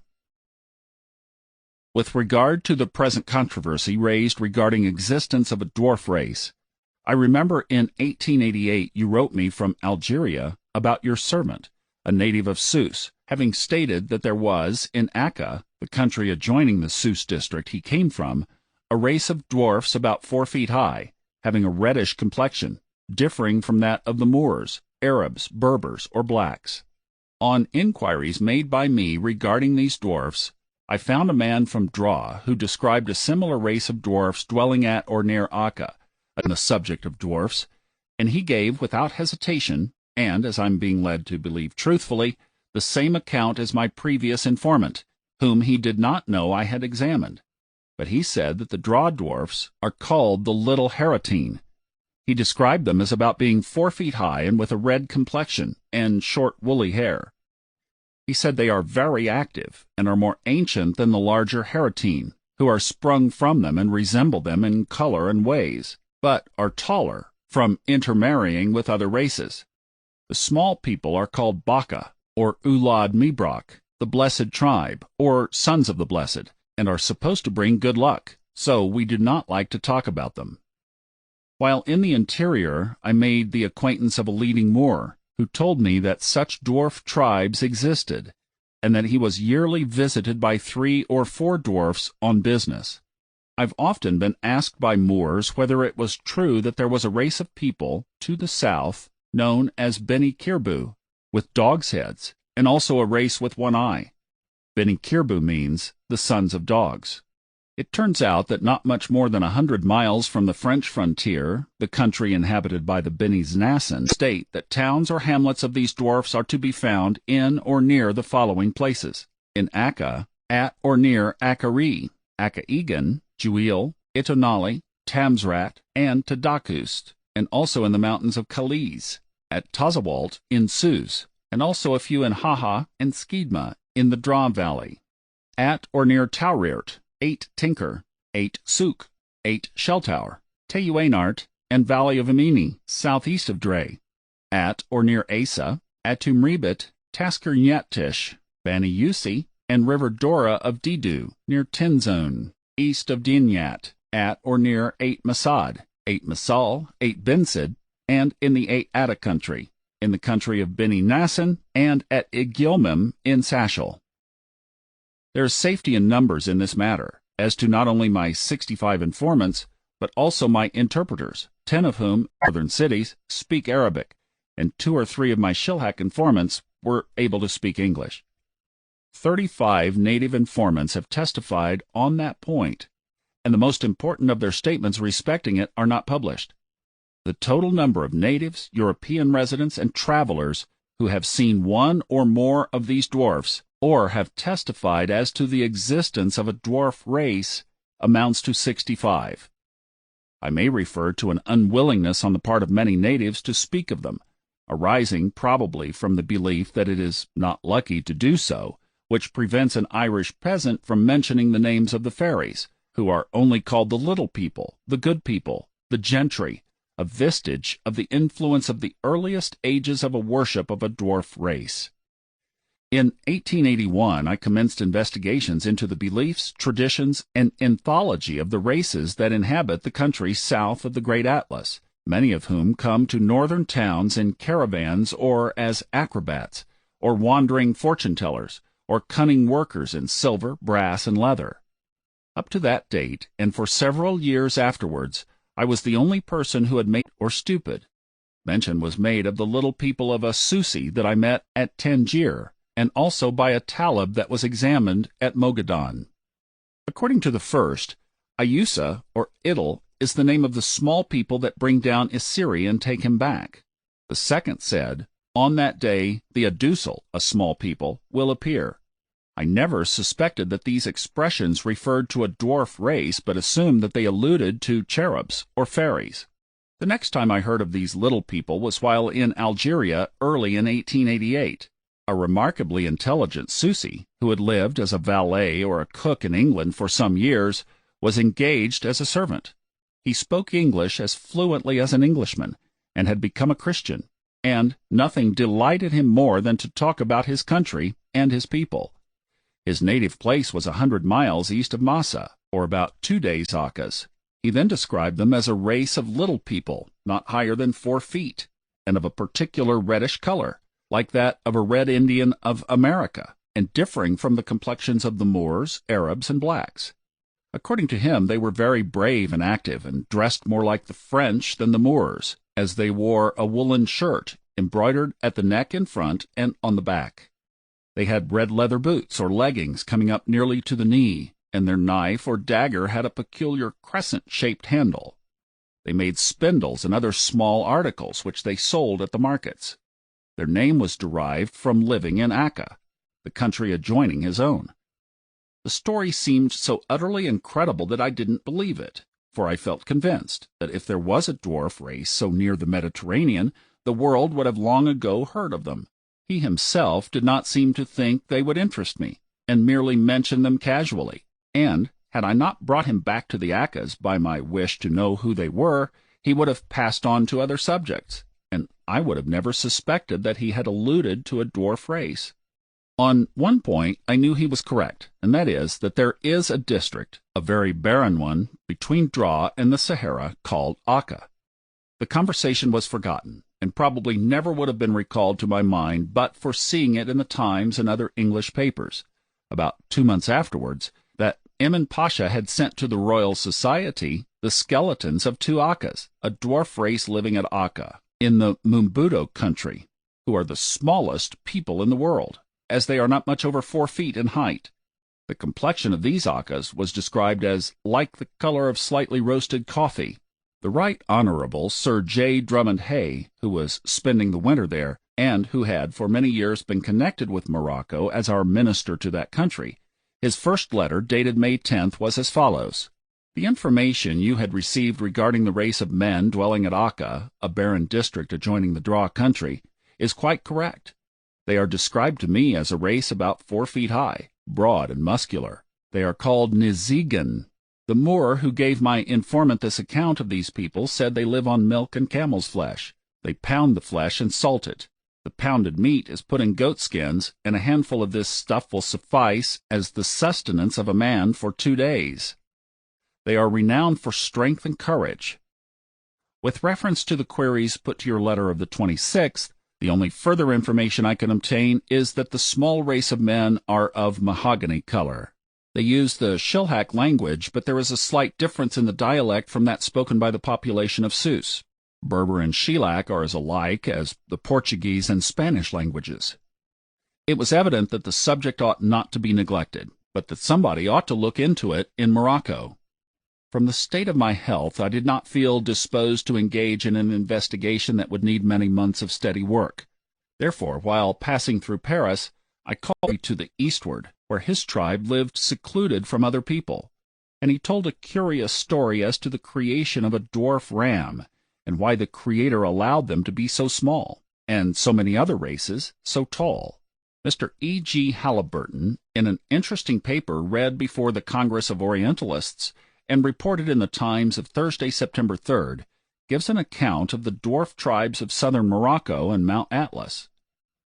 The first time I chanced upon one of these dwarfs was in the early months of 1887, in Fez, but except noticing him as particularly, nay, remarkably small man, it little struck me that he might belong to a tribe uniform in stature. This man, named Weber, I afterwards became tolerably well acquainted with on several subsequent visits to Fez. But in spite of my being on speaking terms with him, I found it difficult to persuade him to put aside his reserve and speak freely of his people, and impossible to measure him. However, I estimated his height at about 4 feet 2 inches. He is in or past middle life, the father of a family, the husband of a Moorish woman of normal size. The fact that his children are the average height of the Arabs and Moors of Fez might lead one to suppose, did I not know positively to the contrary, that this dwarf is only a stray case of undergrowth, and not coming of a dwarf people. He is sharp in wit, lithe in limb, and most active, by no means unskilled with the single sticks, and a capital rider. In color he is slightly dusky brown. He grows a short scrubby gray-black beard.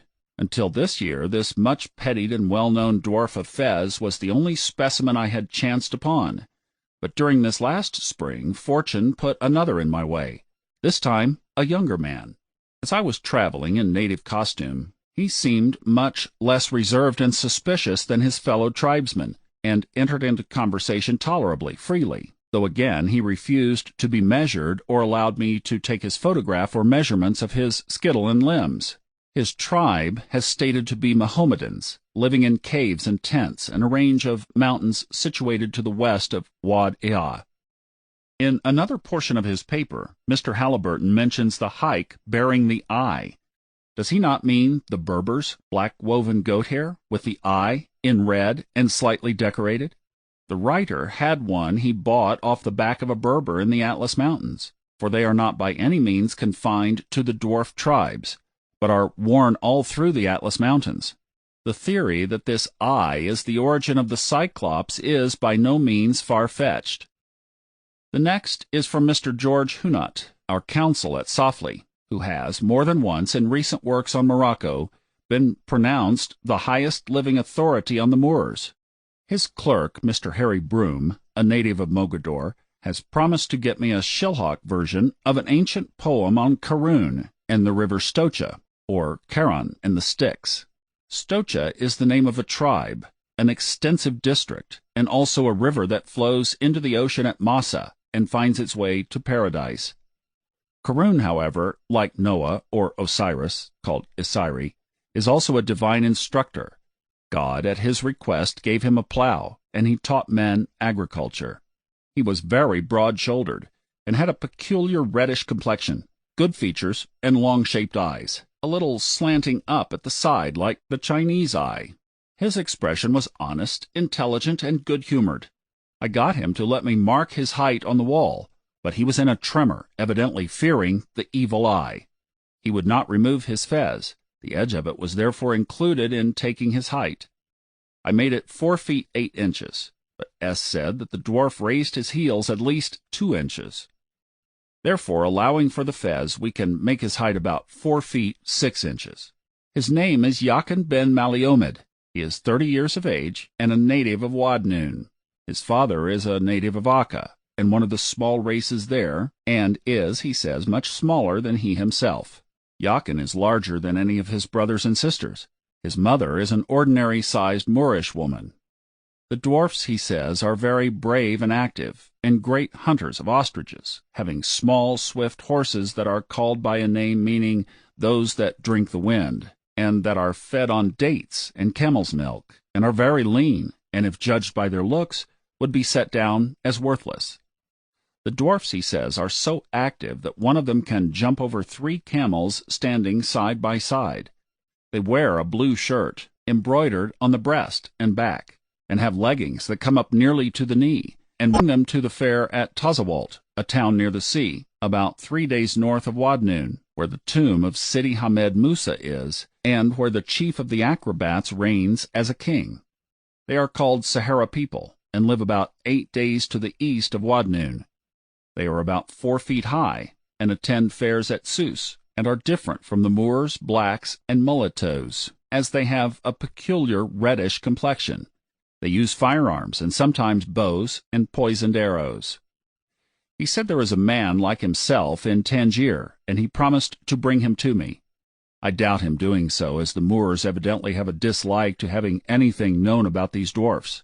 I subsequently told him I would give him a new fez, but he never came for it. It will be seen that he repeats almost verbatim the account given me of the dwarfs by my Susi servant in 1888. S's native language, as well as that of the manager of the hotel who was present, is Arabic.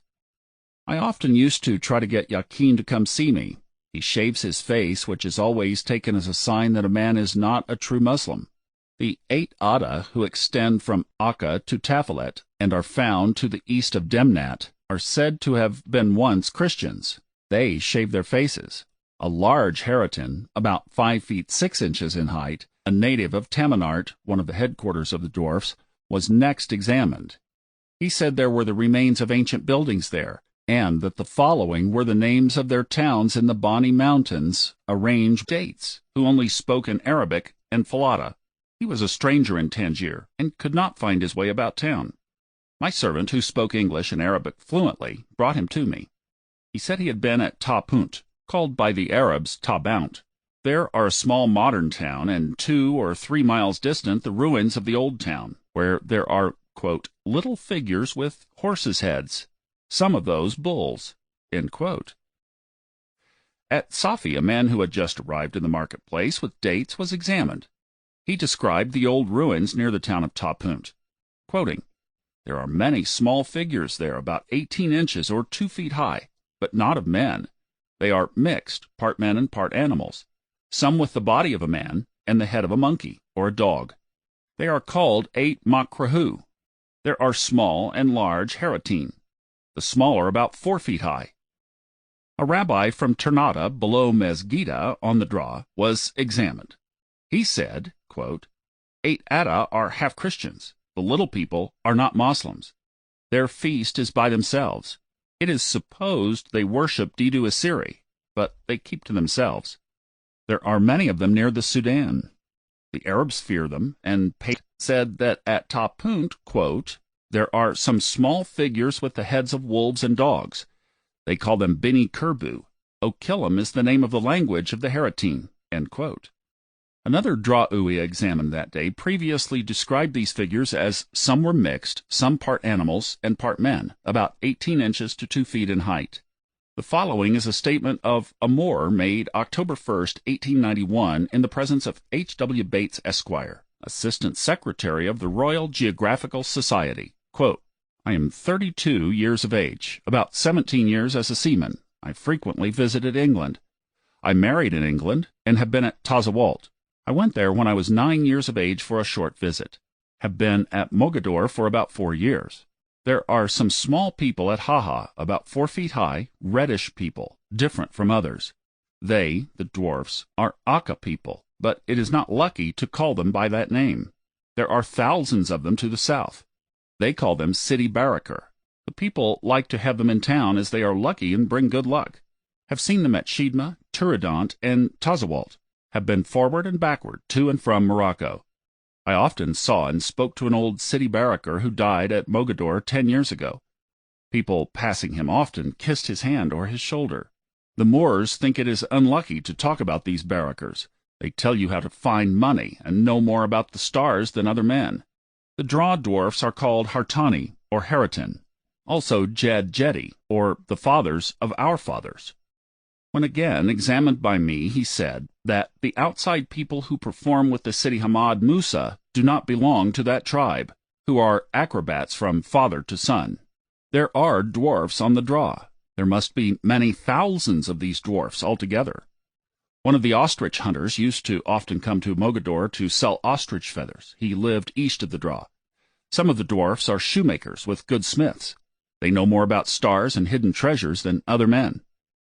The singular, and at first sight incredible fact that the existence of a race of dwarfs under 4 feet high in the Atlas Mountains, only a few hundred miles from the Mediterranean, has for 3,000 years at least been kept a profound secret by the natives, was first brought to the notice of the scientific world by a paper of mine, read in my absence at the Bath meeting of the British Association in 1888.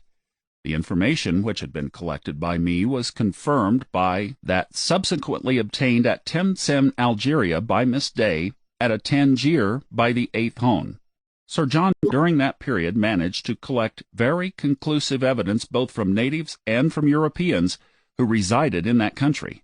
In Sus, which lies between the ocean and Dra and Akka, the dwarfs are called Aglamen, and their offshoots are rather a small race with a light red complexion, a tribe of old acrobats called 8th City Hamad Musa, or the tribe of our Lord Hamad, the son of Moses, with whom the dwarfs perform in southern Morocco, avoiding the coast towns where Europeans are. These acrobats from Morocco, who are smiths and tinkers, are, according to Brooks Bay, or Egypt Under the Pharaohs, Volume 1, page 5, represented on the monuments of the 4th dynasty as performing in Egypt. How long previously had they been known to the Egyptians cannot be conjectured. No doubt centuries, perhaps thousands of years, nor is it likely that they limited their wanderings to Egypt. The Sidi Hamad Musa, who was referred to by Mr. Hunat, told me an amusing story of an unprofitable performance by his troupe near a village of Dagata, not far from Timbuktu. The acrobats were surprised at nobody coming to see their performance, but they were still more surprised when they discovered that the whole population of the place had run away, believing that the acrobats were jinns and imps who were amusing themselves. This will show what a profound impression must have been made by these acrobats, if they found their way to Greece at the remote period when they were depicted on the monuments of Egypt. It is worthy of note that the scenes of nearly all the earliest myths of Greece are laid in Mount Atlas. Probably on both sides of the Atlantic lie dwellings cut in cliffs were made by dwarfs, the little race to the famed for their endurance and speed, and are therefore used by them in hunting ostriches. In Europe and Britain, the dwarfs of early ages are remembered as smiths, artificers, and magicians, but no one has conjectured where they have come from. If the draw was, as it is believed to some to have been, that the earliest traditions of Greece described wandering bands of masons and smiths as the men with the eye, which in time may have become the men with only one eye, the Cyclops. A hyneve such as they wear now is in my possession. The skill of the modern Cyclops is devoted to sinking deep wells. The well sinkers of Morocco come from the draw to the cities of north of the Atlas, and are still to be seen wearing their cyclopean hike. In northern Morocco there is a belief that there is under the ground a little race of men who can be heard at work. 2 centuries ago it was said that this belief existed also in Wales. Robert Kirk, minister of Aberfoyle, in his work published in 1691 on the Secret Commonwealth, which treats exhaustively of the subterranean people, their appearance, habits, dwellings, etc., says, quote, "Even English authors relate of Barry Island, in Glamorganshire, that laying your ear unto a cleft in the rocks, blowing of bellows, striking of hammers, a clashing of armor, filing of iron, will be heard distinctly, ever since Merlin enchanted those subterranean weights to a solid forging of arms for Aurelius Ambrosius and his Britons till he returned, which Merlin, being killed in battle, and not coming to loose the knot, those Vulcans are tied to a perpetual labor." The mention of these little Vulcans reminds us that the father of the gods, the oldest of all, Vulcan or Ptah, the 8th of the earliest system of Egyptian deities, was Apotacus, and was represented as a dwarf. Classical mythology has made Vulcan lame and deformed, while his workmen, the 7 Cyclops, were supposed to represent the earliest race of men, those progenitors of mankind whom the Hindus worship as the Piratus. If he, the greatest, was a dwarf, the other 7 must also have been dwarfs. What a beginning for the gods of iniquity! 7 dwarf masons with their pygmy masonmen. Well, may the Heratine boast, as their ancestors, the old Atlanteans did, that they are the oldest people in the world, and that all other nations got their gods from them. The 7 companions of Vulcan, his masons or workmen, the 7 Cyclops, who, as we have seen, are included among the dwarf Pataci, derived their name from their having had only 1 eye each. The same myth is related about the Arimaspi, and they too, strange to say, were workers in metals or a mining race, and is still told, as we have seen, of the dwarfs both of equatorial Acca and of Acca in the southern Atlas. Writers on the Isle of Man and the Highlands seem to agree that the fairies represent a distinct dwarf race. End of quote from the article. Of course, such widespread and detailed tales of dwarfs were not limited to Morocco. In German-speaking countries, dwarf statues are placed in gardens to bring good luck. Less benevolent dwarfs who live in subterranean dwellings are deformed and do not bring luck. This idea is also global. If this is all fiction, then why is it global? Norse mythology concurs that various races of dwarves lived in caves and mountains. In these legends, they were craftspeople, paranormal deformed dwarves, which were called trolls. The word literally means taken to the mountain.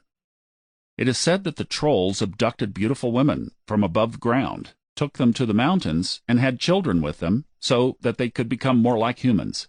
If they could become more like humans, they could live above ground undetected by those metalworkers, acrobats, and those with skills.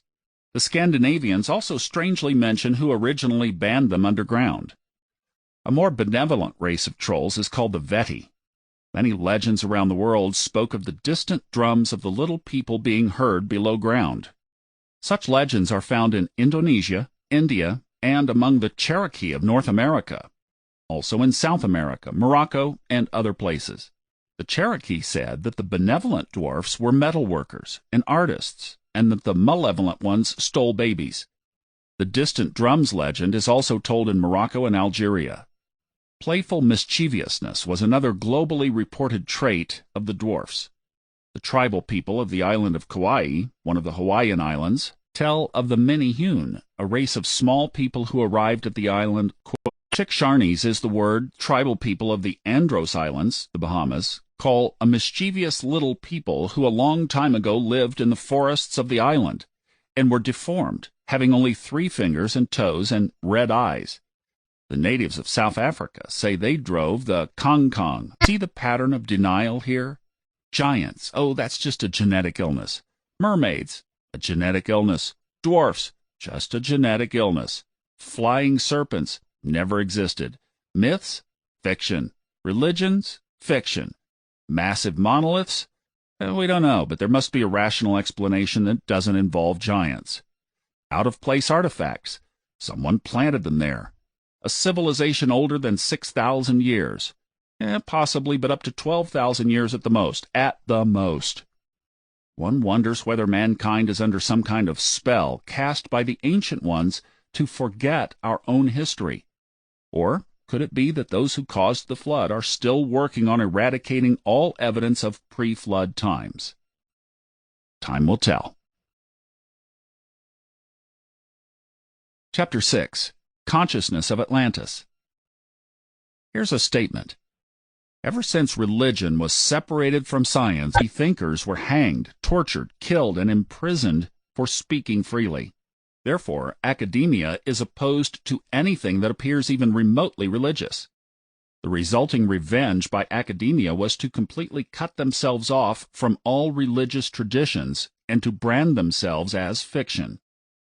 What happened here historically is comparable to what might happen between a despotic father and a rebellious child. Neither side is able to arrive at a larger truth because they are both divided by emotional antagonism. So modern academia will often proclaim the exact opposite. Math, medicine, and engineering are free from these ideological struggles. However, archaeology, anthropology, and history are not. Due to the wealth of strange information contradicting established views, parts of academia have been offering new explanations. The most popular individuals say, quote, "Moses was tripping on drugs, man." I consider this view invalid due to the building style of these structures. The transmission of mythological stories and the fact that there is scarce evidence outside of ancient American cultures that drug ingestion was instrumental in these, quote, visions. Furthermore, recent millennia have quite different experiences compared to earlier times. If, for example, seeing the serpent is a drug-induced experience, why is it no longer a theme in more recent drug experiences? Most importantly, why aren't modern drug users building great empires, going into battle, erecting massive structures, and writing great epics?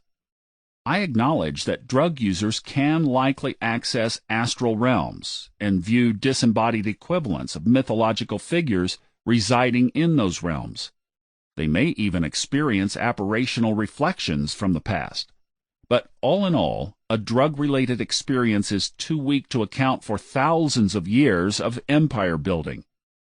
Supposedly, the Ten Commandments were received by Moses while he was in a drug trance, similar to what was said about the Mayan teachings. The problem with those views is that there is not a shred of evidence indicating that substances were ingested at the time, prior to recording these teachings. Had this been the practice, surely it would have been mentioned somewhere. The ancient alien view can be valid. Who could fly, ancient technology of different kinds, wireless communication, electricity, detailed knowledge of astronomy, etc., is overwhelming. Much of this is not included in this book because it would derail its main focus. But in my mind, there is absolutely no doubt that the gods really existed. Most myths clearly speak of how the gods came down out of the sky and taught people various skills. Could a description be more obvious? Of course, prior to the last 150 years, it was not obvious, because we did not yet have the means. Believers follow a strange kind of nuts and bolts theory that says all supernatural images are merely misunderstood technology. If ancient alien researchers read, for example, the Vedas properly, they would understand that there are both physical gods, angels, and demons, as well as those of higher consciousness tend to not intervene on Earth, let alone wage wars. If these beings of higher consciousness do involve themselves in wars, it often leads to their downfall. Various gods have waged wars for thousands of years, and planet Earth appears to have been a place where the gods could wage proxy wars. This is similar to the U.S. and Soviet Union waging their proxy wars in Afghanistan and other locations, so as to avoid direct confrontation. A group of friendlier gods noticed what a mess and living nightmare the planet had become, so they decided to destroy this civilization, and at a minimum level allow only those people of a certain level of consciousness to survive. Among the various skills these gods taught them was monotheism, the belief in only one God, one source, the creator of all that is. Consciousness levels, the monotheistic religions descended, and higher committee continued to send new avatars, or enlightened beings, down to earth in the form of Krishna, Buddha, Abraham, Moses, Jesus, Mohammed, and others. This understanding of avatars is currently understood in Hinduism and the Baha'i faith, and somewhat in Islam. Monotheism. In my view, the Abrahamic religions were brought to earth to try to find a middle way, or balance, between the infinite and the intimate, between the vast superconsciousness produced by monism and expressed in philosophies such as Buddhism, Advaita Vedanta, and Kashmir Shaivism, and the dependency and weakness created by idolatry and object-worshipping of some aspects of Hinduism. In fact, all religions are different attempts and approaches to awaken a humanity caught up and lost in this dense realm. The three levels of enlightenment could be listed as follows: monism, monotheism, and polytheism. A monist recognizes all as one, a God-immanent and transcended non-dual infinity. A monotheist reveres one, quote, source of all. But when it was seen that humans weren't capable of implementing that properly, Krishna, Abraham, Yahweh, Moses, Jesus, and Mohammed were sent to try to correct the course of events. Today's versions of Judaism, Christianity, and Islam are often indiscriminately. Some of the polytheistic sects of Hinduism, for example, revere some of the most horrific-looking and acting beings imaginable. The Aztecs, at their lowest point, wouldn't hesitate to sacrifice humans to one of their many gods. The atheist becomes an atheist because he sees the atrocities committed in the name of religion and thinks, I want to have nothing to do with that. However, in doing so, the atheist throws out the baby with the bathwater. Brahma and Abraham. It is my theory that Abraham was a post-flood human, the father of Judaism, Christianity, and Islam. Brahma is the father of Hinduism, and by extension, Buddhism, Jainism, Sikhism, etc. If Brahma Abraham and Sarah Sarasvati are indeed the same entities, then Brahma Abraham would be the father of all major religions. The idea that they could be the same, or at least somehow related, is rejected by both historians and religious scholars.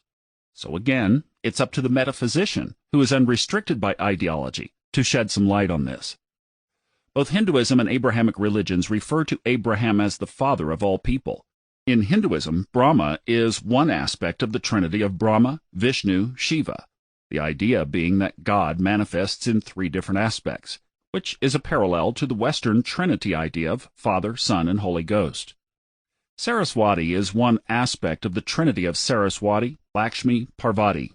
Brahma and Saraswati are the parents of Manu. It is from Manu that all humans originated. I don't know if it has any significance, but Manu spelled backwards would be Uman, U-M-A-N. So according to Hindus, all humans originate from Uman. Another interesting side note, the word hu is the sound of breath, and in some languages it refers to God, soul, and the act of creation, such as in Egyptian mythology. According to the book of Genesis, God breathed life into Adam, by which he then became a human. Various ancients report that when the soul leaves the body, a person takes their last breath, and you can see them leaving their body in that instant. Therefore the question, who am I? Who am I? Is accurate in more than one way. I don't mean to stretch credibility here, but it's always fun and often revealing to take a closer look at words and their meaning. So perhaps it's no coincidence that the words Om, Shalom, Amen, all three contain the same Om tone. Om in Hinduism is the sound of God, or the infinite. Shalom in Judaism is the word for peace, and Amen is used as so be it. They are arguably the most important words of their religions, and I doubt that it's a coincidence that the Latin word omni refers to everything, or all that is. The monotheistic Brahmin religion, which was a predecessor to Hinduism and was active around the same time Abraham was alive, began in the Kashmir region, which is northern India and Pakistan today. The very first mentions of Brahma were recorded in that area and spread from there. This is not very far from where the Bible says Abraham and Sarah originated, namely Ur of Chaldea, which today is known as India and Kashmir. The ancient Persians and Zoroastrians say that Abraham came from the mountain region of Bactria. This is significant because Bactria flows into the Himalayas and is adjacent to Kashmir. Their original names were Abram and Sarai. According to the book of Genesis, a few years after they moved away from the east into the land of Canaan, or Israel, God changed their names and called them Abraham and Sarah. Changing their names from Abram and Sarai to Abraham and Sarah seemed to indicate that they were cutting their ties to their origins in the east, of Persia and India. Or, as it says in the Bible, leave your country, leave your people and your father's household, and go to the land I will show you. I will make you into a great nation, and I will bless you. This is somewhat fascinating because Abram, and especially Sarai, were common names in India and Persia, including Pakistan, Afghanistan, and Iran. But they were not as common in the west, of Canaan. In northern India and Pakistan you'll find many towns and villages by the name of Sarai. You will not find a concentration of towns called Sarai anywhere else. I actually typed the word Sarai into Google Maps, and just as suspected, the word Sarai is prevalent in northern India, especially Kashmir, and northern Pakistan, but it becomes less prevalent anywhere else. It's as if these ancient town names marked the path taken by good old Abe and his lovely wife. Abraham is a Western name. In Hebrew, it is Abram. Let's take a closer look at this word. Ab, Ap, and Abu mean father in many languages, including Kashmiri. Ram or Rama is an important avatar in Hinduism. The word Ram also indicates that Saraswati was created out of a half of Brahma. Fascinatingly, this same uncertainty and confusion about her relationship to Brahma Abraham is reflected in the Bible. Says Abraham about Sarah, "And yet she indeed is my sister. She is the daughter of my father, but not the daughter of my mother, and she became my wife."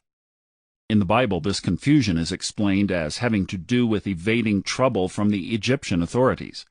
However, it is fascinating that it does echo Vedic texts. There's only one problem with this theory. Brahma is a god, or the one god actually. Incarnation, energy, person, deity, or whatever it is, had an enormous influence upon the planet. Another interpretation of this entire situation is the Abrahamic religions are contrary or opposed to the Brahmic religions. India was, and still is, rife with polytheism, and Abraham may have traveled west to found a new monotheistic path. This verse from the Quran summarizes Abraham's negative view on the worship of celestial bodies. "And when the night darkened upon him, he saw a star. He said, 'This is my Lord.' But when it set, he said, 'I like not those that set.' And when he saw the moon rise with spreading light, he said, 'This is my Lord.' But when it set, he said, 'If my Lord guide me not, I shall surely be of the people who go astray.' And when he saw the sun rise with spreading light, he said, 'This is my Lord. This is the greatest.' But when it set, he said, 'O my people, surely I am clear of that which you associate with God. I have turned my face toward him who created the heavens and the earth, being ever inclined to God, and I am not of those who associate gods with God." That's from chapter 6, verses 77 through 80. The Sanskrit word for sun is Surya. Syria, the country, derives its name from this word. The Surya, or sun worshippers, began as monotheistic Brahmic people. Then they began revering devas, angels in Western terms, which is one step below simply revering the highest source. Then they began worshipping devas. With further descent, they began worshipping the sun. They then worshipped mere icons and pictures. Abraham was very much opposed to idolatry, the worship of idols, icons, and anything else that is not the one Most High God. This may have been one of the reasons he moved from east to west to create new religions. In India, those who had descended were called asuras, forces of darkness, as opposed to suryas, forces of light. From the word asuras, Assyria was derived. The Persian Zoroastrian god Ahura Mazda, who is depicted with a long beard and flying around on a winged sun disk, very similar to the Egyptian gods, derives his name, Ahura, from Asura, an enemy of the Suryas. The word Iran comes from Aryan. The Aryans were an ancient people who invaded northern India. According to Adolf Hitler, Aryans were a blonde-haired super race, but there's no historical or even genetic evidence to support this idea. The who's who of ancient history is entirely unclear to me, but perhaps the modern-day conflicts we see, such as between Israel and Iran, Syria, are rooted in the very ancient karmic battles and conflicts. The following is an ancient Jewish tale that highlights Abraham's attitude toward object worship. Abraham's father, Terach, was an idol manufacturer. Once he had to travel, so he left Abraham to manage the shop. People would come in and ask. Abraham got up, took a hammer in his hand, and broke all the idols to pieces, and then put the hammer in the hand of the biggest idol among them. When his father came back and saw the broken idols, he was appalled. "Who did this?" he cried. "How can I hide anything from you?" replied Abraham calmly. "A woman came with a basket of bread and told me to offer it. Pishka is Pisgah, Samaria, Guzana, or Gozan, Mamre, Gilgit, or Gilgal, Nabudal, Nebo, Neshba, Heshbon, Bushan, Bashan, Median Pura, Midian, Amunah, Ammon, and Goshen." A few examples of Kashmiri words identical to Hebrew words and meanings. Nefesh means the soul, and Naps means the soul. Sephiroth are spiritual energy centers, and Sipath are spiritual energy centers. Ani is the spark of life. Agni is the god of fire. Avoda is work. Kabbalah, acceptance. Kabul is acceptance. Keter, crown. Kasher, crown of the head. Malkuth, kingdom. Malak, kingdom. Zohar, brilliance. And Zvar, brilliance or heaven. Some say this is because one of the lost tribes of Israel went to Kashmir. But maybe it was the other way around. Maybe the Israelites were successors of a Brahmic caste that left their Kashmiri home to found a new way of life. The Kashmir region is one of the most beautiful areas on the planet. It is the origin of many strong spiritual traditions, including one of my favorites, Kashmir Shaivism. Maybe it's not a coincidence that Kashmir Shaivism is possibly one of the most monistic philosophies. That is, it is not merely monotheistic, but is completely monistic, meaning it teaches that all things are real and all things are a manifestation of consciousness. In such a philosophy or religion, there is no hint of idol or diva worship. In this sense, it is more non-dualistic than other paths, and some may say they are purer and higher than other religions. The only problem with this philosophy is that it is infinite, not intimate. That is to say, because the infinite is actually not cold and vast, but warm and intimate. After the fall of Atlantis, the sun came out, and just like the Brahmins, the first Atlantis descendants were sun worshippers. They revered the sun as a symbolic and monotheistic covenant between themselves and the God who let them survive. The number 7. In several ancient traditions, it is said that the whole of existence is contained in 7 areas, 7 universes, and 7 dimensions. It is therefore perhaps no coincidence that the number 8 is also the symbol of infinity, which transcends the whole of creation. As 7 is the blueprint of creation, it would then follow that this number is encoded in various subjects related to our origins, and so it is. According to particular schools of Vedic thought, human life itself, our physical makeup, originates in a system of 7 stars.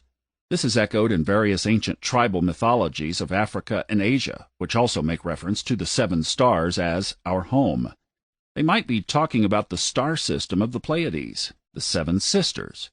Maybe we immigrated from there. Or maybe beings from the Pleiades played a part in the creation of our bodies. Who knows? As a reminder of our origins, we have 7 chakras, energy systems, in our bodies. The chakras regulate the flow of life energy, and it is at India's rituals and traditions. For instance, a Hindu who marries must make 7 vows to their partner. The significance of the number 7 is encoded in every world religion, as if it is a signal whereby to recognize divine origins. In Islam, there are 7 heavens, 7. There were 7 days creation in the book of Genesis. The week has 7 days. The Passover feast lasts 7 days. The menorah has 7 branches. There are 7 pillars in the house of wisdom. A Jewish bride and groom receive 7 blessings. There are many, many more references to the number 7 in the Old Testament, too many to bring up here. You want to learn something interesting? In Hebrew, 7 is pronounced Shiva. In Hinduism, Shiva is sometimes referred to as the god with 7 faces. Perhaps there is more of a connection between the Brahmic, Hindu, and Abrahamic religions of Judaism, Christianity, and Islam than is commonly known, and maybe Brahma and Abraham refer to the same source. Likewise, Christianity is also pervaded by the number 7. The New Testament refers to those who sin being forgiven 7 times. At one time, Jesus recommended to forgive a person 70 times 7. Jesus multiplied 7 loaves of bread into 7 baskets full of bread. When he was on the cross, he spoke 7 last sayings. The book of Revelation refers to the 7 seals, 7 spirits of God, 7 churches, 7 stars, 7 horns, 7 torches, 7 angels, 7 kings, 7 trumpets, 7 heads of the beast, and the 7 spirits of God, among other things. Christianity teaches of the 7 deadly sins and the 7 virtues. Catholicism has numerous additional 7s, such as the 7 sacraments, the 7 corporal acts of mercy, the 7 spiritual acts of mercy, 7 joys of Virgin Mary, etc. 7 is also encoded outside of the world religions. Ancient mythologies refer to 7 sisters, 7 archangels, and 7 divine women who founded the world. Japanese mythology speak of the 7 gods of good fortune. When Buddha was born, he walked 7 steps, as if to announce to the world that he belonged to divine lineage. Even Plato used the code of 7 by saying that Atlantis consisted of 7 islands. A musical scale has 7 notes. There are 7 liberal arts. There are 7 basic colors in the spectrum. The human head has 7 features. Plants of pure strain, such as the lotus, have 7 petals. The ziggurat, the ladder to heaven, has 7 steps. There are 7 kings of Rome, 7 sages of Greece, Hermetic principles, the law of mentalism, correspondence, vibration, polarity, rhythm, cause and effect, and gender. And the list just goes on, but I think by now you get the point. The number 7 is used to refer to the origins or building blocks of life, or divine origin. Like the ancients say, 7 is the number of completion and perfection. When 7 shows up in accounts of origin, the flood, and Atlantis, it may be a code to indicate that this story is divinely inspired, or this story is true. The DNA of Atlantis. A map in the book shows the distribution of a rare genetic group called haplogroup X. Most of the distribution occurred in the Americas from northern Canada around Newfoundland down the east coast and over to the Great Lakes. In Europe, the distribution was mostly around Anatolia, which is modern-day Turkey. Ice Strait. But DNA research contradicts this idea.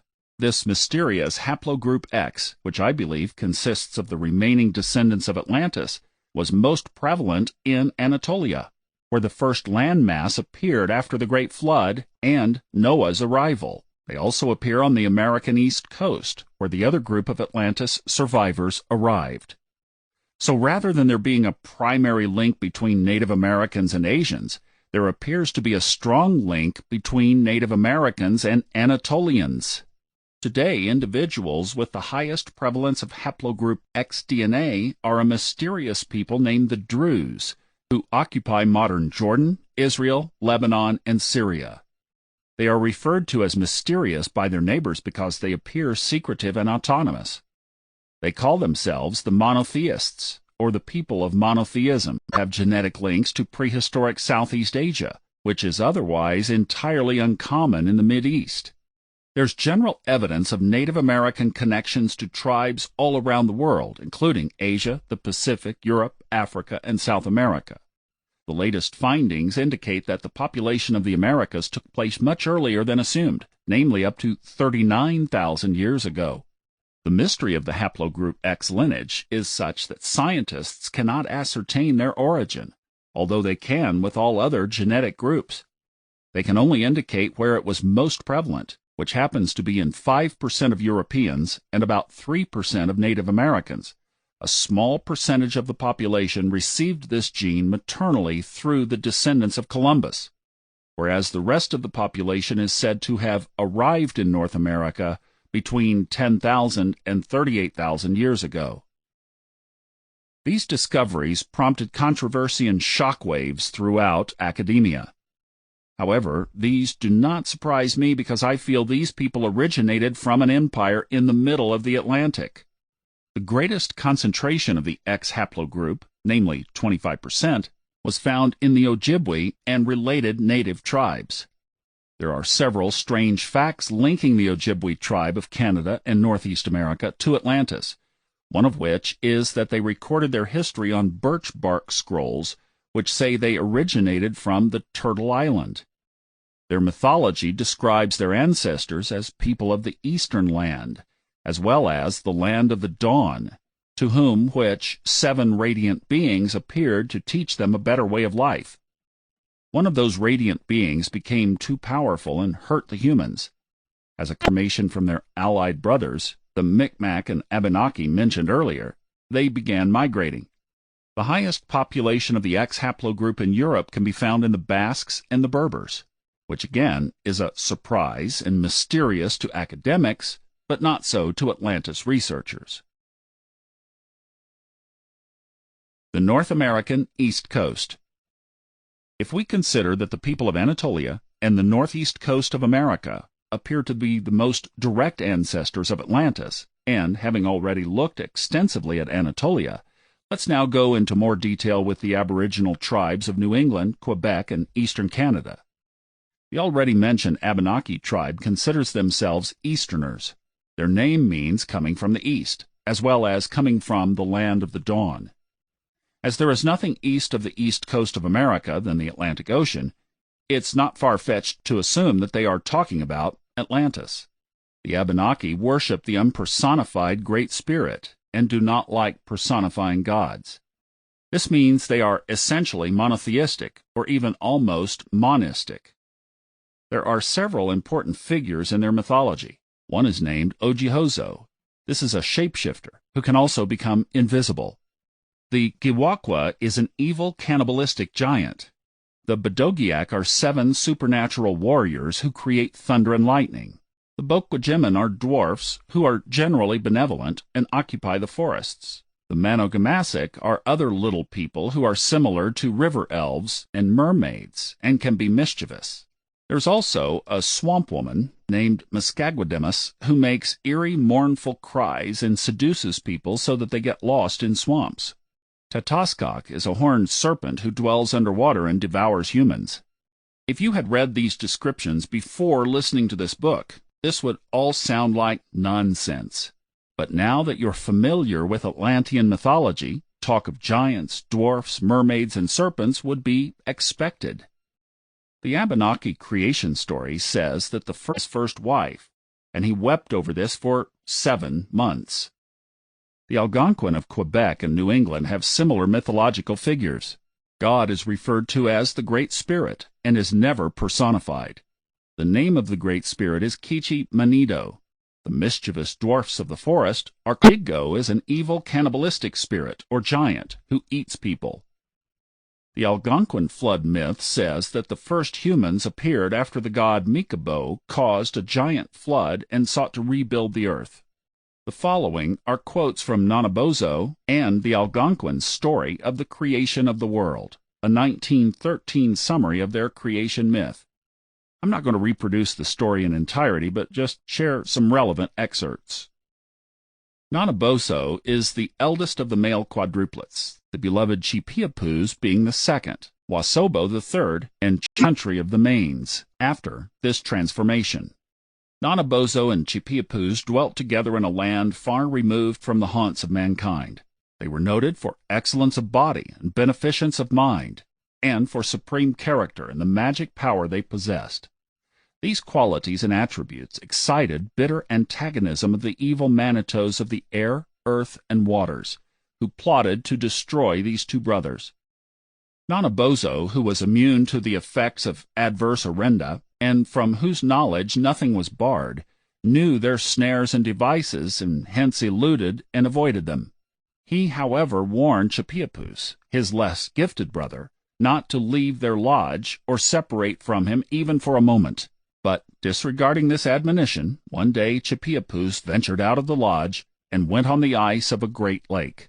This temerity was the opportunity sought by the Manitos, who broke the ice, causing Chipiapus to sink to the bottom of the lake, where his body was hidden by the Manitos.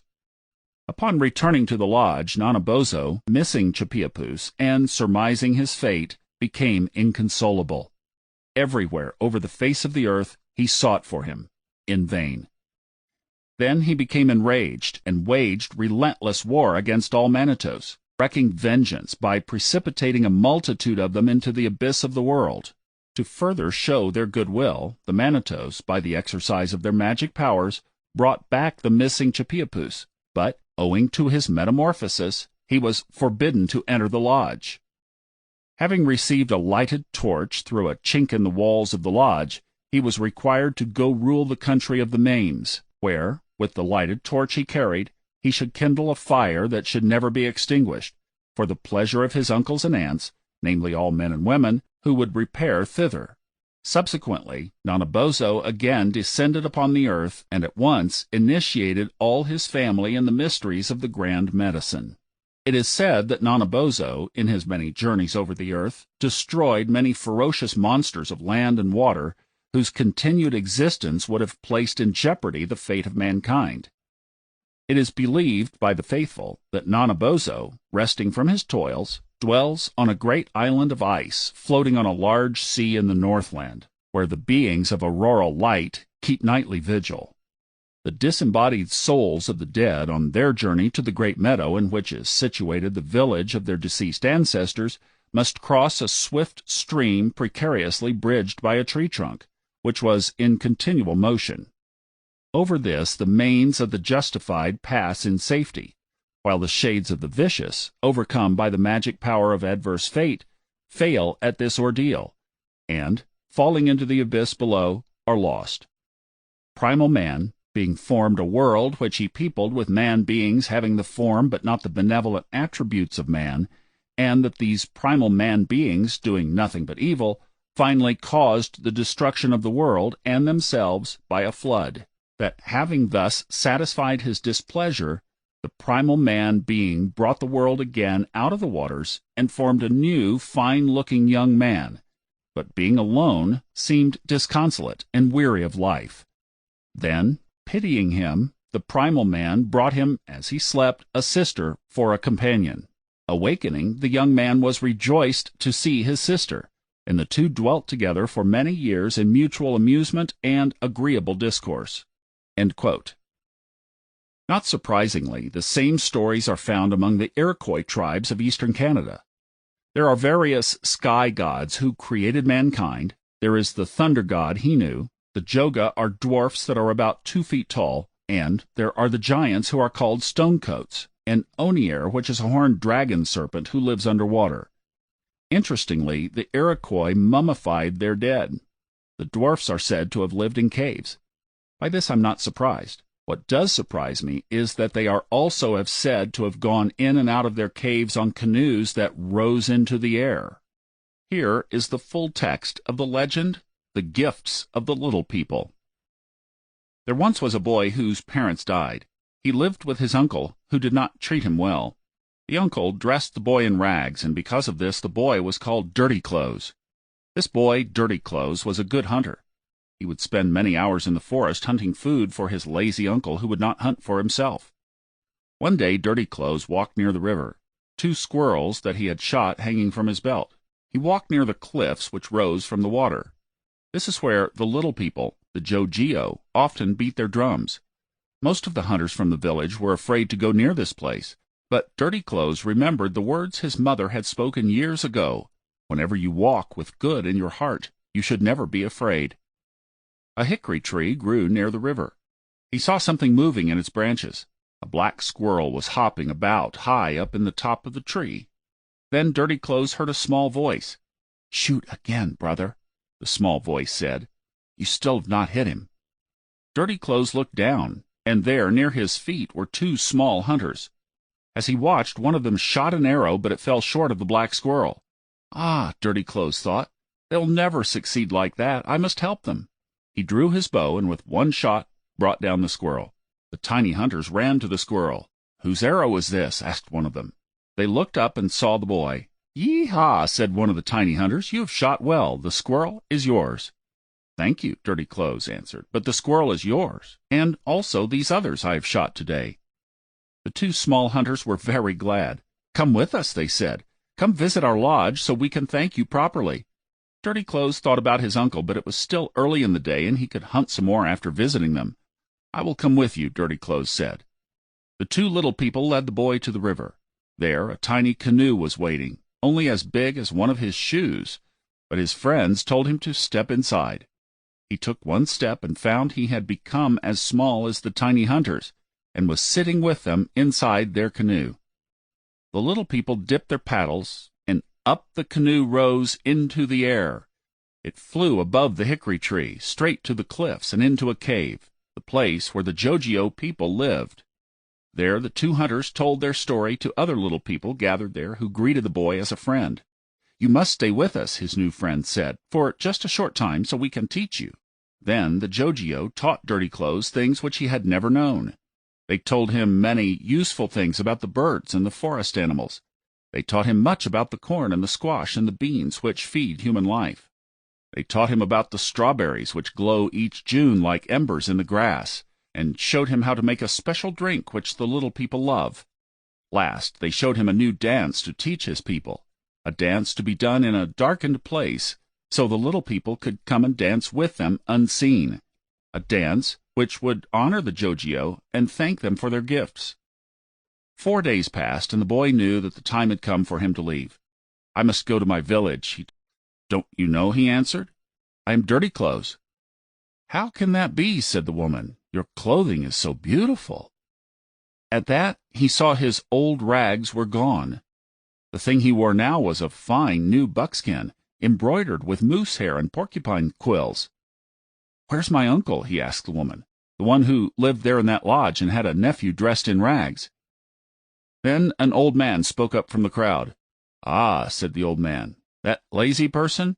He's been dead many years, and why would a fine warrior like you look for such a man?" Dirty Clothes looked at himself and saw he was no longer a boy. He had become a full-grown man and towered over the people of his village. "I see," he said. "The little people have given me more gifts than I thought." And he began to tell his story. The wisest of the old men and women listened well to this young warrior. They learned many things by so listening. That night all his people did the dark dance to thank the Jojio for their gifts, and in the darkness of the lodge they heard the voices of the little people joining in the song, glad to know that the human beings were grateful for their gifts.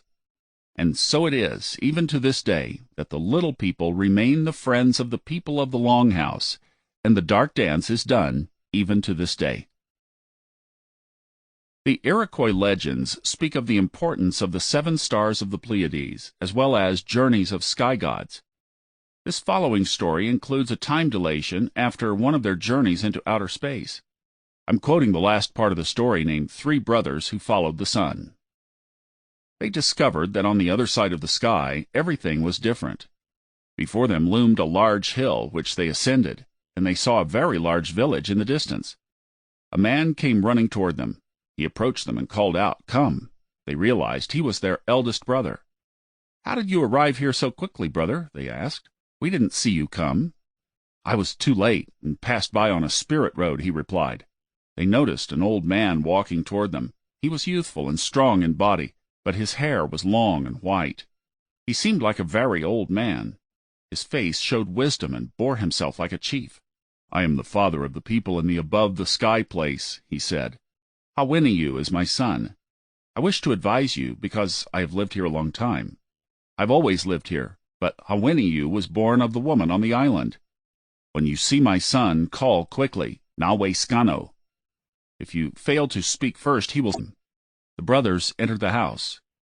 When inside, the tall man said, "In what condition are your bodies?" "We have fine bodies," they replied. "You do not speak the truth," the great man answered. "I am Hawiniyu, and I know all about your bodies. One of you must lie down, and I will purify him, and then the other." One brother lay down, and Hawiniyu placed a small shell to his own lips and put it on the brother's mouth. He also tapped him on the neck and sealed the shell with clay. Hawiniyu began to skin the brother. He took apart his muscles and then scraped the bones. He took out the organs and washed them. Then he built the man again. He loosened the clay and rubbed his neck. He did this with both brothers, and they sat up and said, "It seems as if we have slept." Hawiniyu said, "Every power of your bodies has been renewed. I'll test you." The brothers followed Hawiniyu to a fine grove of trees surrounded by a thick hedge. All kinds of flowers were blooming outside. "My deer are here," said Hawiniyu. A large buck with wide antlers ran toward them. "He's the swiftest of my runners. Try and catch him," said Hawiniyu. The men ran after the deer and rapidly overtook him. "He has given us good speed," the brothers said. They soon discovered that they had many other superior abilities, and the great man tested them all on that day. They returned to the White Lodge, and the brothers saw a messenger running toward them. Upon his wide chest was a great bright ball of light. It was very brilliant. In some unknown language he shouted to Hawiniyu and dashed on. "Do you understand his words, or do you know that man?" asked Hawiniyu. "He is the sun, my messenger. Each day he brings me news. Nothing from east to west escapes his eye. He has just told me of a great war waiting." "Men will always do this," said Hawiniyu, and then they came back down the hill. The brothers stayed a very long time in the upper world, and learned so much they could never tell it all at one time. Sometimes they looked down on the earth and saw villages in which no one lived. They seemed to be waiting for people to be born and live there. In the upper world they saw villages, likewise, awaiting the coming of people from below. Hawiniyu told them a good many things, and, after a time, asked a messenger to lead the brothers to the path that the sun took when he came out on the earth in the morning. They followed the messenger and came upon another village. Their own people were living there. They went into a council house and talked. They told their story, but no one recognized them except their sister, who was an aged woman by then. She said, "The war of which you speak took place 50 years ago." The brothers didn't care too much for the earth now, but wished themselves back in the upper world. They were not like the other men, because they never grew tired. They were very strong and could chase animals and kill them with their hands. Nothing could kill the brothers, neither arrow nor disease. After a long time they were struck by lightning, and they were both killed. Presumably, they were granted their wish and joined the eldest brother in the above world. Stories such as these are not actually limited to these tribes or even to the East Coast. They can be found among all Native Americans. It's simply that the stories of the East Coast natives have a more Atlantean flavor to them. Even the Paiute tribes of Nevada, Utah, and Arizona have countless legends of a race of angry and hungry red-haired giants who roamed the earth. According to the Paiute, the giants were already living there when the Paiute arrived. They were 12 feet tall, lived in caves, and ate humans. There were not many, so they were finally conquered and killed by humans when all the tribes at the time agreed to join together and get rid of them. In 1911, archaeologists explored a cavern near Lovelock, Nevada. They had been led there by native Paiute. There they found over 10,000. The consciousness of modern academia. The global controversy is one of thousands of examples of efforts within academia to conceal, cover up, and ridicule our ancient past rather than reveal it. Global is a small French village in Vichy where over 3,000 ancient artifacts were discovered by Émile Fradin between 1924 and 1930. Among them, clay tablets in an unknown language similar to Iberian, strange sculptures similar to ones already found in Malta among the Phoenicians and Basques, as well as numerous vases and tools. The artifacts were branded as fakes, hoaxes, and modern forgeries by the majority of the archaeological establishment. Among those dismissing the possibility that the find dated back to ancient or pre-Roman times were the French Ministry of Education, the Société d'Émulation, the Ministry of Culture, which outlined excavations between 1941 and 1983, and the famous archaeologist Abbé Reveil, who stated that everything is false except the stoneware pottery. The International Institute of Anthropology, who sent a commission to investigate the site and again declared everything fake. René Dusson, curator at the Louvre, who accused Émile of forgery. Fradin filed a suit against Dusson for defamation. Félix Renaud, president of the French Prehistoric Society, who had his office in Paris, identified the artifacts as recent forgeries and indicted Émile Fradin of fraud. Curiously, in spite of resistance from the entire establishment calling Émile a fraud, the verdict against Fradin was reverted by an appeal court in 1931, and Dusson was found guilty of defamation. The justice system itself appeared to differ from the opinions of the archaeologists, a phenomenon not uncommon throughout the world. In the decades following, archaeologists continued to defame and attack those who defended the find of being of ancient origins and the site itself. By 1979, however, a method called thermoluminescence dating was in use, and it confirmed that most of the artifacts were, in fact, ancient. Some of the pieces were from the Middle Ages. It is because the find did not match the already established ideology of both our origins and ancient Europe. Even after the artifacts were proven to be authentic, many archaeologists, such as Dr. Louis Capitan, still contested the data, claiming that there was no meaningful civilization in France around 8000 BC. Others contested it due to the unknown language on the tablets. Because it doesn't fit into our preconceived notions, it can't be true, appears to be the general attitude everywhere. Linguists later stated that the symbols are similar to Basque, Iberian, Berber, Phoenician, Etruscan, Hebrew, and Turkic characters. In other words, all of the Atlantean cultures that we've been discussing. Even though the facts have been established, the archaeological establishment continues their diatribe and attacks on the Glozal affair. For example, the website Bad Archaeology, which seeks to debunk anything that contradicts conventional archaeology, admits on their website that, quote, the thermoluminescent dates are troubling, end quote. Since they can no longer suggest the dates are a forgery, they changed their tactics and simply denigrated the find for other reasons. Here's what they said from their website. Unsurprisingly, the academic establishment has not responded to the new data.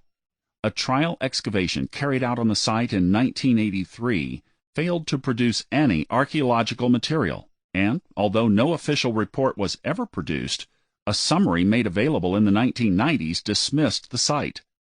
Looking at the bizarre and almost unparalleled artifacts from Glozal, it is difficult to see how they can have been produced by competent potters. The early post-medieval human remains are just collections of bones from the skull and femora, not burials at all. No recognizably Iron Age or Gallo-Roman artifacts, such as pottery, coins, brooches, etc., have ever been found to be important. There's a continued attempt to downplay the find on many other academic websites I consulted on this subject. What are they so worried about? I believe they're worried because most of the artifacts are unrecognizable and belong to a culture even more mysterious than the ones we've already discussed. Furthermore, the pieces are from different time periods, indicating that they may have been collected and put there by someone who wished to hide them from those forces that seek to destroy knowledge of our ancient past. Some of the artifacts are from the 13th century. Raising the cover-up is the easier option. Imagine the time and effort spent working from one view and theory of ancient history, writing about it, researching, conducting excavations, attempting to gain the approval of peers, and so forth. Then imagine that one small find could wipe out the entire premise of one's life work. One of the most astounding cover-up mysteries of all time is that of the Smithsonian Institution of America. From the Encyclopedia. The Smithsonian Institution, established in 1846 for, quote, the increase and diffusion of knowledge, is a group of museums and research centers administered by the United States government. Termed the nation's attic for its eclectic holdings of 137 million items, the institution's Washington, D.C. nucleus of 19 museums, 9 research centers, and zoo, many of them historical or archaeological landmarks, is the largest such complex in the world. Additional facilities are located in Arizona, Maryland, New York City, Virginia, Panama, and elsewhere, and 168 other museums are Smithsonian affiliates. The institution's 30 million annual visitors are admitted without charge. Funding comes from the institution's own endowment, private and corporate contributions, membership dues, government support, and retail, concession, and licensing revenues. End quote. As already mentioned, in the 19th century it was common knowledge that giants were among the ancient peoples of America. This is evidenced by many hundreds of newspaper reports detailing excavations of giant skulls, skeletons, and tools throughout the entire United States, and countless photos made of them, at a time when it was not that easy to acquire cameras and make photos. Some of these giants were dated to be 8,000 to 14,000 years old. All such finds were naively reported by diggers, farmers, archaeologists, and researchers to the Smithsonian Institution, who assumed that the Institute was the foremost authority on ancient history, and that the finds would be well treated there. Hundreds of newspaper clippings from around the U.S. reported that the skeletons were shipped to the Smithsonian. Unfortunately, that was a mistake. The evidence disappeared from the Institute and was never to be heard of or seen again. In the 20th century, the reporting of the giants in the news, apart from local newspapers, abruptly halted. The Smithsonian maintains that it knows nothing of such giants, and that such giants do not exist, and if they did, then they are an anomaly or the result of genetic illness. By covering up this entire topic, the Smithsonian comforts the ignorance of two groups. The first are the Darwinist academics, who maintain that history was a slow progression, never a regression, that civilization began approximately 6,000 years ago. The second are the religious fundamentalists, who claim that the world began approximately 6,000 years ago, a claim made without any biblical reference whatsoever. The finding of 14,000-year-old giants with advanced tools is a complete contradiction to the two prevailing ideologies. The Smithsonian had many good reasons to downplay any sort of history in America. Reject pre-Columbus arrivals in America was due to sensitivities after the Civil War, and so as not to disturb the fragile peace in those days. Another reason was that as tribes of Native Americans were being annihilated by the westward expansion of settlers, their agreeing with these religious groups would have given the groups more power than most people felt comfortable with at the time. The dissemination of history appears to be shaped and controlled by the prevailing consciousness of any point in time, culture, and country. Not all blame can be placed on such entities as the ancient technology. Advanced science. This section is dedicated to the lesser-known evidence of ancient knowledge that equals or even surpasses our own today. The most well-known examples of possible ancient electricity, or depictions thereof, are the Baghdad battery, the Dendera light, and the Died pillar, an ancient iron pillar that doesn't rust. As such devices have already been discussed in many other books and around the Internet, feel free to look them up if you're unfamiliar with them. You'll find many enthusiasts and skeptics of these and other objects. I will, however, discuss a very well-known ancient device in this chapter because it's quite remarkable. Antikythera is one of the Cretan satellite islands where, in 1900, the now famous Antikythera device was found by divers. Quoting from the encyclopedia entry, the Antikythera mechanism is an ancient analog computer designed to predict astronomical positions and eclipses. It was recovered in 1900 to 1901 from the Antikythera wreck, a shipwreck off the Greek island of Antikythera.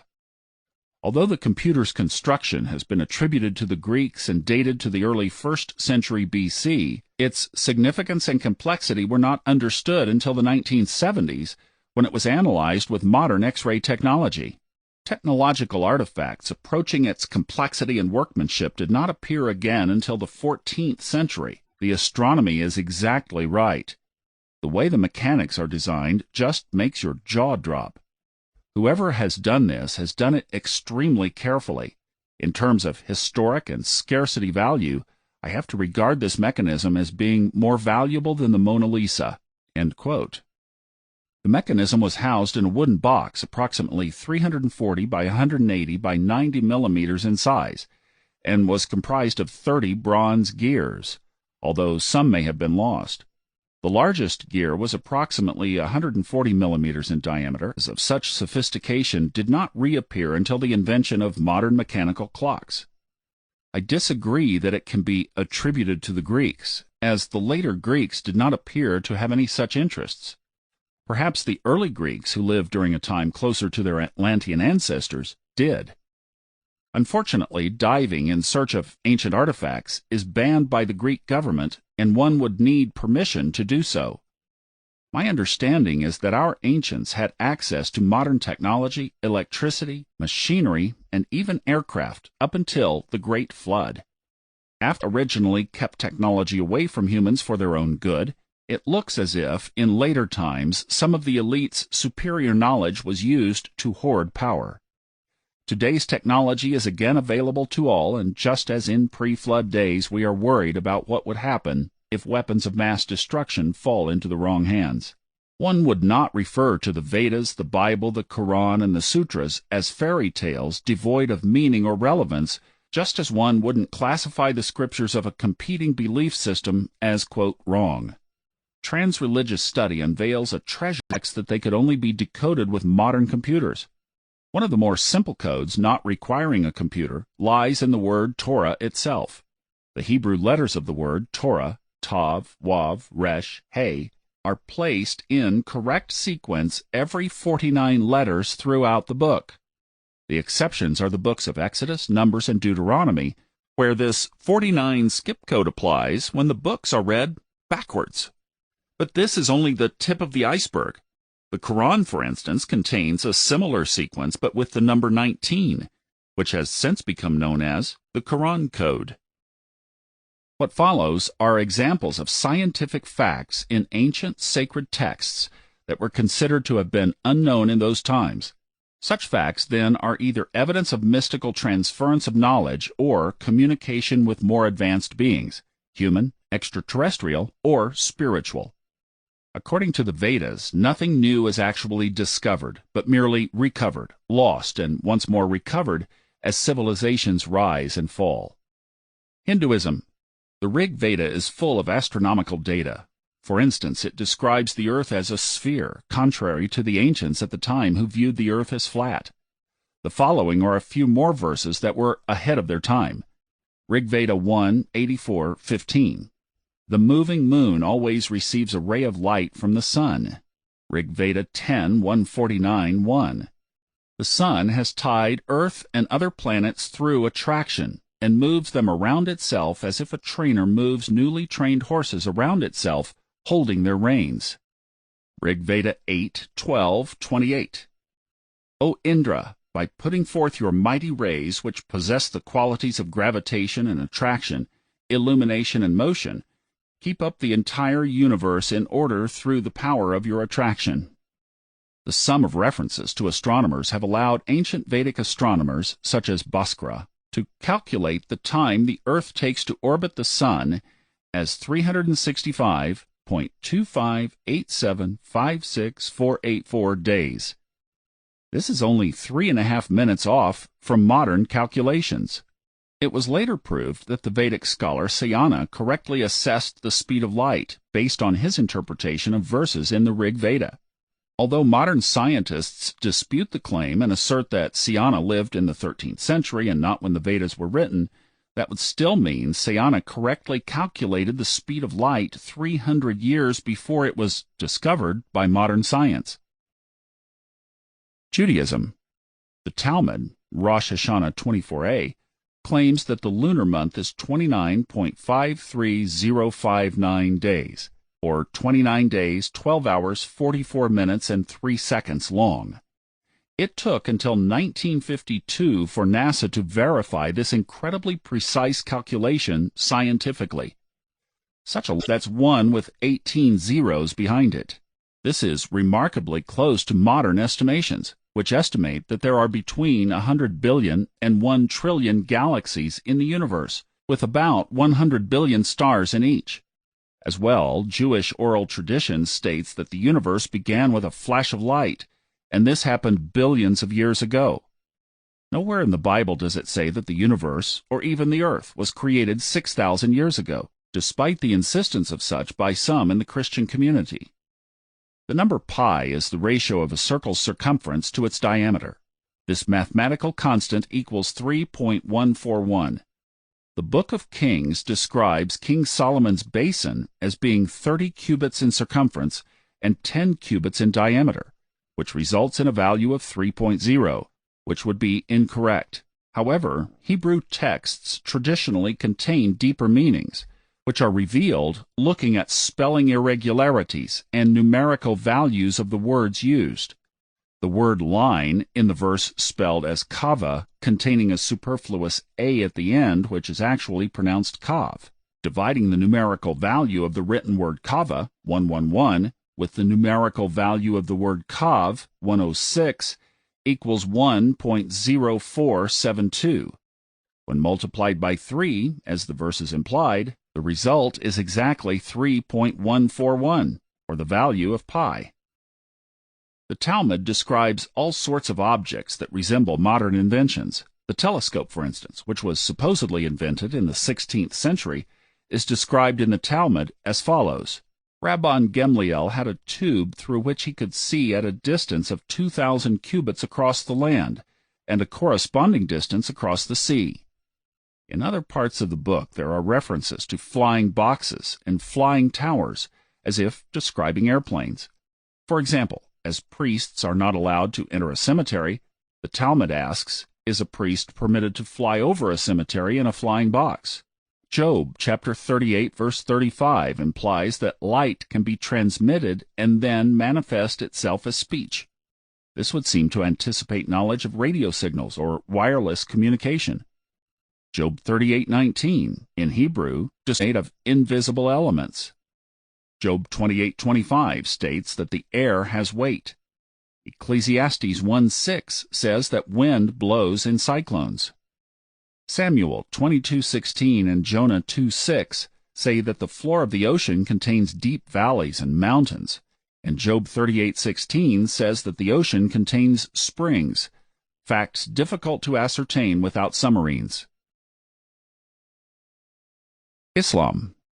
In the Quran 21:30, it says, "Have not those who disbelieved known that the heavens and the earth were of one piece, when we parted them, and when we made the sun and the moon, each of them swim along in its rounded course, namely the moon around the sun, and the sun around the galaxy." A similar sentiment is expressed here. And we have decreed set phases for the moon until it ends up looking like an old palm spathe. It is not for the sun to overtake the moon, nor for the night to outstrip the day.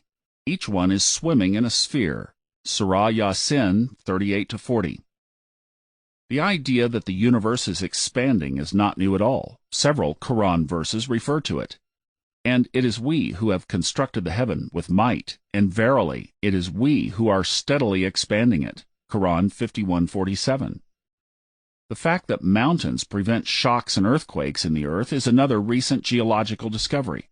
However, the Quran states, "We placed firmly embedded mountains on the earth so it would not move under them." Quran 21:31. And have we not made the earth as a bed, and the mountains its pegs? Quran 78:6-7. And he cast firmly embedded mountains on the earth so that it would not move under you. Quran 31:10. The Quran says that at one stage the only X chromosomes. It requires some attentiveness to discover such data. Casual readers of these texts throughout the ages may not have detected such information because the information was unknown during their time. Sacred writings appear to have been encoded in this way as if to say, "Look, we're not as ignorant as you think, and to prove this we will encode information that can only be discovered by later generations." Perpetual light. Some researchers have suggested that priests and oracles used electric devices in temples and religious dwellings in order to falsify manifestations of deities by displaying impressive light shows to the ignorant. The science fiction author Arthur C. Clarke noted, "A sufficiently advanced technology is not discernible from magic." The ancient Hebrews speak of a glowing gem they call Zohar, which Noah hung in his ark to provide a constant source of light. According to rabbinic legend, during the whole 12 months Noah was in the ark, he did not require light of the sun by day or light of the moon by night, but he had a polished gem which he hung up. When it was dim, he knew that it was day, and when it shone, he knew that it was night. The Zohar was also hung in other places, including King Solomon's temple. The Zohar is mentioned in Genesis when God told Noah to use it to illuminate the ark. It has been falsely translated by some Bible translators to mean window, but ancient tradition specifically refers to it as a divine shining gem. There are many other mysterious devices in Judaism. For example, some consider the Ark of the Covenant to be an electrical device or a capacitor. It is said that people who touched it were killed immediately, as if by electrocution. Mention of glow show how perplexed many authors throughout the ages have been about perpetual lights. Quoting, "It was a common practice among the early Egyptians, Greeks, and Romans to seal lighted lamps in the sepulchres of their dead as offerings to the god of death. Possibly, it was also believed that the deceased could use these lights in finding his way through the valley of the shadow. Later, as the custom became generally established, not only actual lamps, but miniatures of them in terracotta were buried with the dead. Some of the lamps were enclosed in circular vessels for protection, and instances have been recorded in which the original oil was found in them, in a perfect state of preservation, after more than 2,000 years. There is ample proof that many of these lamps were burning when the sepulchres were sealed, and it has been declared that they were still burning when the vaults were that the ancient priest-chemists did manufacture lamps that burned, if not indefinitely, at least for considerable periods of time. Numerous authorities have written on the subject of ever-burning lamps. W. N. Westcott estimates the number of writers who have given the subject consideration to be more than 150, and H. P. Blavatsky at 173. While conclusions reached by different authors are at variance, a majority admit the existence of these phenomenal lamps. Only a few maintained that the lamps would burn forever, but many were willing to concede that they might remain alight for several centuries without replenishment of the fuel. Some considered the so-called perpetual lights as mere artifices of the crafty pagan priests, while a great many, admitting that the lamps actually burned, made the sweeping assertion that the devil was using this apparent miracle to ensnare the credulous and thereby lead their souls to perdition. On this subject, the learned Jesuit Athanasius Kircher, usually dependable, exhibits a striking inconsistency. In his Sidippus Egypticus, he writes, "Not a few of these ever-burning lamps have been found to be the devices of devils." And I take it that all lamps found in the tombs of the Gentiles dedicated to the worship of certain gods were of this kind, not because they burned or have been reported to burn with a perpetual flame, but because probably the devil set them there, maliciously intending thereby to obtain fresh credence for a false worship. Having admitted that dependable authorities defend the existence of the ever-burning lamps, and that even the devil lends himself to their manufacture, Kircher next declared the entire theory to be desperate and impossible, and to be classed with perpetual motion and the philosopher's stone.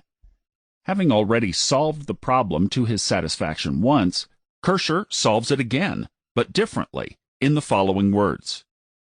"In Egypt there are rich deposits of asphalt and petroleum. What did these clever fellows, the priests, do then but connect an oil deposit by a secret duct with one or more lamps, provided with wicks of asbestos?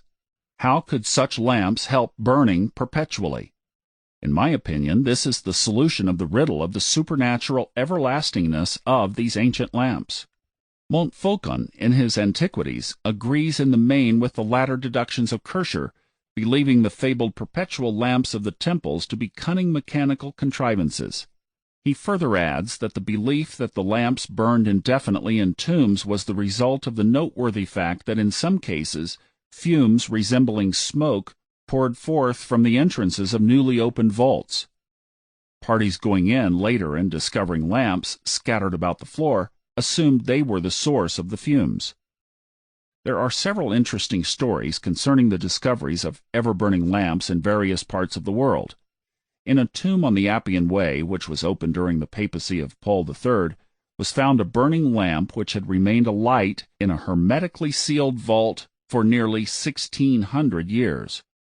According to an account written by a contemporary, a body, that of a young and beautiful girl with long golden hair, was found floating in an unknown transparent liquid and as well preserved as though death had occurred but just a few hours before. About the interior of the vault were a number of significant objects, which included several lamps, one of them a light. Those entering the sepulchre declared that the draught caused by the opening of the door blew out the light, and the lamp could not be relighted. Kircher reproduces an epitaph, Tuliole Philae Mei, supposedly found in the tomb, but which Montfaucon declares never existed, the latter adding that although conclusive evidence was not found, the body was generally believed to be that of Tuliola, the daughter of Cicero. Ever-burning lamps have been discovered in all parts of the world, not only the Mediterranean countries but also India, Tibet, China, and South America have contributed records of lights which burned continuously without fuel. The examples which follow were selected at random from the imposing list of perpetual lamps found in different ages. Plutarch wrote of a lamp that burned over the door of a temple to Jupiter Ammon. The priests declared that it had remained alight for centuries without fuel. St. Augustine described a perpetual lamp guarded in a temple in Egypt sacred to Venus, which neither wind nor water could extinguish. He believed it to be the work of the devil. An ever-burning lamp was found in England which had burned since the 3rd century after Christ. The monument containing it was believed to be the tomb of the father of Constantine the Great. The lantern of Paulus was discovered near Rome in A.D. 1401. It was found in the sepulchre of Paulus, son of Evander, immortalized by Virgil in his Aeneid. The lamp was placed at the head of the body and had burned with a steady glow for more than 2,000 years. In A.D. 1550, on the island of Nessus, in the Bay of Naples, a magnificent marble vault was opened in which was found a small lamp alight, which had been placed there before the beginning of the Christian era. Pausanias described a beautiful golden lamp in the temple of Minerva, which burned steadily for a year without refueling, or having the wick trimmed. The ceremony of filling the lamp took place annually, and time was measured by the ceremony. According to the Fama Fraternitatis, the crypt of Christian Rosenkreutz, when opened 120 years after his death, was found to be brilliantly illuminated by a perpetual lamp suspended from the ceiling. Numa Pompilius, king of Rome and magician of considerable power, caused a perpetual light to burn in the dome of a temple he had created in honor of an elemental being. In England, a curious tomb was found containing an automaton which moved when certain stones in the floor of the vault were stepped upon by an intruder. At that time, at once, a seated figure in heavy armor began to move. Mechanically it rose to its feet and struck the lamp with an iron baton, completely destroying it, and thus effectively preventing the discovery of the secret substance which maintained the flame. How long the lamp has burned is unknown, but certainly it had been for a considerable number of years.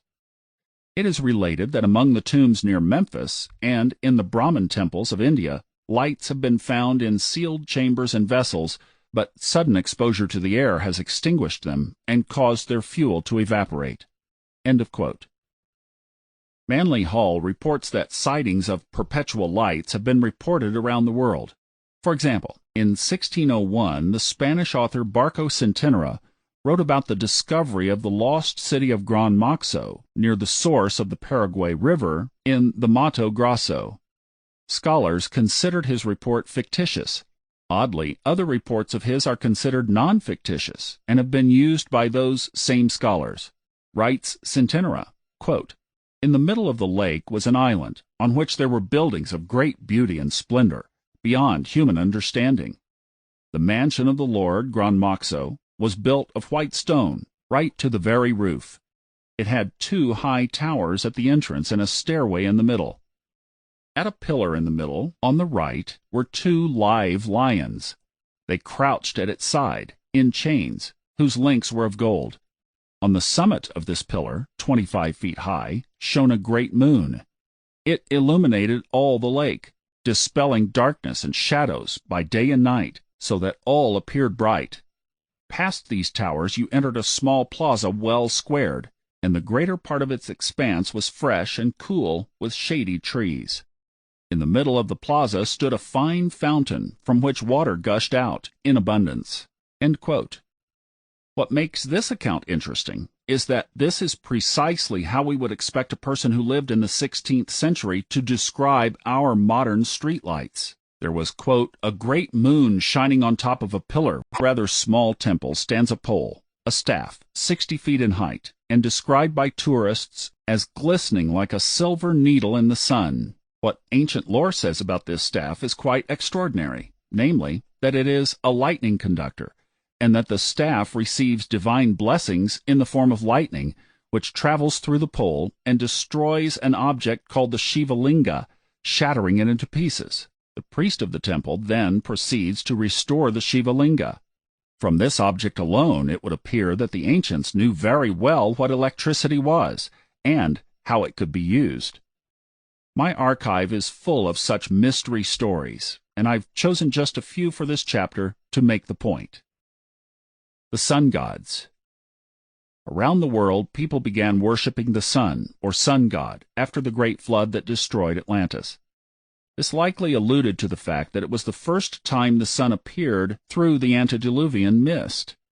Alternatively, or in addition to this, there also appear to have been sun god deities who flew around on sun disk vehicles. These vehicles are shown globally as winged disks, spoked wheels, and chariots of fire. It's my interpretation that the figures and illustrations were shown with wings to symbolize that they could fly, or perhaps they were aircraft.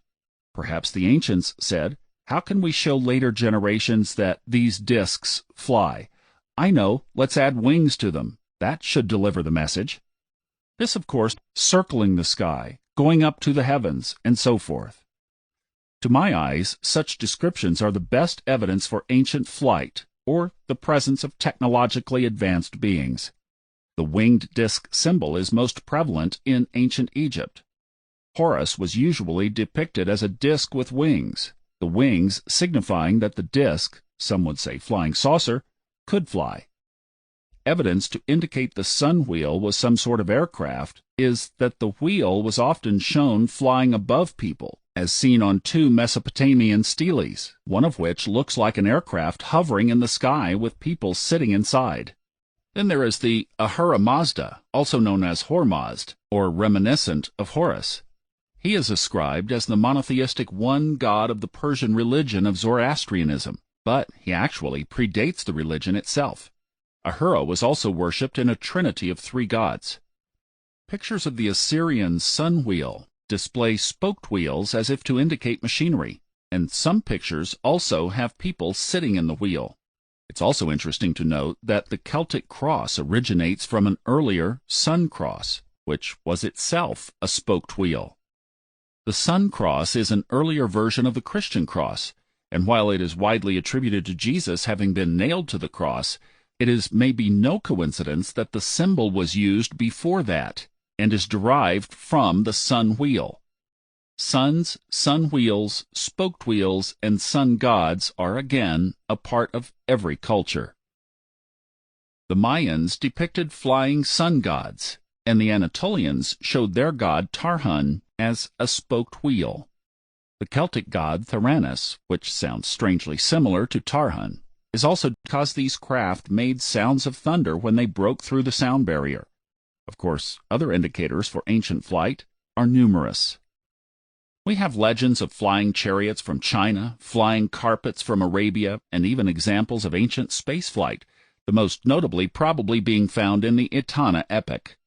This Babylonian epic, which some estimate to be up to or older than 5,000 years, has several instances that describe ascension above Earth, describing how the planet Earth gets curvier and smaller the higher one goes.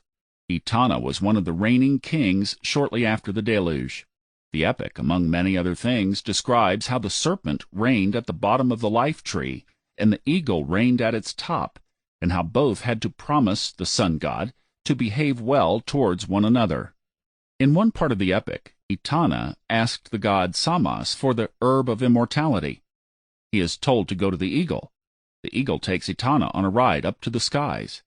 During the flight, the eagle points out 6 times how the earth is getting smaller, using words like, "The sea now looks like a river, the country bigger and bigger, and the land comes closer and closer." How could supposed primitives know what flight looks and feels like? Dragons and serpents. The dragon could have been added to the chapter on giants, dwarfs, and mermaids as another mythological figure, but my intuitive senses say that these fire-breathing and roaring flying beings may possibly be related to some type of technology or to an alien species. Another possibility is that these were actual animals equipped with some amount of intelligence. The historian Herodotus, who is slandered as the father of lies by modern academia, but whose writings have led to hundreds of archaeological discoveries proving he is no liar, mentions flying reptiles that apparently existed during his time and were more prevalent before that. He mentions that they had wings similar to those of bats. The airborne dragon or serpent has been mentioned all around the world. It's not the dragon itself that's so amazing to me, but how our modern and enlightened views say that they do not exist.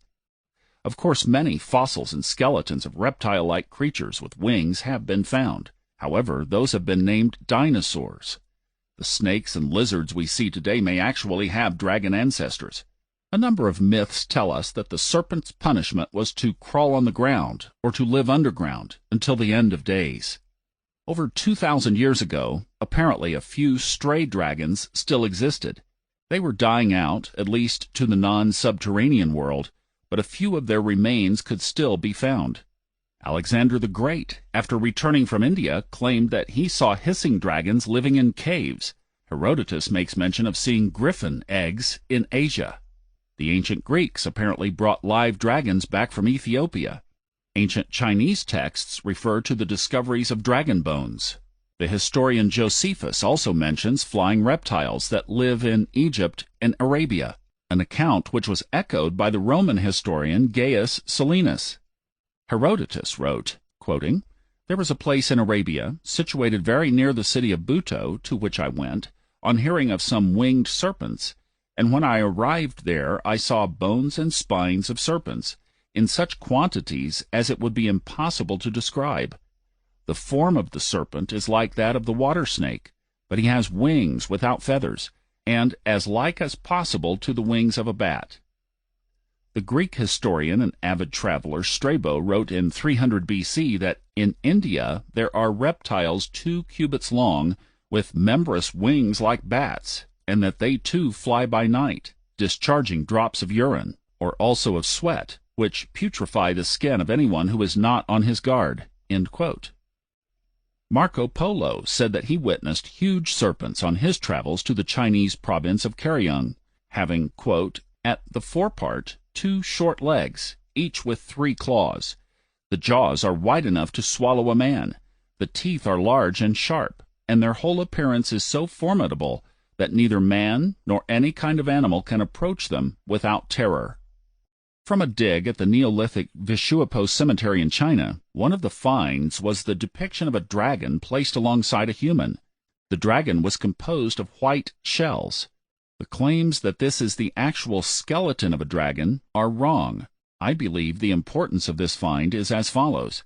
Scientists claim that the dragons slowly developed from being a primitive figure into more advanced forms throughout time, but this shows that the knowledge of dragons existed a long time ago.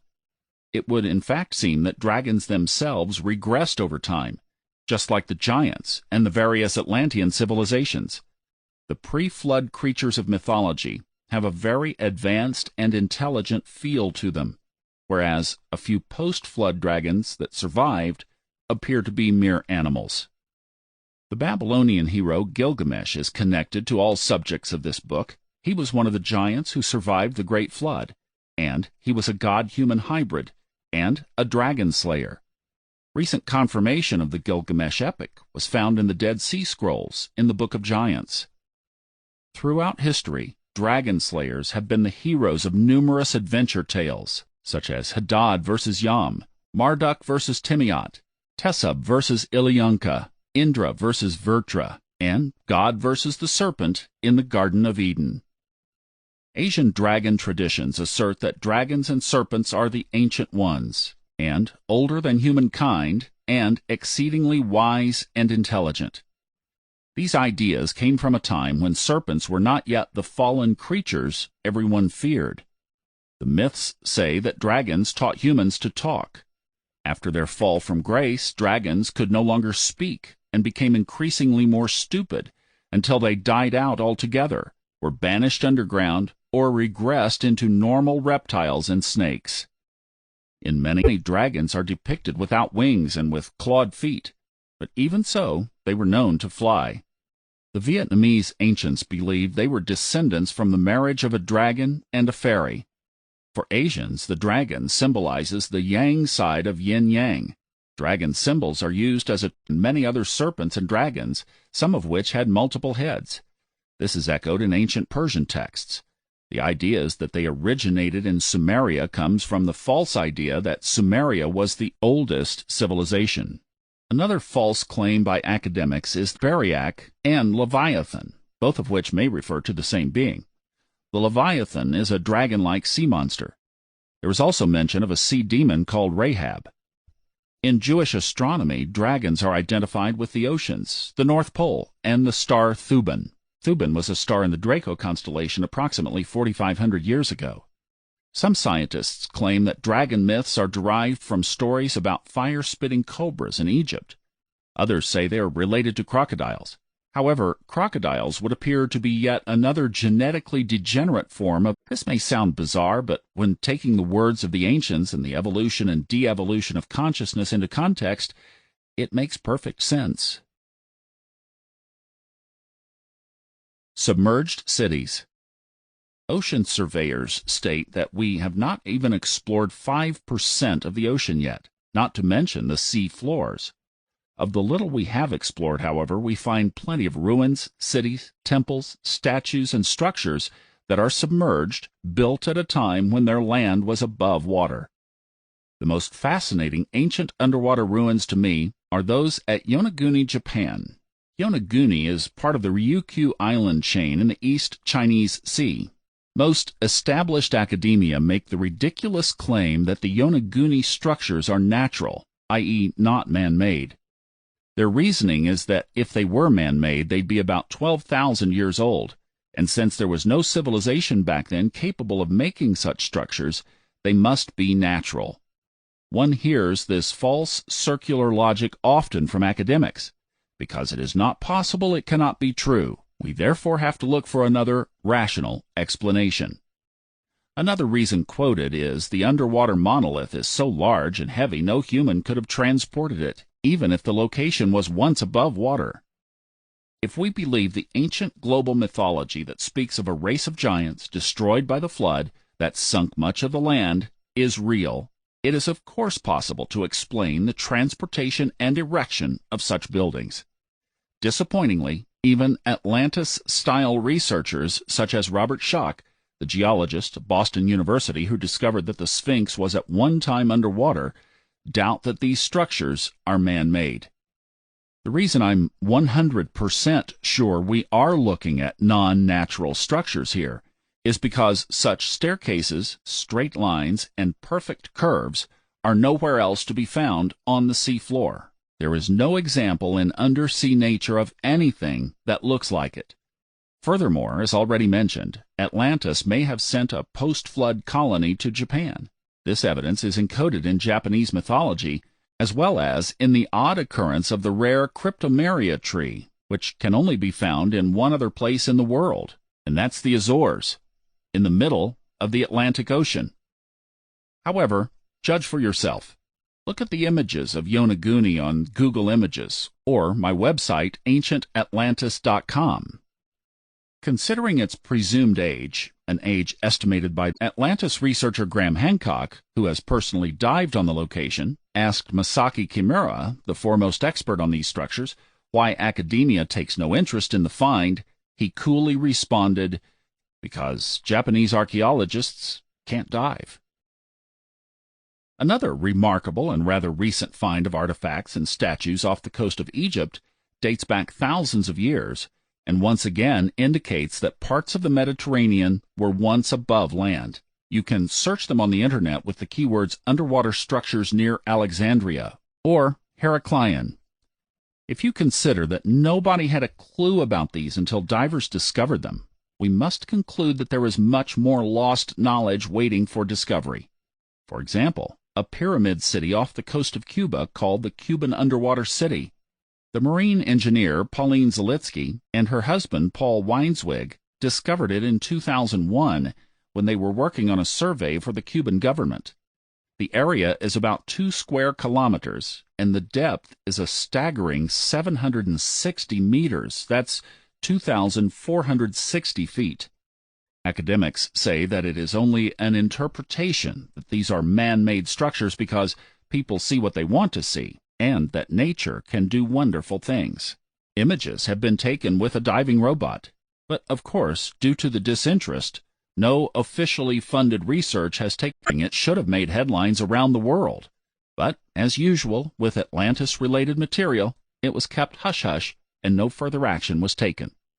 Of course, an archaeologist may find it difficult to contradict believers of proto-historic evidence with proof that we were not just primitive hunter-gatherers more than 10,000 years ago. It goes against what is generally learned and taught at universities. There is so much to say on submerged structures. Other authors have already said much of it, and some of it will be discussed in prospective future books. In summary, the following paragraph was originally placed at the beginning of the book. Then I thought better of it and moved it to the book's end. Had one listened to this at the beginning without being familiar with the material, one might have declared it insane. Now, after viewing the evidence, it doesn't sound quite as odd. This is my current Atlantis, also known as the Garden of Eden. Its main island lay in the Atlantic Ocean, and it coexisted with other empires around the world. In those days, technology similar to what we have today existed: aircraft, electricity, wireless communication, and even spaceflight. Like so many empires in human history, this one became complacent and arrogant. There was a group of beings referred to as serpents or dragons. These were shape-shifting, interdimensional, and extraterrestrial beings, older than us, and a gradual descent in consciousness. Horrible, genetically engineered hybrid beings roamed the earth in those darker days shortly before the Great Flood. A group of younger, non-physical, supernatural beings decided to destroy Earth with a flood by tilting the planet's axis. Atlantis was drowned, and most of these creatures perished. Many other parts of the world were flooded as well. The few scattered survivors of Atlantis landed upon the first stretches of dry land that appeared after the waters began receding. Those first patches of land were found monolithic and megalithic structures to communicate their existence to later generations. Others were driven into subterranean dwellings below the earth and underwater. The spirits of the majority of beings who had died in the disaster were bound to the astral realm, a band of energy surrounding the earth. They are now earthbound spirits imprisoned there and still to this day attempt to terrorize humankind, even without having a physical body. The Garden of Eden was relegated to a higher realm. This paradise can now only be accessed in the afterlife by benevolent souls. The long-term goal, however, is to blend earth and paradise. This has been Atlantis and the Garden of Eden, written by Frederick Dodson, narrated by Thomas Miller. Copyright 2018 by Frederick Dodson. Production copyright 2018 by Frederick Dodson. Audible hopes you have enjoyed this program.